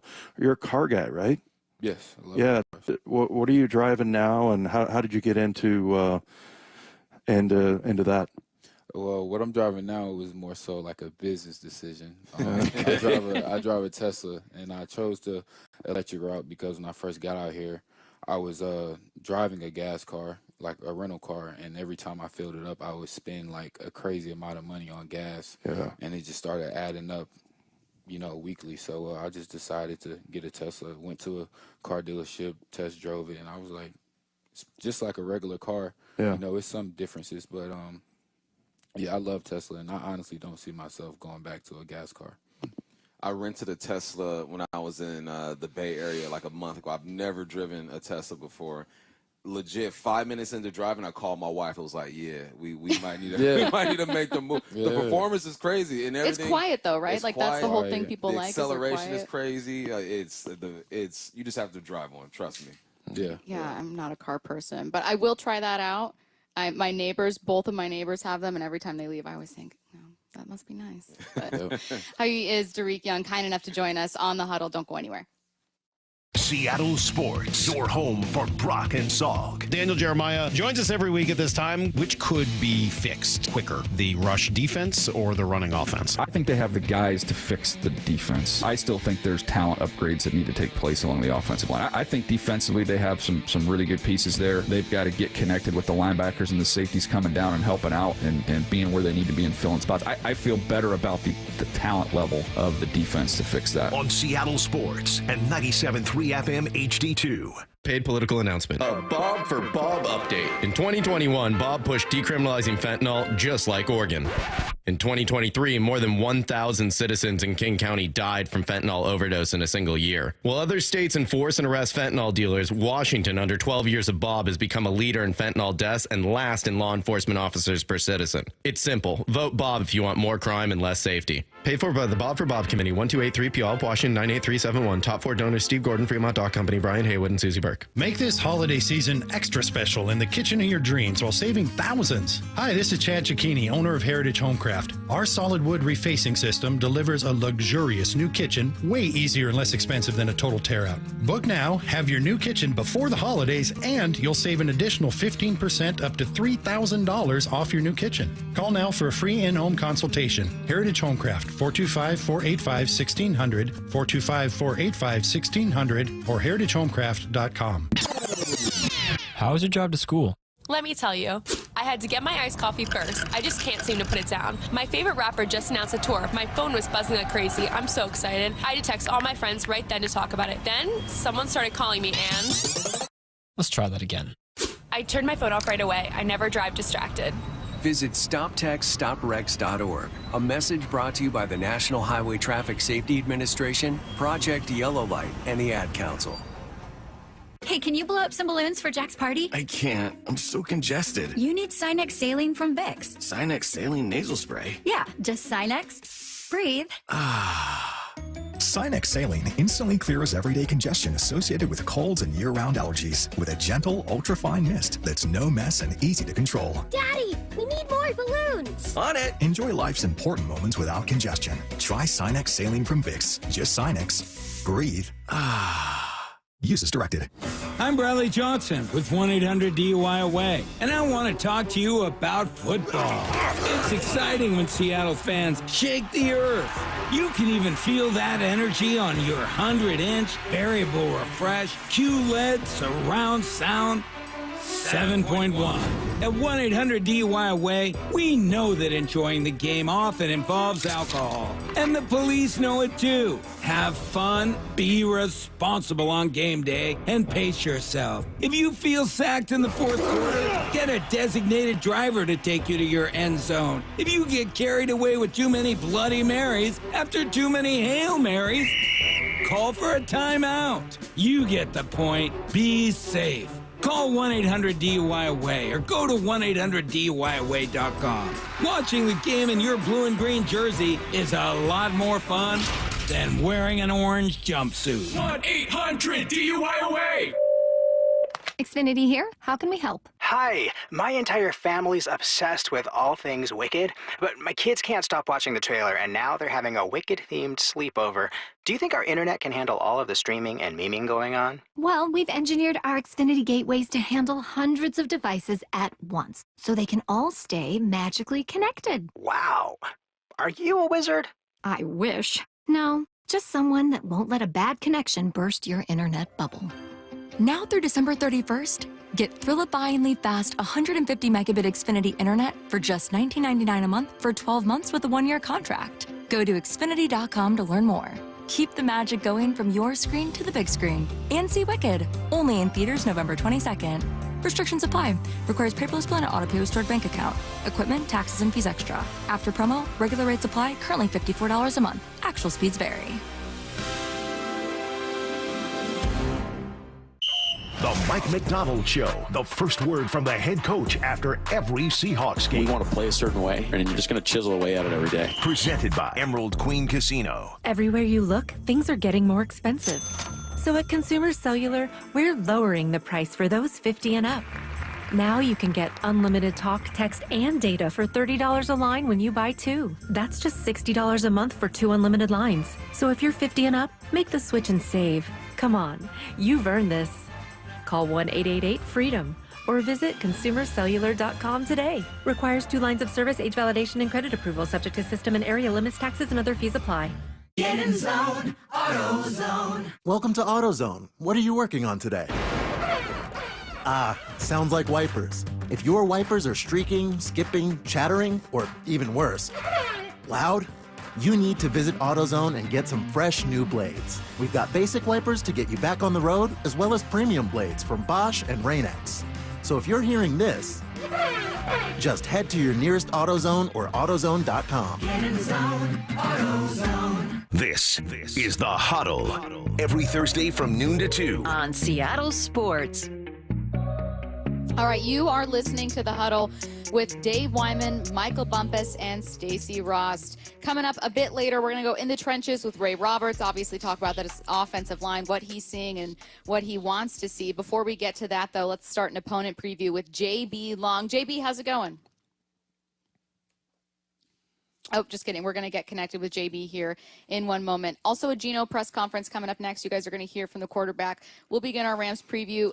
We had Dariq Young in here earlier, and this was off mic, so I'm not going to say too much about what we were talking about. But I think this Rams defense, Wyman, is better than I think it is. Yeah, I think so, too. I couldn't believe, we talked a lot about Jared Verse during the draft, and everybody was like, yeah, he's hands down the best pass rusher. I was watching him in that Chicago game, and oh my gosh, I think we were in Detroit at the time, and I was watching the game. I'm like, my God, he was in on every play pretty much. I mean, and he has like 32 pressures on 167 pass rushing opportunities. And then the other thing is Braden Fisk, and Dariq was just talking, or no, maybe it was Julian. Somebody was saying that all of their defensive linemen are young, and Bump, you were talking about maybe they can be had, because it's a pretty young defensive line. But Braden Fisk, another rookie who is actually playing pretty well. Yeah, I think the assumption is because they're young, exactly like you said, everyone thought heading into the season, the offense is where the Rams are going to have to shine. And they did against the Vikings. Mm-hmm. They also beat the Vikings because their defense was making plays. Bump, I got to be honest, I'm a little nervous about this matchup. I think the Rams have kind of had Seattle's number at times, and we're going to have, obviously see some challenges here for Seattle moving forward. But do you see an opportunity anywhere when it comes to this matchup against the Rams, or is this going to be a tough one? There's always opportunities, right? I think that you do have a young defensive line, so you got to try to test them, right? You got to try to confuse them with your motions and stuff the same way that the Rams do. I think that it's going to be tough defensively, though, when it comes to Puka and Cooper Kupp, just because they're just veterans. They know how to field the game and how to move guys and get into the right spot. There's always an opportunity. Is it going to be tough? I think so, and I think I understand why teams or analysts are picking the Rams to win the division, though I'm still going with the Niners. Sean McVay, to me, seems like a really smart coach, and talking to a few people that are really close to him and actually worked for the Rams, it's just everything is about teaching, and he's a perfectionist, and he just seems like he is you know, it's easy for him to kind of explain. It's one thing to have a concept and everything, but then it's another, you know, to actually implement it and put it out on the field. And I think that's one of the things maybe Mike is struggling with a little bit right now. He's got a great scheme. Obviously it works, but just trying to get everybody to do it. And I feel like Sean McVay really values, especially a guy like Matthew Stafford, someone that can, you know, that really executes every last little detail. Yeah. When we had Dariq in here earlier and I was like, hey, when you guys are on, what do you do well? Am I the only one who thought he'd say pass the ball? I mean, I guess he's a wide receiver. Gino's leading the league in passing yards. I thought he'd say, oh, we can be an explosive offense. And the first thing he said was run the ball, which was shocking to me. Well, I like that about him.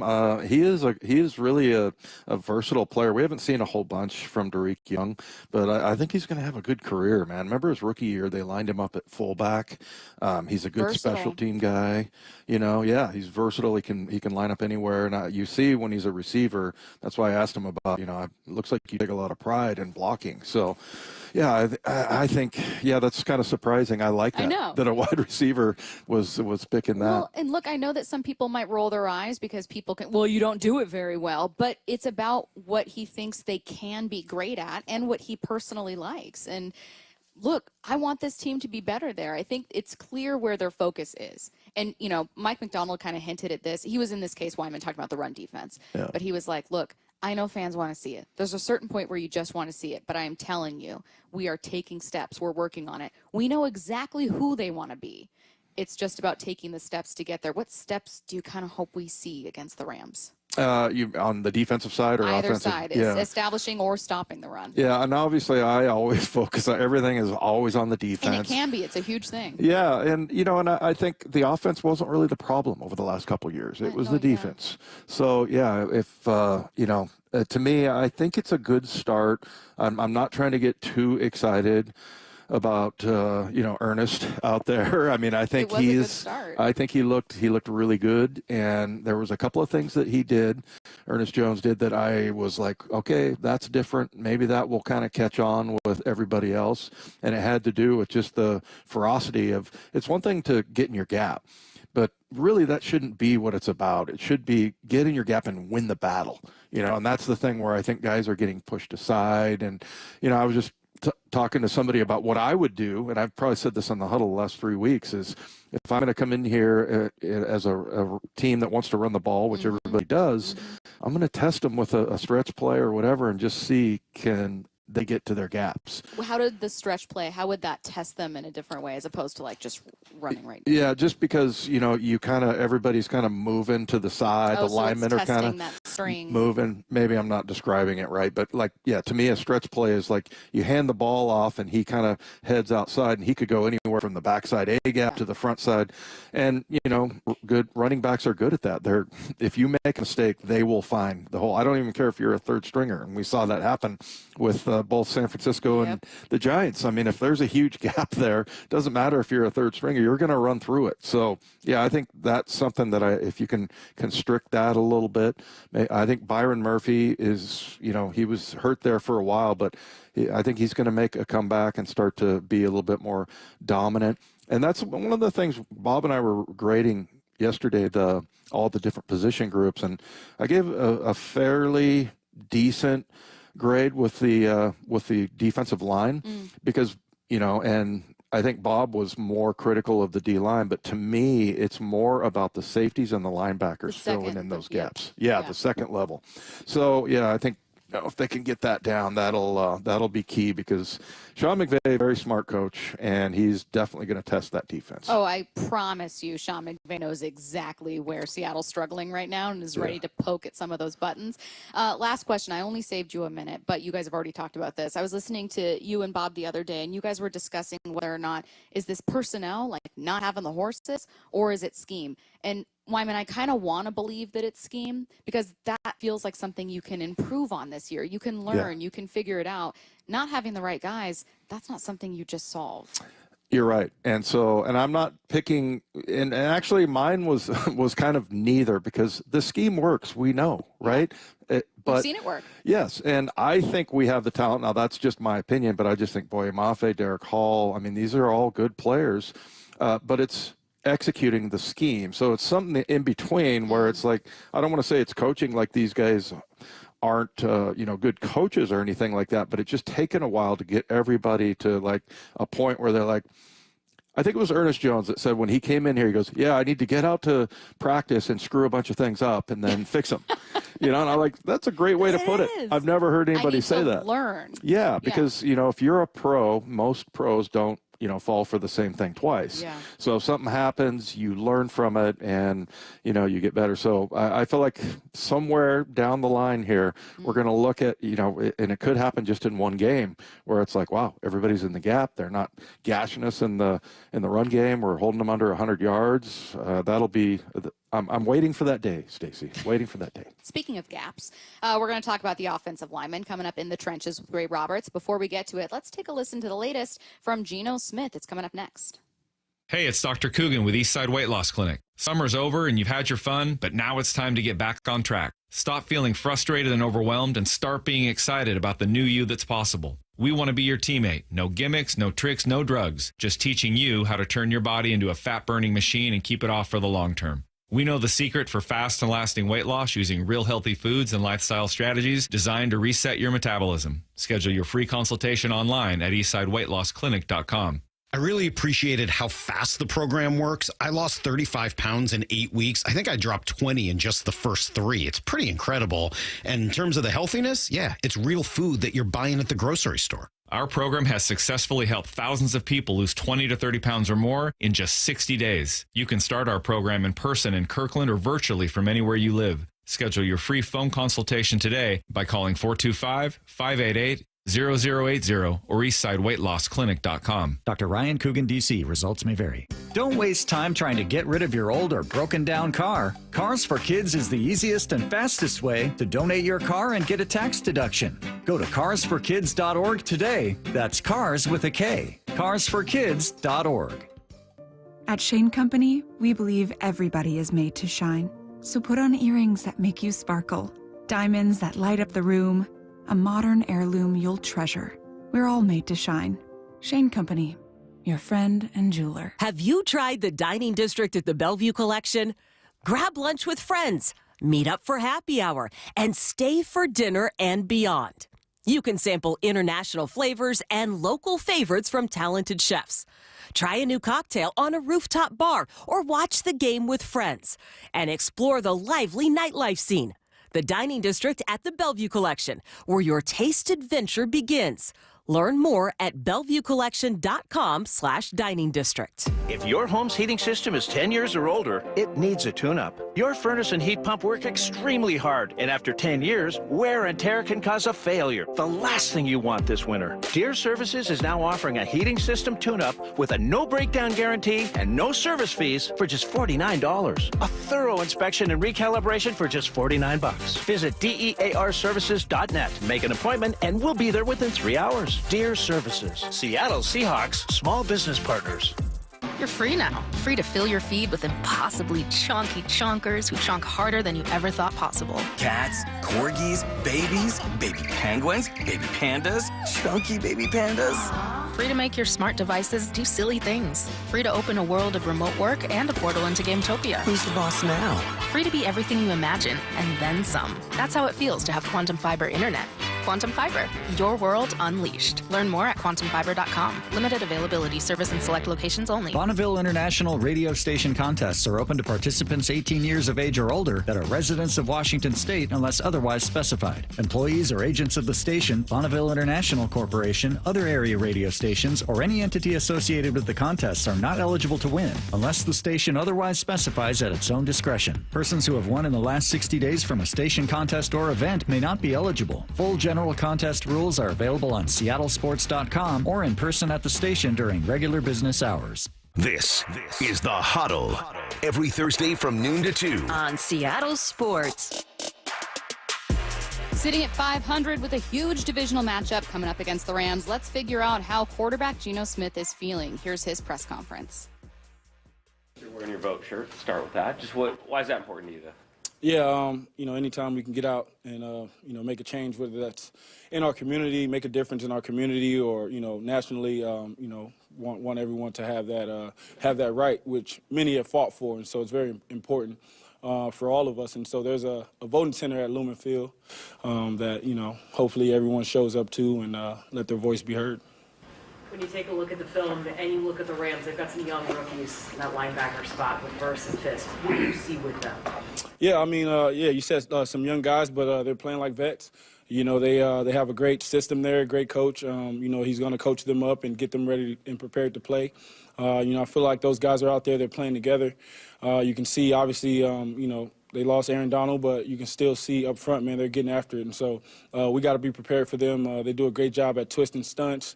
They do a great job at, the pick game. They're picking the center. They're picking the guards, the tackles. So they have a lot of, different formations, a lot of different personnel that we'll be keying on. And, they're a pretty good defense, man. We got to go out there. We got to take it to them from the start, and then we got to finish strong. How similar or different is that defense with Raheem Morris no longer coordinating it? Yeah, I think it's very similar in terms of a lot of their principles, but obviously new D coordinator, new philosophy. So there's going to be subtle differences that you'll notice on film, and then obviously in the game they'll make different adjustments. They'll want to attack us in different ways, but still, many of the same principles that they carried over. Hey, Gino, how much does patience play into starting fast? That is, in terms of trying to stick with like the run game until it works. How does all that work for the offense? Yeah, I think it's a big part of the offense. Starting fast, being able to run the ball, being able to be balanced, have pass, play action, as well as converting third downs. The more we can keep our defense on the sideline and keep them fresh, the better off they'll be. And so it's complementary football that we're talking about here when you say that. And so we want to always start fast, but also, like you said, be patient. Not predetermine anything, not to make any outside expectations or think things are supposed to go one way. You just play the next play, make the next right decision, and I think you'll be fine. But, we want to start fast. We want to, step on the gas, and then we want to finish strong at the end. We've heard from Coach and we've heard from other teammates that they can see the progress and that they know that there are things that are on the right track. Yes. In your experience, what are those indicators where you're just about to turn the corner? What starts showing up on film? For the most part, you talk about the effort of the team. You don't see guys out there not giving effort. You see guys, you look at Spoon, the way he plays, and he's just, fiery and just playing hard the entire game. Look at the way our defense fights. Look at the trenches and the way that they fight throughout the entire game, no matter the circumstance. If you look at all of our games, besides this past one, we've given ourselves a shot to win them, especially late. And so you can see our offense that's going to continue to swing and continue to fight no matter what's going on around us. And, like I said, if you look at our offensive line, I thought they played a phenomenal game this previous game. I thought the pass protection was outstanding. You can see those guys beginning to gel as they play with one another more. And so those are the things that we got to continue to improve and continue to push. They're going to continue to lead our offense and our team. And the more we continue to play together and stick together, not listen to the outside noise, the better we'll be. You mentioned the pass-run balance, and you guys have struggled with the run so far this year. I'm wondering what your perspective on this has been, because you're also leading the league in attempts by a considerable margin, leading the league in yards. So you're getting a lot of opportunities to throw the ball, but I'm guessing you'd like to see a little bit more balanced. Yeah, I'm all about doing what's right. And in football, if they load the box and they're going to give us one-on-ones outside, we trust our receivers, we trust our protection, and the coaches trust me to make decisions. If they're going to play too high, they're going to play shell.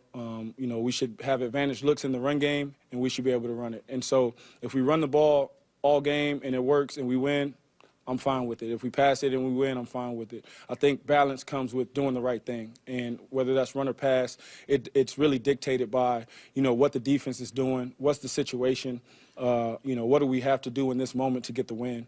A lot of times people just say balance, 50% run, 50% pass, but that's really not a reality. It's about what's the next best play, what's the next, best decision in that situation. And I think that's something like our process, right? You talk about process over the results. Our process is right, and I think the results will come as long as we stick to that. What did that film look like to you when you went back and took a look at it last week? Yeah, I saw a lot of positives, really. I saw a lot of positives. I think up front, like I said, we got after him. I thought the protection was great. I thought that I had a bunch of time back there. You could see where throughout the flow of the game where we got in rhythm, especially early, and we were getting down there. We were moving the ball. And then we had some catastrophic mistakes that made the game look a lot different than it was. I think if we capitalize down there in the red zone, especially early in the game, get those points, it creates a different situation for our team. It feels a lot different. But obviously when you don't, and those are things that are in our control, when you don't do that, it puts a bad taste in your mouth. And so for us as an offense, each individual, especially as a team, we're all looking inward and saying what can we do better. And obviously if we clean up our mistakes, I've been saying this for a while, but if we clean up our mistakes and just play clean, we're more than capable of doing what we want to do. We saw the first two drives. You talked about getting in a rhythm a second ago. First two drives you went 3 and out, and then that third drive, second quarter, you guys went short downfield. What did you see or feel like changed? I think it's just football, man. Like, if you look at the third down that we didn't convert, right? I threw a pass into a tight window, and guy barely tips it. If he doesn't tip that ball, we get a first down, and we're talking, it's a matter of inches. It's a game of inches, as we talk about. So what happened, I think we were better on early downs. We weren't in third and longs. That's going to be tough on any offense, but we still got to convert those, But, we were better on first and second down in that drive, and then obviously, got to be better in the red zone. But, I thought we just got into a flow, got into a rhythm. We didn't panic. We didn't press. We allowed the game to come to us, and that's what happened. That next drive that obviously ended with the bad snap, but you guys moved the ball pretty well there. Was that a good example of what your offense can be when it's really clicking?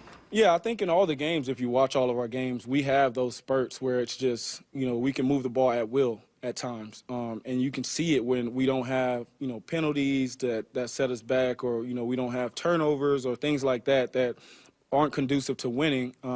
We move the ball and we do our thing. But when we shoot ourselves in the foot, if we start the drive 1st and 15, 1st and 20, you're battling back at that point, and it's going to be tough, And like I said, you got to be able to overcome it. Great teams do. But we still can't put ourselves in that position. The cleaner we play, the better we play as far as first and second down, like I said, the better off we are. We saw your frustration as the game went on, and of course you want to win, the competitor you are. Was that game in particular frustrating? Was there anything in particular that was more upsetting? Just losing. That's the main thing. I'm really not a great loser. It sucks. I hate it. I need to.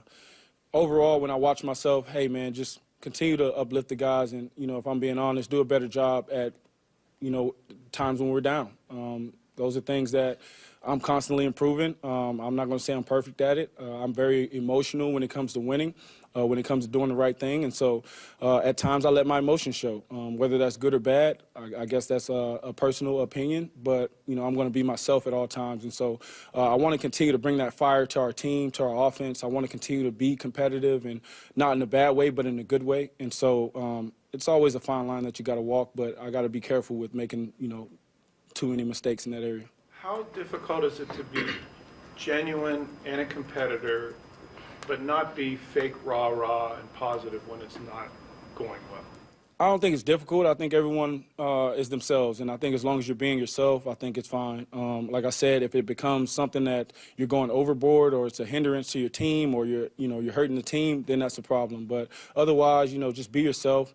The guys like when I let my emotions show, but I'm just, evaluating myself and saying, hey, I can be better in this area. And so those are things that I'm trying to improve on. In what way were you not better that? Well, I got a penalty. Those are things that I can't have happen. And then obviously, like, everyone's watching me, right? So if I'm upset, they get a little antsy, right? So I just got to have a better poker face and just work on it. I assume the penalty was because that guy shoved you under the chin right out of bounds. Yeah. I was pretty upset at that. But again, ref didn't call it. Hey, move on to the next play. At the same time, though, how has your competitiveness and emotion helped you get to this point in your career and be the player you are? Yeah, it's a big part of who I am. I love the game. I'm passionate about football. I look forward to going to practice every day and, trying to get better. And so the fire that I have inside of me, the chip on my shoulder, I think we've already talked about that. It's never going to leave. So I just have to continue to maintain it, man. And, it is my driving force. It is helped me get to this point and will carry me on into the future, but can't let it affect me in a negative way. Sounds like that's part of your self-scouting process, though. Like you Always. You can't avoid that when you watch film. So yeah. In what ways have you gotten better at that over the years, or where have you seen a change in yourself over the years? Yeah, when I was little, man, I used to bawl my eyes out. I used to cry. I really used to cry. My mom, she hated it. She didn't understand. I used to cry like a baby.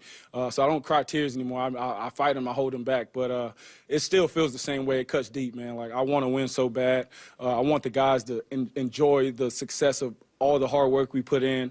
Want to go into the locker room and celebrate with the team and with our guys.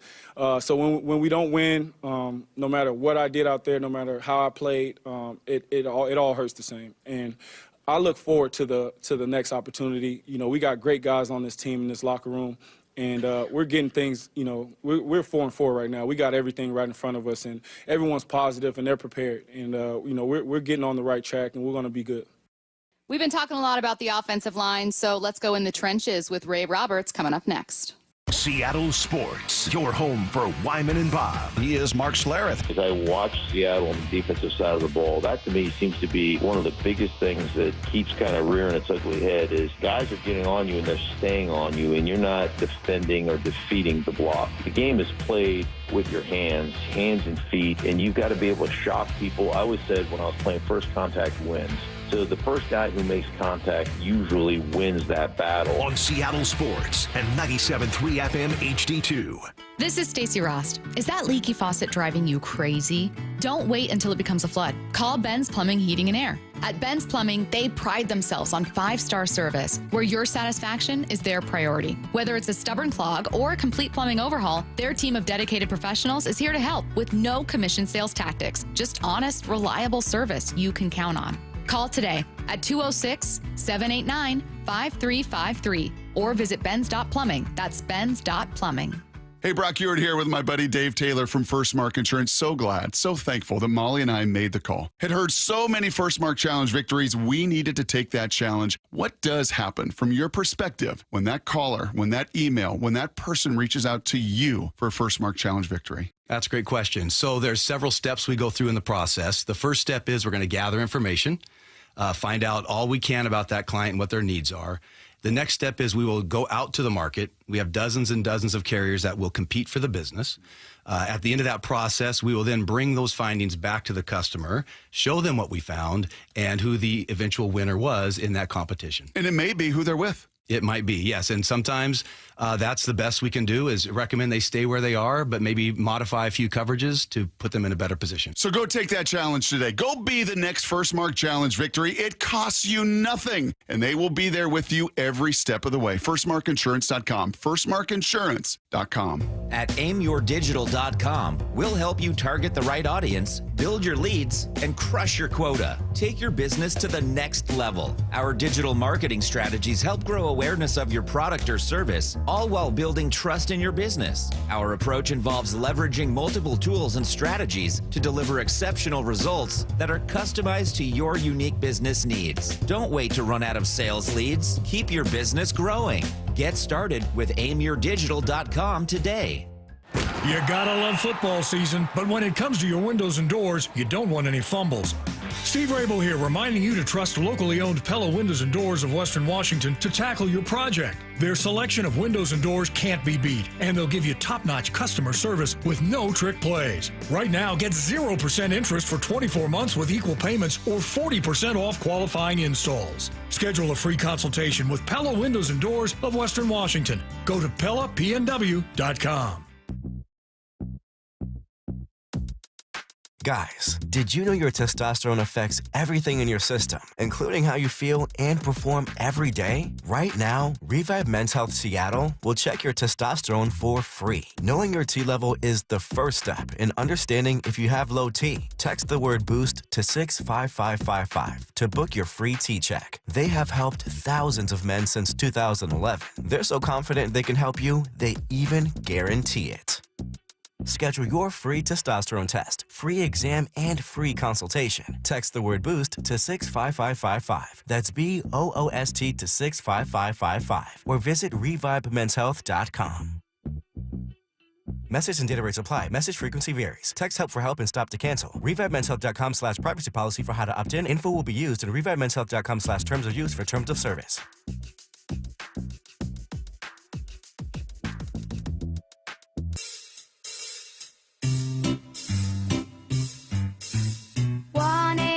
Seven cars for kids. KIRO.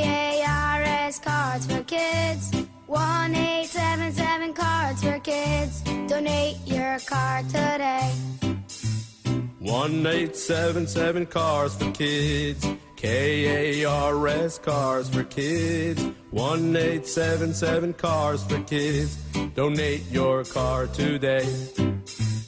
Donate your car today at carsforkids.org. That's cars with a K. Your car, running or not, can be picked up as soon as the next day. You'll get a maximum tax deduction and a vacation voucher. 1877 Cars for Kids. KARS Cars for Kids. 1877 Cars for Kids. Donate your car today. Now accepting donations of land, homes, buildings, or any kind of real estate. Cougar basketball is back. These guys want to get better at basketball. They want to go as far as they can in the game. They want to get their education. They want to be around each other and build a real family. Coach Riley and the Cougs are ready. We put in so much work all of our lives for this exact moment. We are Wazoo. It's only on your home for Cougar basketball. Catch the Cougs all season long on AM 770 KTTH. Bonneville, Seattle, and Seattle Sports are looking for organizations that regularly distribute information about employment opportunities to job applicants or have job applicants to refer. If your organization would like to receive notifications of job vacancies, please notify Human Resources at 1820 Eastlake Avenue East, Seattle, Washington 98102, or email us at seattlealljobs@bonneville.com or call 206-726-6902. Bonneville is an equal opportunity employer. Let's go! This is Seattle Sports. Streaming through the Seattle Sports app. KIRO AM Seattle. KIRO FM HD2 Tacoma. This is the Huddle. This is what we do. Every Thursday from noon to 2. The Huddle.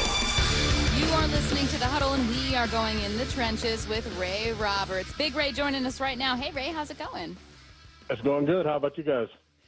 Fantastic. Obviously, we got to start where we always do with the offensive line. Have you seen improvement from this group, Ray? You know what? I can't say that I've seen that much improvement because they haven't had the production, especially in the running game. You know, so it's kind of hard to say you've seen some improvement. What I have seen, though, is that as ugly as it has looked at times, if you really watch the film, man, it just seems like one player along the offensive line is taking their turn, not getting it done each play. And so it's not a matter of them not having the ability or the plays not being good plays, all that kind of stuff. But like in the second drive of the game against the Bills, they had like this pin and pull concept where Lincoln pulled out to the left and then the tight end and the receiver were blocking down. And then instead of Tomlinson going to the outside support guy, he stopped to help the receiver, and then the outside support guy made the tackle. If he goes and blocks and just gets in the way of the outside support player, it's a foot race to the end zone between K9 and the safety who's on the opposite hash in the secondary. And so same kind of thing happened in Detroit, like on the first or second series, going the other way, and it was Bradford that decided to stop and help JSN versus going and get the linebacker. It would have been a 60 or 70-yard touchdown run. So it's just like those little types of things that just keep popping up that just keep slowing the running game down. Hey, Ray, tell me a little bit. You and I both have trouble sleeping after a game, apparently, because we're texting each other at like 3 a.m. But I know I can always count on Ray to be awake if I want to talk to somebody. Hey, buddy, you watching film? Yeah, exactly. You up? No, but as far as the run defense goes, let's say you're an offensive lineman and you look at it from that perspective, because one of the things you brought up, Ray, was that, maybe are things too complicated, just kind of posing that question. What do you see as far as that goes? Is it maybe a little bit too complicated, or what are the problems there that you see? You know what I see, Dave, is your big dogs. Like I love like all the podcasters and things throw out all the Pro Football Focus grades and the pressure rates and the win rates and all that kind of stuff. And none of that stuff matters if you're not getting guys to the ground. You know what I'm saying? And when I look at the guys that need to do that more up front, and you're looking at Murphy and you're looking at Reed and you're looking at Big Cat Williams, Like, I think they do a good job occupying double teams sometimes. And but sometimes they need to defeat the double teams. And then when they get manned up, they have to win more than they lose. And then when I say win, I mean get the sack, get the tackle for the loss, get the tackle for the 1 or 2 yard gain. And that's just not happening a whole lot.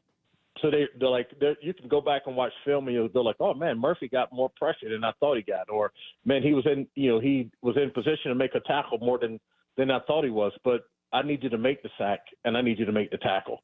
Like, I think those types of things need to happen. Maybe some of the guys are getting too caught up into, like, the letter of the law of the assignment and forgetting that they got to be football players. They have to take on blocks, get off blocks, and make tackles. And so to me, when I watched the Buffalo film especially, there were times where Leonard and Murphy were singled up and in the pass rush or in the run game. They have to win more of those battles and make the play. And I think that'll then start to have an impact, a ripple effect on the defense. Because right now, everyone is like, in the moments when they are doing their assignments right, they're still getting gashed. And it's because no one is making the play. You're not dominating your assignment. You know what I'm saying? You're not like kicking the crap out of your assignment. You know, like you have to own it. Like, we've talked about before, like you got to take the other dude's grass. Like, you know what I'm saying? Like, we're not just standing there playing two-hand tag at the grass. Like, I'm trying to take your grass so that I can make the tackle right here. And I just don't see enough of that happening right now on defense. Ray, you haven't heard of the heavy leg waist bend? That's I'm sorry. Don't get me started. That's an inside joke. Ray texted me one day and was talking about some of these analysts out there, and someone used a heavy leg waist bend to describe something that was going on. So he even had me thinking about that when you talked about all these PFF guys. Sorry, inside joke fans don't know what we're talking about. My bad, Big Ray. Now I'm intrigued. Heavy leg waist bend. Yeah, I want to see that. Yeah, I don't know what he's talking about, but I like the term "take his grass" because that's what football is in the trenches, right? You are just trying to move somebody off the spot that they want to go to.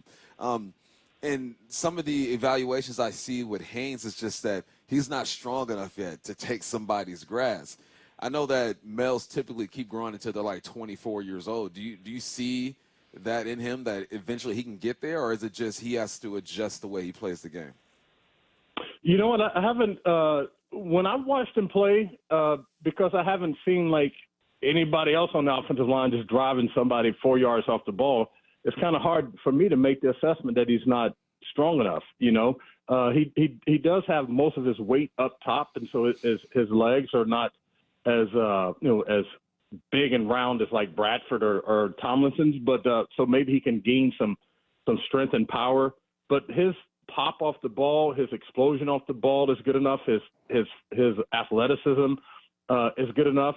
I just think, Mike, like it's hard to find your rhythm to kind of get into any type of groove when you're alternating like that. Like you can do that at other positions, but offensive line, it just doesn't work when you're trying to have a position battle when you're playing for real wins and real losses. That's something that you have to just go come hell or high water. Somebody might get hurt or not, but these dudes need to take a lot of reps, full speed in the preseason, in training camp. Like you need to know that the person can do it, so you can get out there and just go with them. But this kind of alternating like every other series or every other quarter, it's just kind of hard to get in any kind of rhythm. And then you're playing not to mess up versus playing to like actually go dominate someone. And when it's like if you see a pitcher that's throwing that usually throws strikes and things, and all of a sudden he's kind of aiming the ball versus just throwing the ball. And a lot of times you give up a lot of hits like that. So to me, you have that working with Bradford and Haynes. It's like both of them are trying to play to be assignment correct so that they can stay in the game versus going out and playing to dominate somebody. And so I think that slight little nuance in the mental approach to it can change, how you go about playing the game. And I think it may have impacted Haynes in a way that he's not able to play with the explosion and just the desire to just, like I always say, drive someone in the dirt. Because to do that, you have to be going 1,000,000 miles an hour. And so he might be going 900,000 miles an hour. You know what I'm saying? Yeah. And so that one little difference is making a difference in what they think his power looks like. All right, look into a little bit of a preview here. In the final minute, Ray, the single biggest challenge of facing the Rams to you is going to be what? To me, the biggest challenge for the Seahawks are the Seahawks. It's like, Fair. when you posted during the game, what is the biggest problem? The biggest problem has been the Seahawks. Your answer was funny. Can they get off blocks and make tackles? Can they create room to run the football? When they can start to do that stuff, then you can say, oh, okay, how is this going to, be impacted by the people they're playing? Yeah. But they have to be able to do the stuff the way they have planned to do it. And then also the other thing, that the mental part of it is that, they want to be a physical, tough football team. Well, at some point you gotta be that. You know what I'm saying? And it's like right now they're not that. They're on either side of the ball in the trenches. They're not a big physical dominating football team. It's not a big physical dominating run game. And so you have to decide, if that's what you need to be right now to be successful. Maybe that's what you want to be in the future. But right now you might have to go maybe we're not that. Maybe we're something else that we need to adjust to. And so to me, for the rest of the season, at least for the next couple games, the biggest challenge for the Seahawks are overcoming themselves. And if they can show up and be who they want to be, and then we can say, okay, this is who they want to be against a good football team. Here's the weakness and the strengths and all this other kind of stuff. Perfectly said. You can hear more from Ray on the pre- and post-game show this Sunday. Thanks, Ray. Thanks, Ray. Yes, you guys have a good one. See you, big dog. It's a huge divisional matchup and a chance to enter the bye with a winning record. So let's ask Steve Rabel, the voice of the Hawks, about his key to a win next. Seattle Sports, your home for Wyman and Bob. Tight end A.J. Barner is here. Weekdays 2 to 7. A.J., are you a guy that will go home and watch the game? For sure, yeah. I kind of have I call it a little sick addiction because even when I have family over after the game, it's I have to see the film right after, and it's sometimes it can kind of be I'm not ignoring my family or my company that's over, but it's we just finished the game, I have to watch this. So on Seattle Sports and 97.3 FM HD2. All right, guys, you're looking for a fun night out. It's Mike Salk here to remind you that Snoqualmie Casino is just the place to go, unwind, and have some fun, and to eat some great food. Make sure to check out 12 Moons. And then Vista Prime Steaks and Seafood has the amazing happy hour menu that starts at 4 p.m. And Falls Buffet, they're serving up all your favorites like the prime rib every day, the fresh pasta, made-to-order stir-fry noodles, pizza, salad bar, dessert bar. They make their pies every day. All with breathtaking views of the Snoqualmie Valley and Mount Si. It is Seattle's closest, only 30 minutes from downtown, Snoqualmie Casino. Please game responsibly. Matt Coker here from West Coast Men's Health. Guys, if you're taking Viagra or any other pill for ED, I want you to ask yourself this question. Do I want to continue to do this for the rest of my life? If you're like most men, the answer is no. Here at West Coast Men's Health, we can restore blood flow naturally without pumping your body full of chemicals like you've been doing. Guys, you need to come in today and fix this problem now. Why are you putting this off? Viagra's not going to magically start working next week, and you don't want to use shots or go under the knife. Call us today and speak with our clinic manager. Ask him any question you like, how it works, the science behind it, and even the cost. Change your life today like the thousands of men who already have. If you're tired of dealing with ED or Peyronie's disease, then call West Coast Men's Health. With clinics in Redmond and Tacoma, call 206-519-6541. That's 206-519-6541. 206-519-6541. Online at westcoastmenshealth.com. Can't fix everything for everybody, but you can be there and listen and try to help with what you can. You're there to support them, and that's the best that you can do. Justin Meek. He's the leader and caretaker of the 380 people who consider Lee Johnson their home. This is my life. This is my family's life. The people that work here, they're my family. When something's not right with them, it's not right with us. My wife and 3 kids in the house, there's always something wrong with somebody at all times. And if there isn't, then something's wrong. When you have 388 employees, there's never a day that everything is good everywhere. You have to be okay with that. You have to look at that as opportunities to gain a better relationship with people and help them through what they're going through.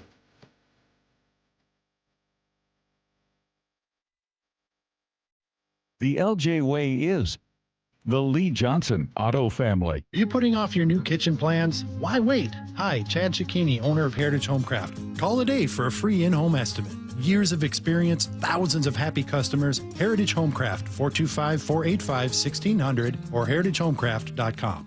Free consultations, no fee guarantees, 5-star reviews. JP Pendergast with Pendergast Law explains the importance of going beyond these familiar offerings. Accident victims want an attorney, Tom, that satisfies their needs. Someone who handles those needs with the highest degree of care. Pendergast Law offers the no-fee guarantees and free consultations, but these only scratch the surface. Okay, explain more. We make sure that every member of our team is genuinely passionate about helping others. Customer service and communication are our top priority. It's how we take care of our clients so they always feel one step ahead of the insurance companies. Our strong reputation for high standards provides comfort and confidence when it's needed most. Pendergast Law offers the free consultations, the no-fee guarantees, and, of course, they are 5-star rated. But what really makes them different is their genuine passion for helping others. I can't recommend them enough. If you or a loved one has been injured in a car accident, call Pendergast Law. We can help. That's PendergastLaw.com. The Mike McDonald Show. The first word from the head coach after every Seahawks game. We want to play a certain way, and you're just going to chisel away at it every day. Presented by Emerald Queen Casino. If you love to travel, Capital One has a rewards credit card that's perfect for you. With Venture X, earn unlimited double miles on everything you buy and turn everyday purchases into extraordinary trips. Plus, receive premium travel benefits like access to over 1,300 airport lounges where you just check in and chill out. Open up a world of possibilities with Capital One. What's in your wallet? Terms apply. Lounge access is subject to change. See CapitalOne.com for details. Everywhere you look, things are getting more expensive. So at Consumer Cellular, we're lowering the price for those 50 and up. Now you can get unlimited talk, text, and data for $30 a line when you buy 2. That's just $60 a month for 2 unlimited lines. So if you're 50 and up, make the switch and save. Come on, you've earned this. Call 1-888-FREEDOM or visit consumercellular.com today. Requires 2 lines of service, age validation, and credit approval, subject to system and area limits, taxes, and other fees apply. The best defense is a good offense. So before the sewer backs up into your home and wreaks havoc, stop freaking and call Beacon. Beacon Plumbing, Heating, and Mechanical is there for you when you need them most. 1-800-FREAKIN or beaconplumbing.net. This is The Huddle. Every Thursday from noon to 2. On Seattle Sports. You are listening to The Huddle with Dave Wyman, Michael Bumpus, and Stacey Ross. We're going to bring on Steve Rabel, voice of the Seahawks, here in just a moment. We are wondering about the biggest challenge in facing the Rams, and we asked Ray Roberts that in our last segment, and Ray said the biggest challenge for the Seahawks is beating the Seahawks, not being the worst version of yourself. Bump, when you look ahead to the Rams, is that kind of how you see this one? Is there another big challenge that you see from L.A.? Nah. I see Matthew Stafford, Cooper Kupp, Puka Nacua, Fisk. I see Kobe Turner. I see a whole bunch of problems on that other side, man. They're playing like a young, hungry team on defense, and that's dangerous, especially when you got a group of young guys on the defensive line, 1 to 2 years experience tops there, and they play with a chip on their shoulder. Mm-hmm. So, yeah, I mean, beating themselves, obviously, you have to be efficient, but there are some dogs on the other side of the ball. Let's bring the voice of the Seahawks, Steve Rabel, on with us right now. Rabes, how's it going? Great, and Bump just answered my question, so there you go. You don't need to hear from me. I was going to say, speaking of people that beat themselves, Steve Rabel. Yes, exactly. Every day. Every day. Rabes, we're happy to have you here, and I got to be honest, outside of the bye, it is a tough slate of games for Seattle as they get into this divisional play. The good news is everyone is kind of crowded in the NFC West. No one team has been able to pull away. How can the Seahawks do that against the Rams? Well, first of all, score more points. That's really the easiest answer. But it's a lot more difficult than that. And as Bump was saying, you know, this Rams team has really kind of rebuilt itself over the last 2 years. I mean, it used to be the defense used to be built around Aaron Donald. I mean, everything kind of went through him, and now he's retired. But they've got again young guys up front. 2 of them are starters who are in their first year; they're rookies. 2 more in their second year. And just 1 in his 4th year. So they got a real young front group, and they're all really athletic. And Sean McVay lets the defensive coordinator and the defense kind of do their thing, and he's the guru on offense. So you have all these young guys on defense, and then you flip the page on the other side, and you got these, you got a 16-year vetted quarterback who is pretty much unrivaled in getting the ball out of his hands quickly, reading defenses, understanding what teams are trying to do to him. They're 3 and 4, and the reason they are is because they were missing two of their biggest weapons for the first part of the season. Those guys are back, and that makes them triply more dangerous. Rabes, what'd you think about the trade with Ernest Jones? I mean, it was small sample size, but I think, when you and I were calling the game, that, there was a couple of times where you made comments about him stepping up and just being a little bit more physical. And looks like that was a pretty good move, especially considering, I saw that Jerome Baker didn't play this week, and Ernest was able to get over here and fit right in, it seemed like. Yeah, and that's interesting because both us and Tennessee play a similar defense because it was Mike's defense in Baltimore, right. As everybody knows, or most people know, and that's what Tennessee is playing right now. So, and I, also Bake, remember, he has been kind of dealing with some injuries through the early part of the season, and I don't know, I don't think he still was healthy even when he tried to come back and play. Jones, on the other hand, and I only say this because this is what the kids say, but he's a dog. I mean, this guy can play. I think you just ruined that phrase, by the way. I don't even know what that means, but when I was younger, it was, man, this guy is really a good player. So that's what we said. Yeah. But it doesn't sound nearly as cool as he's a dog. But this guy can play. And what did he make? He was like 15 tackles or some ridiculous number. And he would still probably say, yeah, but there were a couple of them that I didn't turn the play back in or that I didn't take the right angle. That's going to come with learning the guys around him. Remember, whole new group of players there playing in front of him and playing beside him. So he'll be fine. He's the last person I'm worried about. It's just getting everybody else to continue to progress, to be on the same page. And I still think there are times we're not there yet, especially on defense. Raybo, are you surprised that the trade talks for Matthew Stafford and Cooper Kupp have quieted down a little bit after they put together a couple wins? Listen, I don't know where those trade talks came from. I guarantee you that they really didn't come from inside the building.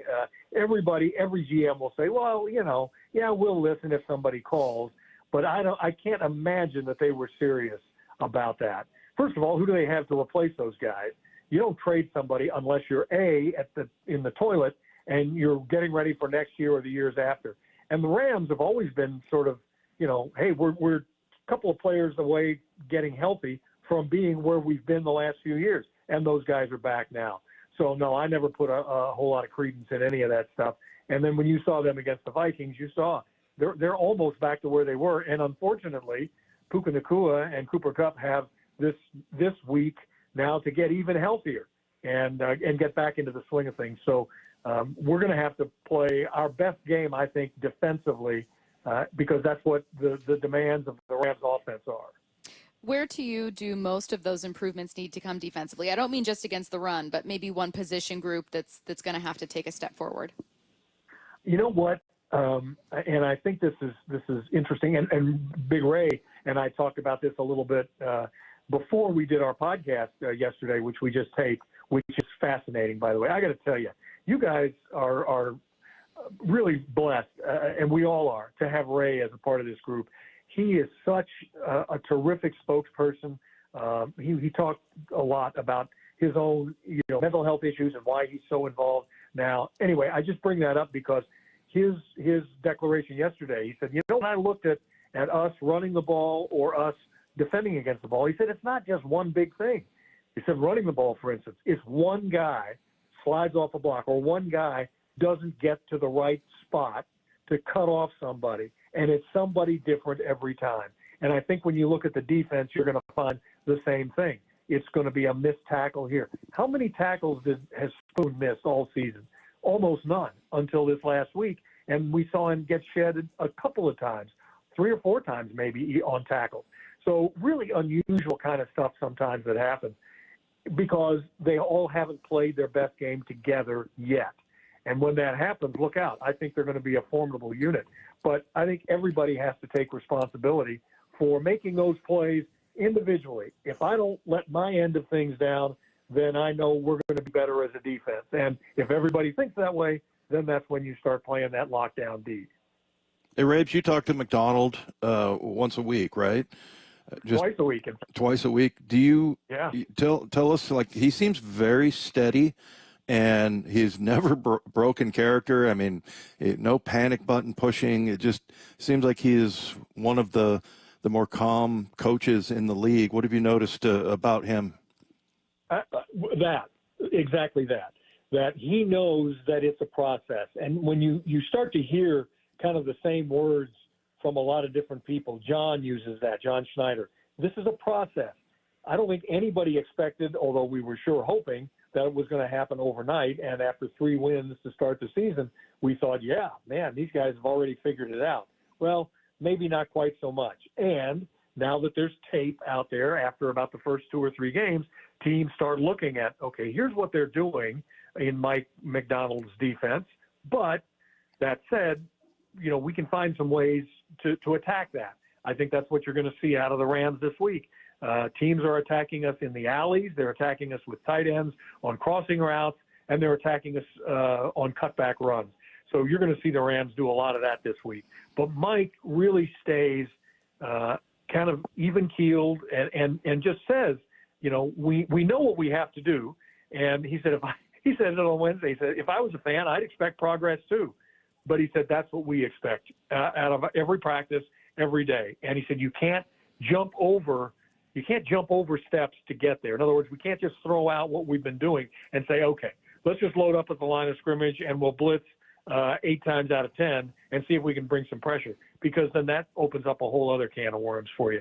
You have to kind of stick with what got you there and that process. So in that respect, he is as steady as the day is long, and it's going to come around. He said, we expect it. We know it's going to happen. He has faith in those guys.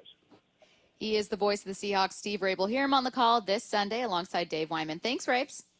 Okay, guys. Thank you. See ya. Leonard Williams, a leader on the defense that'll face one of its biggest challenges Sunday, is speaking to reporters. Let's find out what he thinks about the Rams next.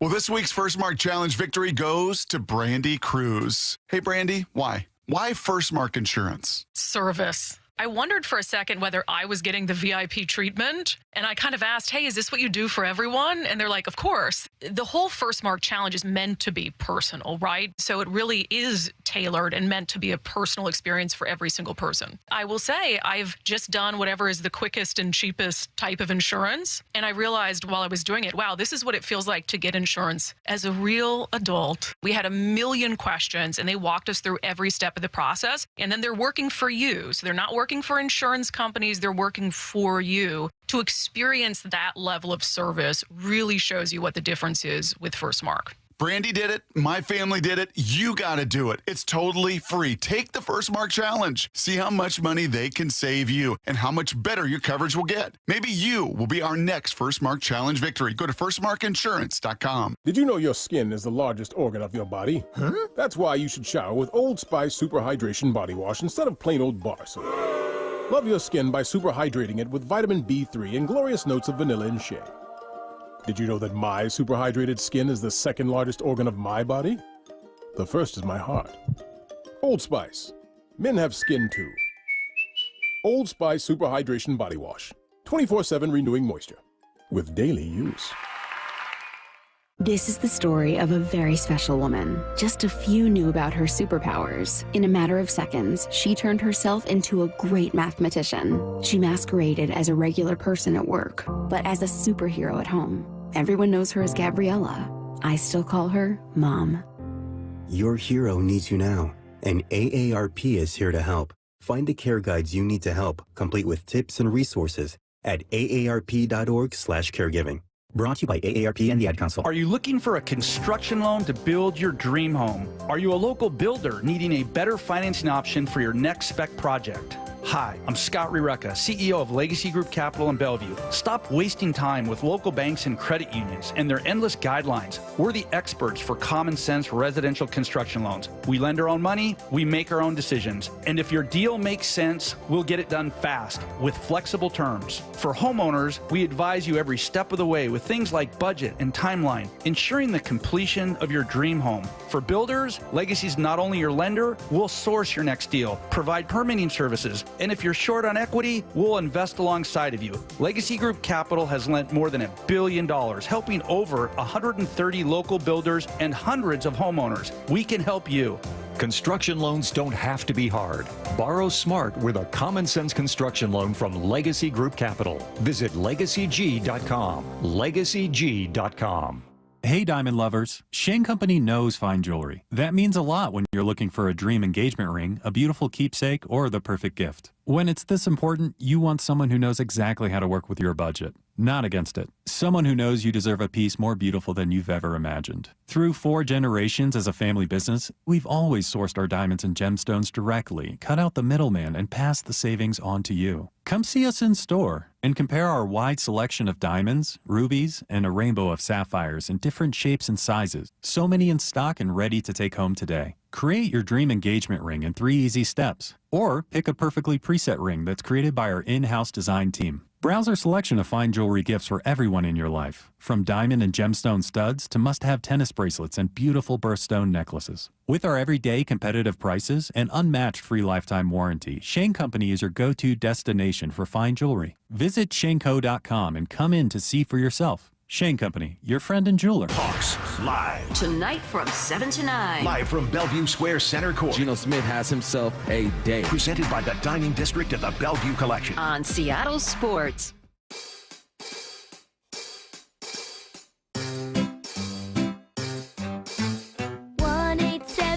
Cars for Kids. KARS Cars for Kids. 1-877 Cars for Kids. Donate your car today. 1-877 Cars for Kids. KARS Cars for Kids. 1-877 Cars for Kids. Donate your car today. Donate your car today at carsforkids.org. That's cars with a K. Your car, running or not, can be picked up as soon as the next day. You'll get a maximum tax deduction and a vacation voucher. 1-877 Cars for Kids. KARS Cars for Kids. 1-877 Cars for Kids. Donate your car today. Now accepting donations of land, homes, buildings, or any kind of real estate. This is the Huddle. Every Thursday from noon to 2. On Seattle Sports. He's one of the most important pieces on the defensive line. You got to hear from him. Leonard Williams speaking with reporters now. When you watch this team, your team, what are the indicators that the defense is just about to turn the corner? I mean, to me, the indicators are that we showed that we can do it. We showed that we could stop the run. We showed that we can stand up in the red zone. We showed that we can pass rush when it's third down. To me, it's all about just making it consistent. And I think that comes with just the mindset. We can't have too many highs and lows throughout a game, throughout a season. I think we just have to understand as players and as a team that the other team is going to make plays. We're going to make mistakes. You're going to have wins and losses throughout a game and throughout a season. And I think we just have to be consistently ourselves and not ride the waves of emotion. What do you make of the inconsistency in run defense? To me, it's partly, I think in times when you're trying to correct something for a few weeks in a row, there's a lot of competitors on this team, so there's guys who feel like they want to put it on their shoulders, which is respectable. Everyone's competitors. They want to feel like they can be the guy to make the play, but I think in times like that we end up trying to do other people's jobs, and that kind of affects the rest of the defense. So I think in these times it's like goes back to that consistency of just consistently do your job. And eventually we'll all come together as 11. Are you talking about that feeling kind of happening in the moment where a guy will abandon his responsibility to try to make a play? Yeah, I'll use myself as an example. Say my gap is the B gap, and I feel like they're zoning to the right but trying to cut back every time. So instead of me just staying in my B gap, because I feel like they've been running it on us, now I'm going to try to play the B gap and the A gap instead of just dominating the B gap. I'm now trying to do two things at once. And I think sometimes things like that start to happen once, you kind of have the stress of things happening over and over. So, I think it's just more about us getting back to the basics, trusting our teammate that they're going to do their job, and everyone keep it rolling. You mentioned the pass rush earlier. How important is it for you guys to do the early down stuff so you can get a chance to get those third downs where you can get after it? I mean, that's the most important thing. I've been trying to talk to AD about that, trying to talk to the rest of the pass rushers on the team about that. And, we always talk about earning the right to rush the passer, and that's really what it is. It's like you have to earn that right. It's like if we're not stopping the run and if we're not putting them in situations where we can rush the passer, it's hard to get to the quarterback. I think we showed it early in the season. We had like high pressure rating team and things like that because we were putting ourselves in situations. But the last few weeks that they've been allowed to run the ball, it's been harder for us to get to the quarterback. Going back to the idea of guys needing to trust in each other, how much of that do you think is a product of you're installing a new scheme right now, and is there some maybe uncertainty in that as well? I mean, I think there's definitely like some growing pains whenever you're on a new scheme, new staff, a lot of new guys even in these seats, like player-wise, we're all kind of getting to know each other, getting to know the system. And, I think that takes a lot of leadership on the players to try to have everyone just keep coming together. When you're 3-0, it's easy for new players to believe in the system. Do you see belief in the system? 4 losses in 5 games, is that an issue? I don't think so. I think the way the guys approach every week, I feel like that's one thing that has been consistent that I've been proud of is, even after a loss, like guys are coming in here like heads held high, pretty optimistic that we still have a good team. And I believe we do. I tried to talk to some of the guys about that the other day that, the hard part is getting the guys in the building to get the job done. And I feel like we got that. Like I believe we have the talent to get the job done. And I think, it takes the players to keep the unity and just that leadership. How much is good run defense about talent on the field? How much of it's about discipline, assignment correctness? How much of it's about the play call? I mean, I think the majority of it is discipline, to be honest. Play calling is like how many defensive coaches, like there's only so much defensive schemes you could run. It's like after a while, it's like it's the joke about being a copycat league. It's like in the end of the day, everyone kind of runs the same run plays. Everyone runs the same run defenses and stuff like that. You see teams with less talent sometimes stop the run versus teams with great talent. So to me, it's all about discipline. Have you been on a defense that's had this kind of struggle against one part of the faceted defense and then been able to turn it around? Yeah, it's definitely happened multiple times in my career, to be honest. And I've been a part of great defensive lines, and we've allowed too much rushing yards. And that same defensive line later down the week or front seven defense, whatever it is, we eventually figure it out and stop the issue. So I think that's one thing that we've been trying to address the team about this year. I mean, right now, we've been trying to address the team that, it's still all ahead of us. And I believe everyone believes that as well. What have you seen from Ernest Jones so far? I know he's only been here a week, but what's he shown you? Just want to. A great mindset of just attacking, which I love that from a linebacker. He came in right away, just showed a lot of good hard work, and I feel like he also knows football pretty well. So he's also starting to get more comfortable and speaking up. So I've been learning him as a person more outside of just a player. But I think he's a great pickup for us. I think it's been about a year, almost exactly a year since you arrived in Seattle. Yeah. How would you reflect? Looks the same outside. How would you reflect on the year? I'll say it went by really fast. It's like crazy that we're already at this point in the season. I feel like it went by really fast. But I'm happy with the direction that we're heading. I believe in this organization. I believe in the players that we have. And like I said, I believe we have what it takes. And it's not too late to just keep going for it. And Leonard, just to circle back, when you said good run defense is predicated on discipline, you're talking about discipline in your assignment? Yes. Okay. Yeah. And then just to follow up on that, how important is the communication between the players in that? Yeah, I do say that's where this defense varies versus other defenses. Is like we're a type of defense that likes to hold the pen last. So with that being said, it's like we're making a lot of checks based off of, you know, offensive motions and like the way the offense is set, whether they're into the boundary or formation to the field and things like that. So I think this defense does require a lot more communication than others who would just say, you know, this is the call, get in it. We have like 2 or 3 calls in one that can change depending on what the offense is giving us. So I think that requires a lot more discipline and communication amongst the players, especially in Lumen Field when it's loud out there. You know, we have to figure out nonverbal ways of communication. You got your vote shirt on. Why is that important to you?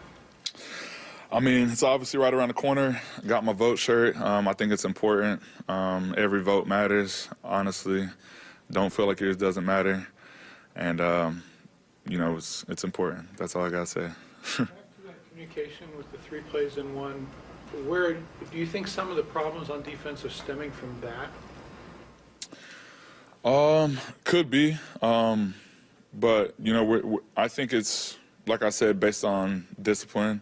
But I think the coaches have been doing a good job of feeling like if it is too much on our plate to communicate that much and change that much, then, you know, they try to pull back in certain areas where they give us a little less on our plate so we can play fast. And that, you know, like I said, that takes leadership from the players as well to give feedback to the coaches if we feel like it's too much. You know, by Friday, Saturday, if we're not feeling high speed on any call, we need to communicate that with the coaches. And, you know, with this coaching staff, knowing that this is, you know, we have a younger coaching staff, I felt they've been very open, and not just open, but they've been wanting that feedback from the players. So I think, you know, I'm always big on, like, this is a player's team in the end of the day, and it's always on us to take it where we want to. All right, let's jump back to the Seahawks with Seahawks.com reporter John Boyle. He joins us next.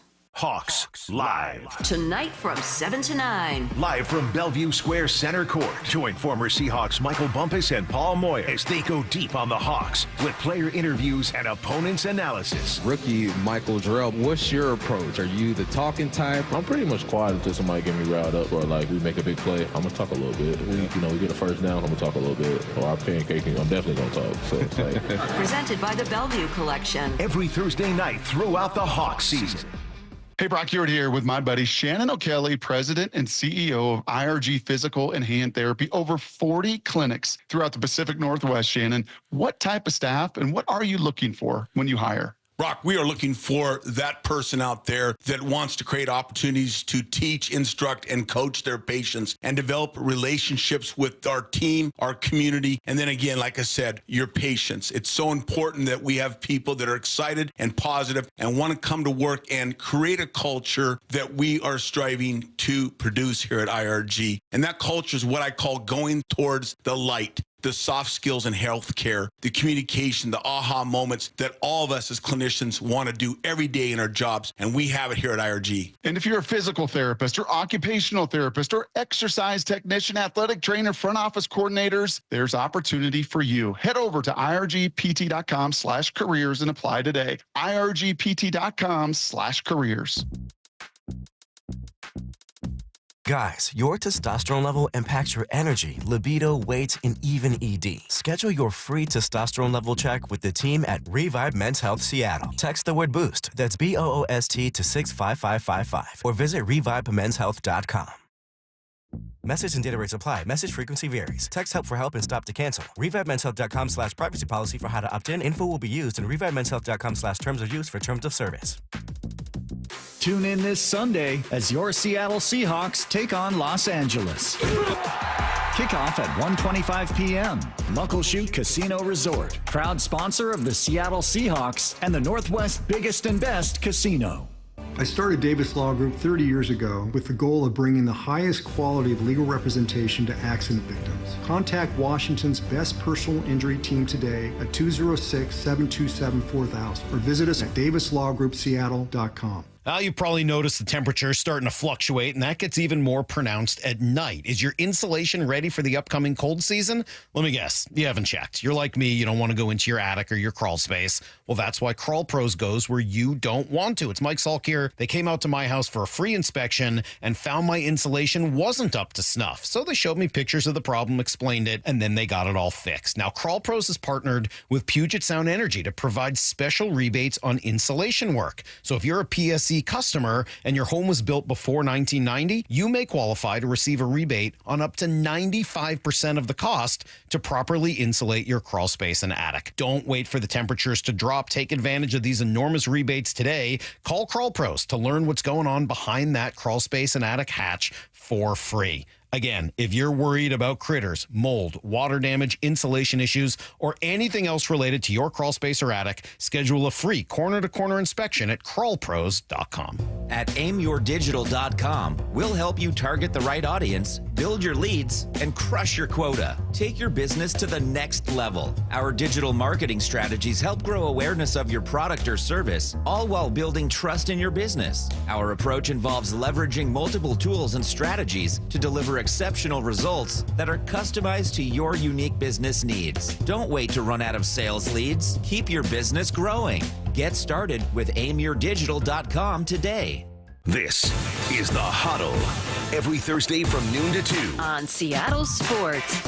You are listening to The Huddle with Dave Wyman, Michael Bumpus, Stacey Rost, and joining us right now, Seahawks.com reporter John Boyle. Hi, John. How's it going? It's going very well, thank you. How are you? I'm good. I think I'm better because the rest of the NFC West is all kind of in the same place. Yeah. It'd be tough to talk about a team when they were struggling and trailing everyone else, but this team still tied for first. Let's talk about how they enter the bye with a win, though. It'll have to be against the Rams. Yeah. What did you see from a much healthier Rams squad in their last outing, that being against the Vikings, I believe? Yeah, I mean, that's just a really good win to go beat the Vikings. But, I mean, you get those two receivers back in Nakua and Cooper Kupp, like, that changes their offense drastically. And just go look at Stafford's numbers. I think he had 3 touchdowns on the season before that game. He threw 4 in the game. So, yeah, I mean, they're unfortunate for the Seahawks. They look like they're kind of getting right. I mean, they look like they were dead in the water. They were, a one-win team? Yeah, that version was great. People were talking about, are they going to trade all these guys? And then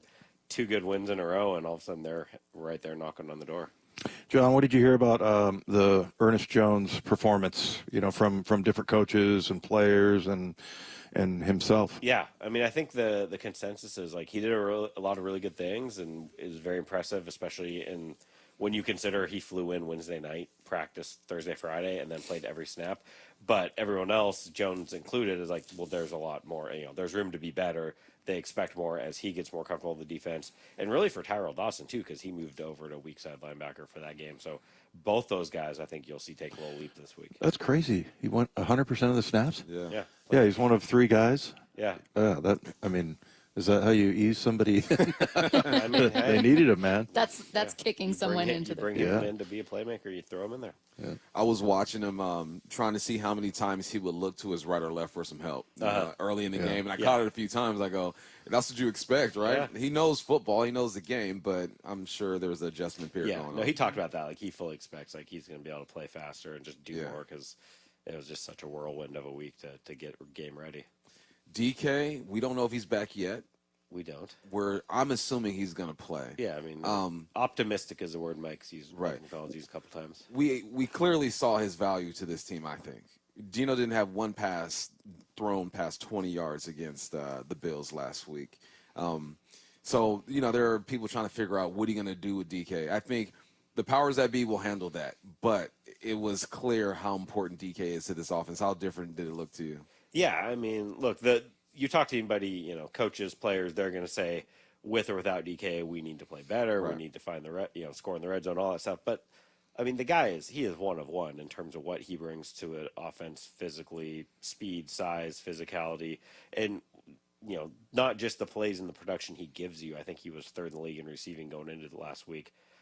it's also the threat he represents. I mean, he changes how teams defend the Seahawks. So, yeah, I mean, you're going to miss a guy like that. No matter how well everyone else around you plays, you miss what he can bring to an offense.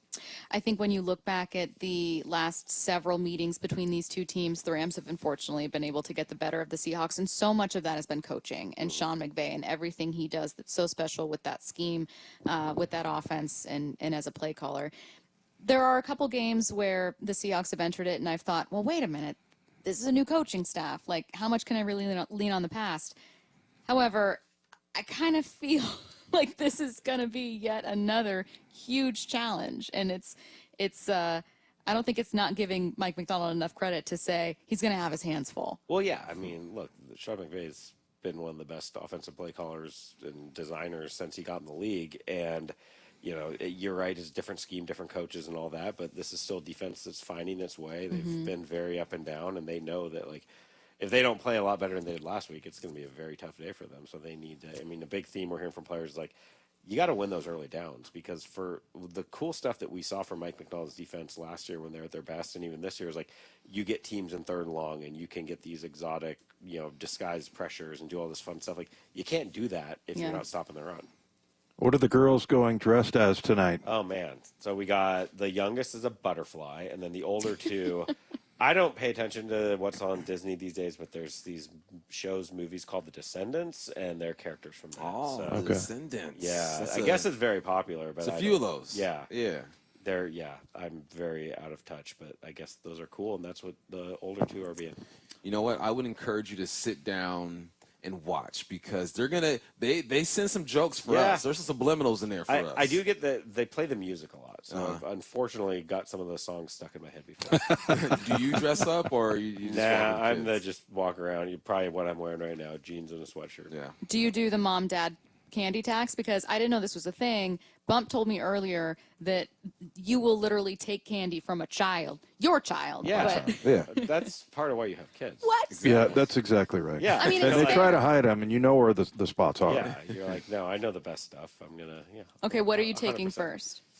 Ooh, probably maybe something from the Reese's family. That's I what I'm like the thinking. peanut butter and chocolate combo.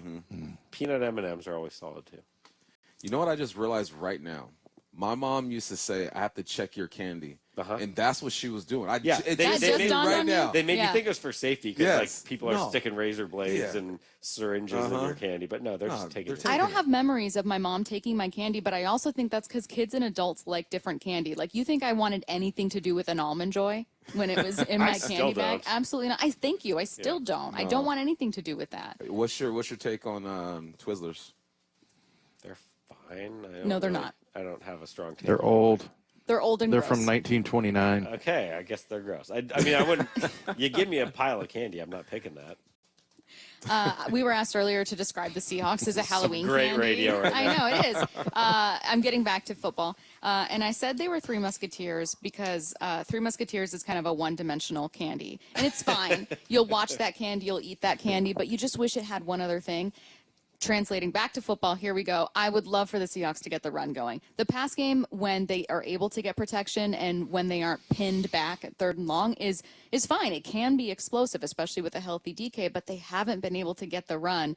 Do you see this as an opportunity to be able to try to establish that? Have they made it clear, like, look, we're really working on it? Yeah, I mean it's been the goal for a lot of games. Just that first series, you get a couple batted balls. If you get a first down there, you run Exactly. it well. So it's so much as run or pass. It's just getting a couple first downs and getting the drive going. So, but I mean, you know, Gino Smith talked about this today. Like, it's not a 50-50 thing, but you want to be able to do both when you need it, and they, do what you need to do to move the ball. So to me, it's less about like, oh, we have to run for 80 yards in the first half to be successful. It's like you just got to sustain some drives and score some points, so you're not putting yourself in that hole where you then have to throw the ball in the second half, and that's where you get in trouble.